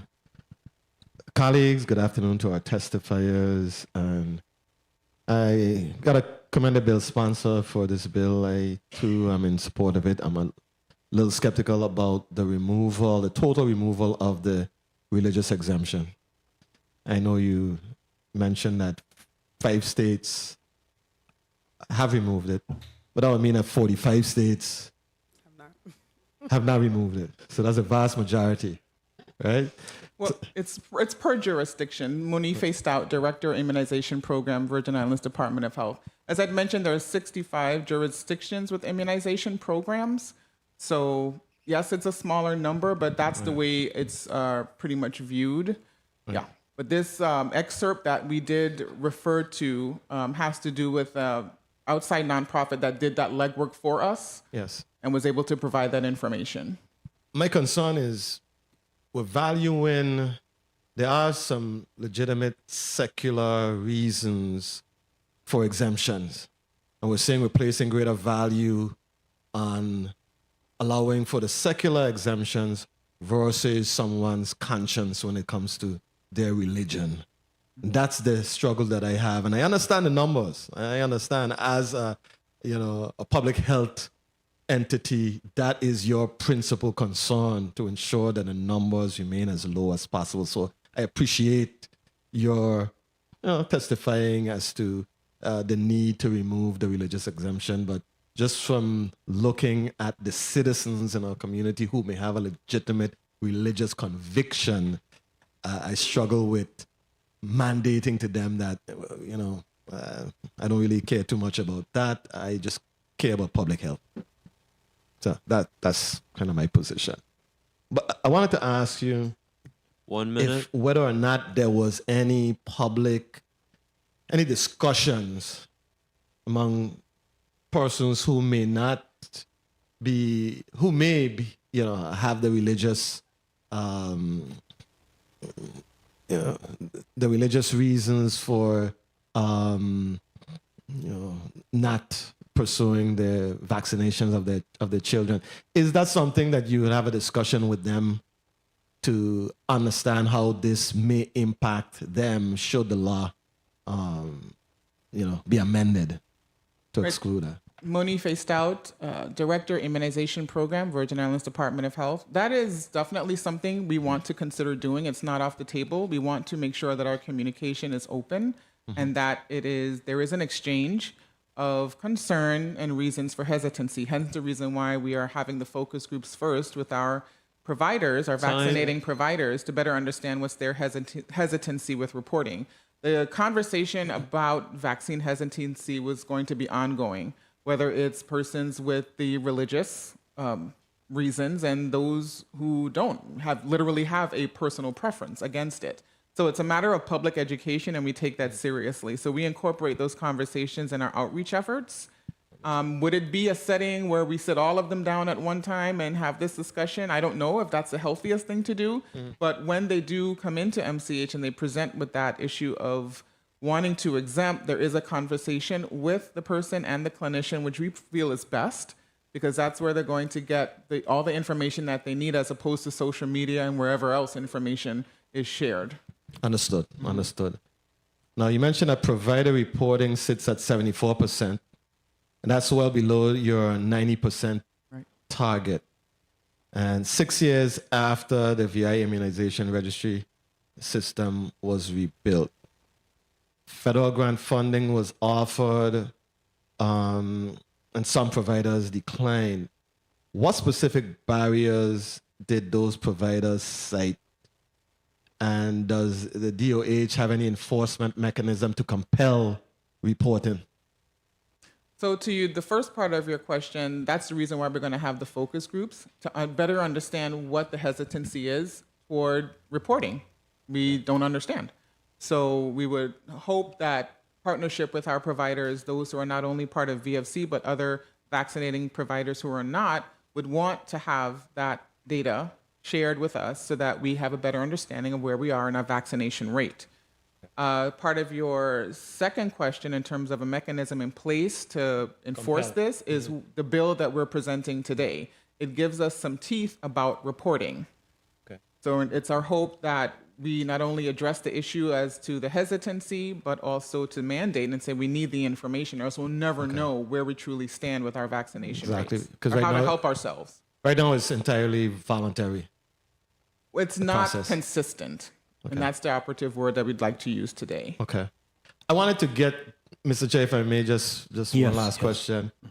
The bill formalizes the exemption process, but what does the process actually look like in practice? Like, who reviews the medical exemption and requests, on what timeline, and is there some sort of appeal mechanism? There is an appeal mechanism. The nurses do a really good job about reaching out to parents in terms of where they're at and what their opinion is really about vaccine. And that's all the training component that's involved with the exemption process.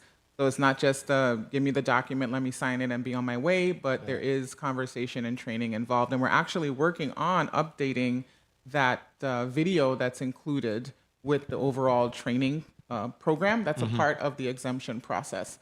So once that's complete, that'll be another tool or a better tool to help parents understand the importance of vaccination. So we have a nurse who actually reviews the exemption requests? Right. So the parent presents that they want to exempt, and the nurse is equipped with the exemption form. And we've even updated that form to include maybe the vaccines that the parent doesn't want the child to have. Maybe it's not all, maybe it's some. So they could check off. We haven't issued those yet, but that's what we intend to do. And then the nurse goes ahead and educates the parent about the importance of vaccine, and then the signatures happen, but it goes up to the medical director and the commissioner for final approval. Okay. What's a typical timeline, you would say? I am. As far as when I come in and I make my claim, I make my case, I make my request for the exemption, how long will it typically take? I cannot say definitively, but it should not be months and months if that's what the presumption is. No. Okay. It's a small window of time. Okay. Thank you very much for your response. And if I may add, once it gets to the OTC, there's also discussion because the medical director isn't just signing, it's also discussion in a comb. So that form could possibly go back down so that we truly know the nature of the exemption. Okay. So there's a thoughtful evaluation of the request. Absolutely. Yes. Absolutely. Okay. Yes. I appreciate your comments. Thank you very much for the flexibility, Mr. Chair. Senator Lewis, you're recognized for your point of information. I'd just like to say not only to Department of Health, but to my colleagues, throughout this big conversation here, we're using a lot of acronyms. And remember, we have other people listening, and let's be mindful. Sometimes we may just want to, every so often, see what the acronyms mean, all right? Okay. Yes, thank you. I just had a little sidebar with the vice chair. You mentioned the name Envision. And of course, envision mean different things to the senators, but we know you're not talking about the housing envision program. You're talking about a program envision. But yes, I want to follow up on the question from the president in that the exemption still remains, but now it's a process to get the exemption, and it's a 1-year renewal of the exemption. Yes.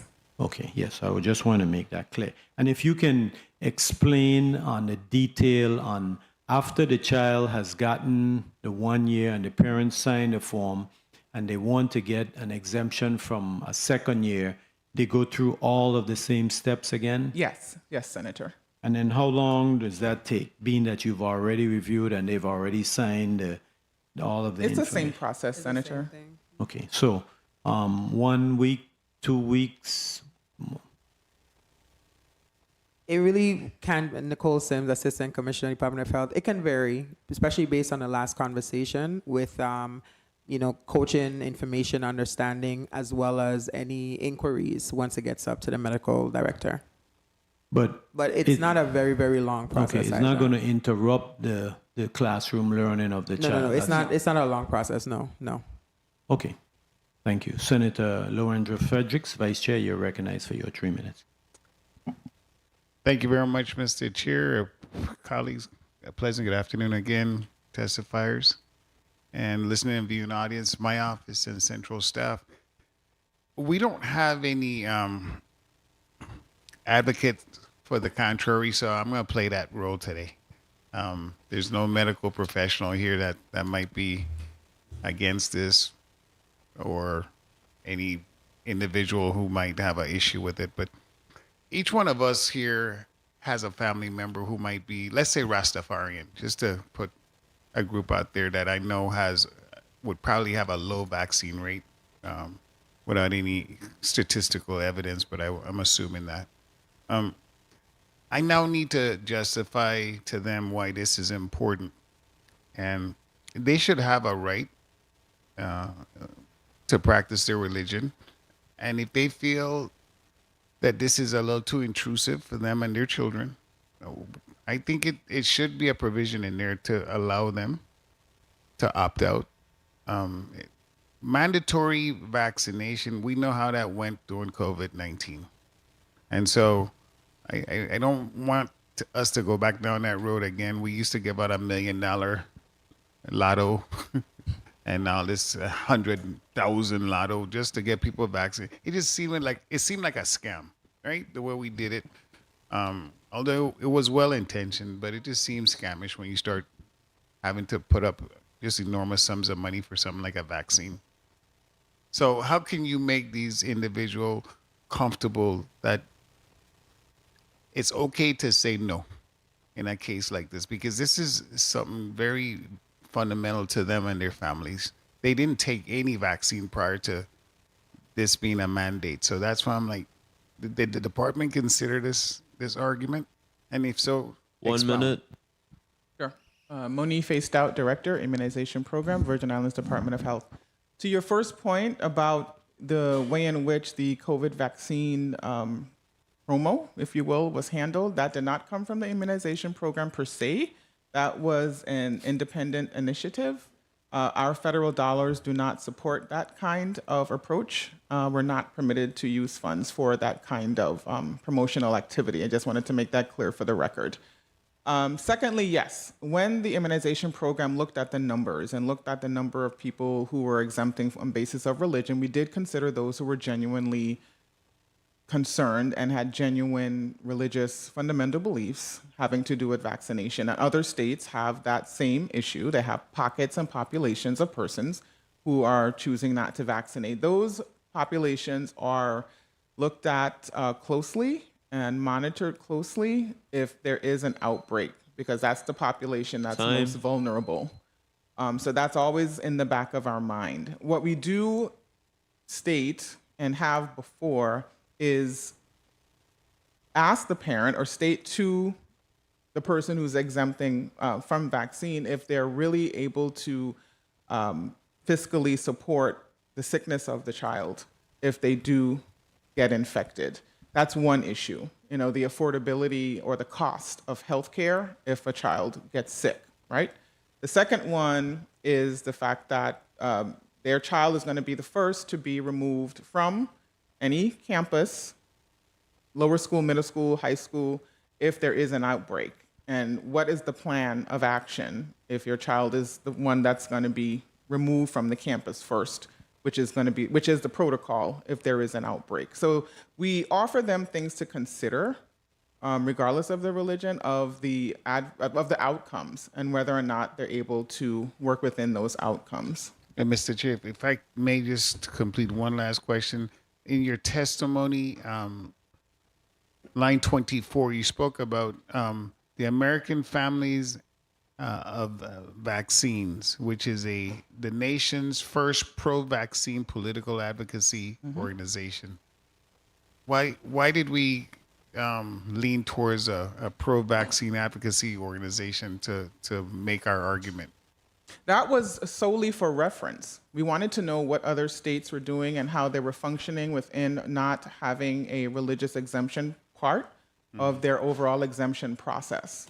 And so they were the ones who were able to provide that data at the time. And this was an entity that I was able to introduce myself to and meet and discuss briefly about their work and how they put it together. So it's not a sole source anything. It was a simple reference to see what other states were, how the other states were working regarding this form of exemption or this part of exemption. This reminds me of a smoker looking for another smoker to go and smoke.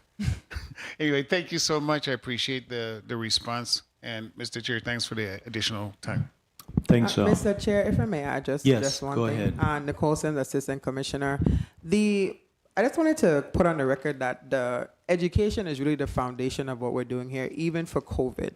So even though there were, some areas to bring persons in, a lot of people are not educated on vaccines, the various vaccines, the benefits of vaccines, getting sick, what happens there, et cetera, et cetera. So the education that the program, not only the program, but the public health authority has to provide once we have persons there is really our goal. Them understanding, not just us understanding from a place of knowledge, but them understanding how in such a small area, the impact of an outbreak and how fast it can spread and what it can do will do to the population. And that's really one of the pointed places that we tend to come from. Wow, you know, that's some good information. Because, you know, I never realized that if there was an outbreak and a child was not vaccinated, they would then be basically removed from that school classroom to protect the others. So what would probably happen is that you'd need to have a parent that could continue the education because you want to make sure that the child is learning. I'd never thought of it like that. Senator Kurt Vele, you're recognized for your 3 minutes.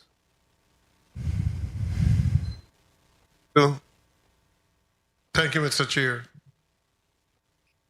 I am definitely going to support this particular measure. I am just looking at the portion with exemption 4120, section 3. And I don't know if we need to take a next look at it and strengthen the language. You know, I definitely understand both sides of the coin, but we also got to be aware that we have had the resurgence of childhood disease that were literally eliminated in the U.S. We've seen the recent measles outbreak, and there are a number of other areas that we need to seriously look at. The exemption, as its word, it's a religious exemption. And I do know a lot of people apply for the religious exemption, but a lot of time it's granted without even knowing as to whether or not religion is involved. You know, what is a particular religion? Does that religion forbid their members to be vaccinated? I think we need a little bit more information, because the worst thing that we want is to have an outbreak of any kind in the Virgin Islands. And a lot of people are skeptical, and I was just discussing with my colleague here, you know, COVID created a new generation of vaccine skeptics. And then we had the new health secretary, who I see as totally unfit for that particular position, that came with this crazy theory about vaccinations. And, you know, recently was trying to lift childhood vaccinations, and then it was reversed. So it's been a crazy environment in reference to vaccination. So I applaud the sponsor of the bill, and I applaud the Department of Health for actually putting on the record that they believe that all of the exemptions can create an issue. You know, so congratulations to that. Thank you. Your presentation was good, and you have answered all of the questions. But if there's any way that we can protect individual rights while strengthening the language to make sure that people are just not getting a religious vaccination, and some of them don't follow any particular religion at all, but they just utilize the religious vaccinations as a way out. So I do like the fact that you're going to have that educational video, the presentation, and written educational materials, because at least you would be providing that individual with some more information as to the reason why vaccinations are in place. Now, I understand people concerned with COVID vaccinations. I clearly understand that. I myself haven't taken any more. I had the initial batch. But when you come to measles and rubella and those have been around not for 10 or 20 or 30 or 40. They've been around for years and years. So it's proven, you know, the effect of those vaccines are proven. And we got to make sure that as much of our population as possible are vaccinated. And then we really got to come up with a mechanism as to how we are going to, speaking to my colleague, how we're going to be able to deal with the undocumented population to make sure that the children are also vaccinated, because if they're not, then they could also be infected and contaminate an entire class. So we have a lot of discussion that we need to have, but this is a step in the right direction. And the punitive fine perhaps will make sure that everybody do what they're supposed to do. I will end with, when I was a student going to school, I didn't even know that vaccinations, you had any exemption, because they just used to pull you out your classroom, line you up, And they used to give every single person a vaccination. I never hear them call my mom or anything. They said it's time for a vaccination. And they bam, bam, bam, and they send you back to class. So I guess a different era. Thank you so much, Mr. Chair. Thank you, thank you. You know, with the vaccination, as a matter of fact, my bigger sister used to come with me because I was fainting. You know, so my mother used to send my bigger sister with me because I was fainting when I get a choke. But thank you, Senator Clifford. Oh, Senator Alma Francis, you're recognized for your 3 minutes. Thank you so much, Mr. Chair. Good day to my colleagues and people of the territory. I was here laughing a little bit because I have a very interesting take on vaccination. Yes, as a child, I was vaccinated. As an adult, I had a conversation with one of our local doctors that had encouraged me to take the flu vaccination. Listen, that was the sickest I was in my entire life. Right after I took it, I thought I was gonna die. I haven't taken it since. I've had the flu probably once since 2016. I've picked up little colds here and there. The last time I had a major flu was last year after 10 years. So maybe it's wearing off now. I don't know. Even during COVID, you know, the message at the time was take it and you won't catch COVID. I recall several of my colleagues took it and they had COVID like 2 or 3 times after. So, you know, I'm not saying it's a good or bad thing. I'm saying there are going to have people that are going to have different thought processes about vaccination. That's just the reality of life. And I don't want to be one of those that take away people's rights, because if you have 450 say vaccinate me, but 50 say no, they should have the right to say no.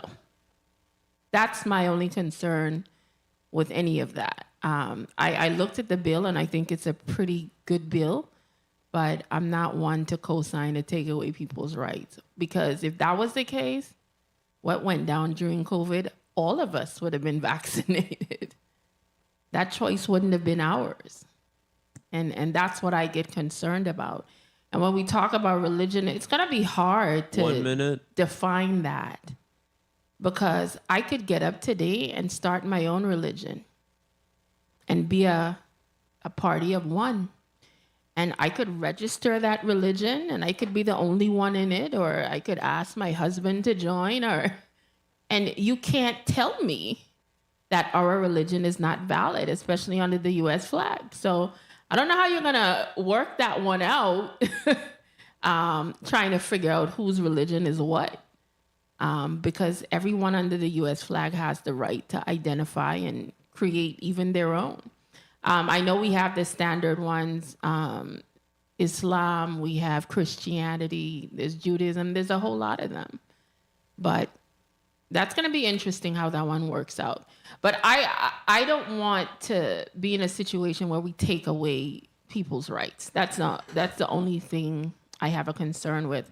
I remember when we did the could I just quickly wrap up my statement? Yes. I remember when we did the cannabis law, and one of the things we did included was for religious purposes. And, you know, my argument is, if we fought for them to put something into their bodies, why are we taking it away for somebody else to have the right to say they don't want it? So that's my only thought on this. I think what the bill does do, I think it's excellent, but I just want to make sure that part of the piece of legislation, that how it's written, we just don't take away people's rights. That's it. So, Mr. Chair, thank you so much for the additional time, and I will listen and make a decision accordingly. Thank you, Senator Alma Francis. One question. Did you consult the Department of Education in your formulation of this? We have been, Monique Faced Out, Director, Immunization Program, Virgin Islands Department of Health. So we have had discussions with Department of Education since 2021 regarding data sharing for vaccines among students and supporting the nursing team with access so that they can better understand which children are vaccinated and which children are exempt. And we're hoping that in this grant year, that for us starts July 1, we have those mechanisms in place so that we can have a more fluid conversation and understand where we are. So that has been ongoing since that time. We need the roster, not only from Department of Education, but also a few other schools in the territory, because right now in our system, we only have 3 schools listed in our immunization registry for that kind of data sharing to better answer your question about conversation regarding exemption. We can't have it if we don't have enough data to show them and look at that. So once we get the roster from Department of Education, then we can continue that conversation. Yes, and I know this bill has been in a draft form for a long time. I know you've been on my back for about a year to get this moved. So Yes, I would like to further pass it on to Director Mead on St. Croix. I believe she had a statement to make regarding an answer to Senator Heiliger's concern about the vaccines. Thank you. Yes, thank you, Director Stout. To clarify, just to share some background, besides being a director, I'm also a registered nurse. So when you spoke to you getting sick after receiving the COVID vaccine, it's not because the vaccine isn't supposed to make you sick. It's training your immune system to make you stronger. So in that sense, that could have been why you experienced some of those symptoms.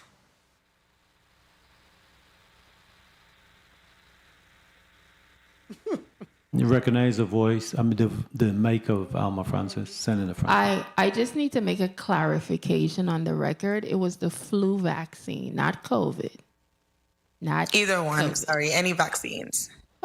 Well, I can't say either one because COVID was a whole nother production, because even though several people got it and we were told they would not get COVID after, several still got COVID multiple times.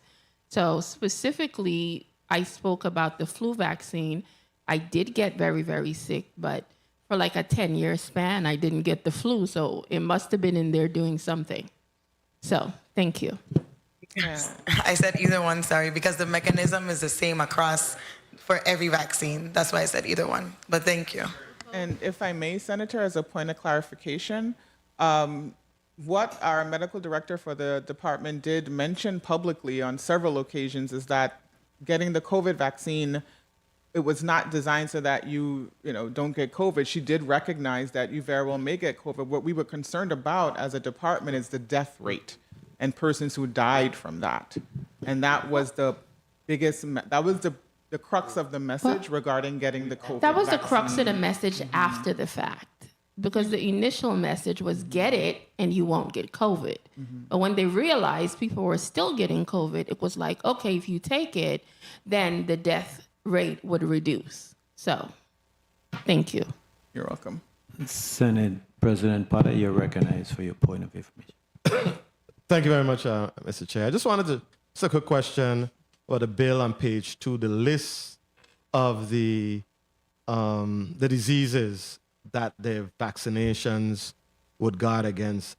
I wanted to know is this a standard list that is currently used by the Department of Education? I mean, like when my children were in school, we had a little immunization card with the lists of the polio and the measles and the mumps and the rubella. Is the list that's in the bill pretty much the same list that is currently a part of the vaccination card today?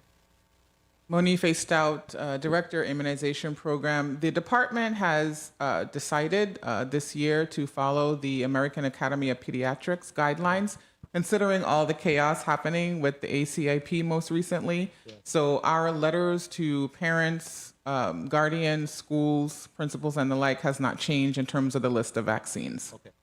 Thank you. Thank you for your response. And I want to follow up on that.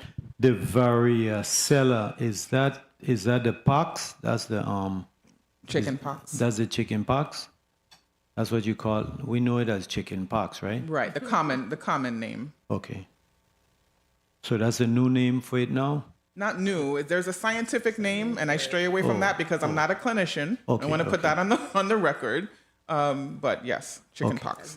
Okay, thanks. Any other questions?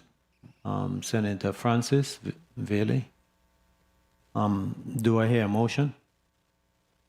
Senator Fredericks, you're recognized for your motion. Motion.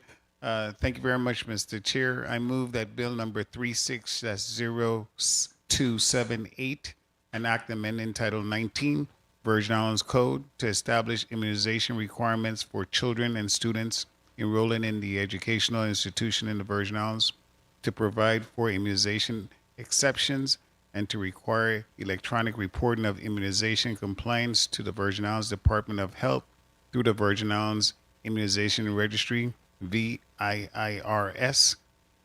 I so move.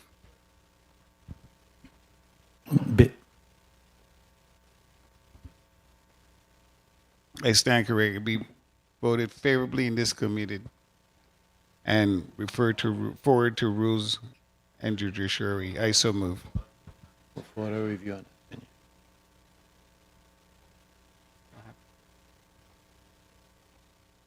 opinion. Bill number 36-0278 has been properly moved by Senator Fredericks, second by Senator Potter, Senator Marvin Blyden, Senator Alma Francis Heiliger. Roll call.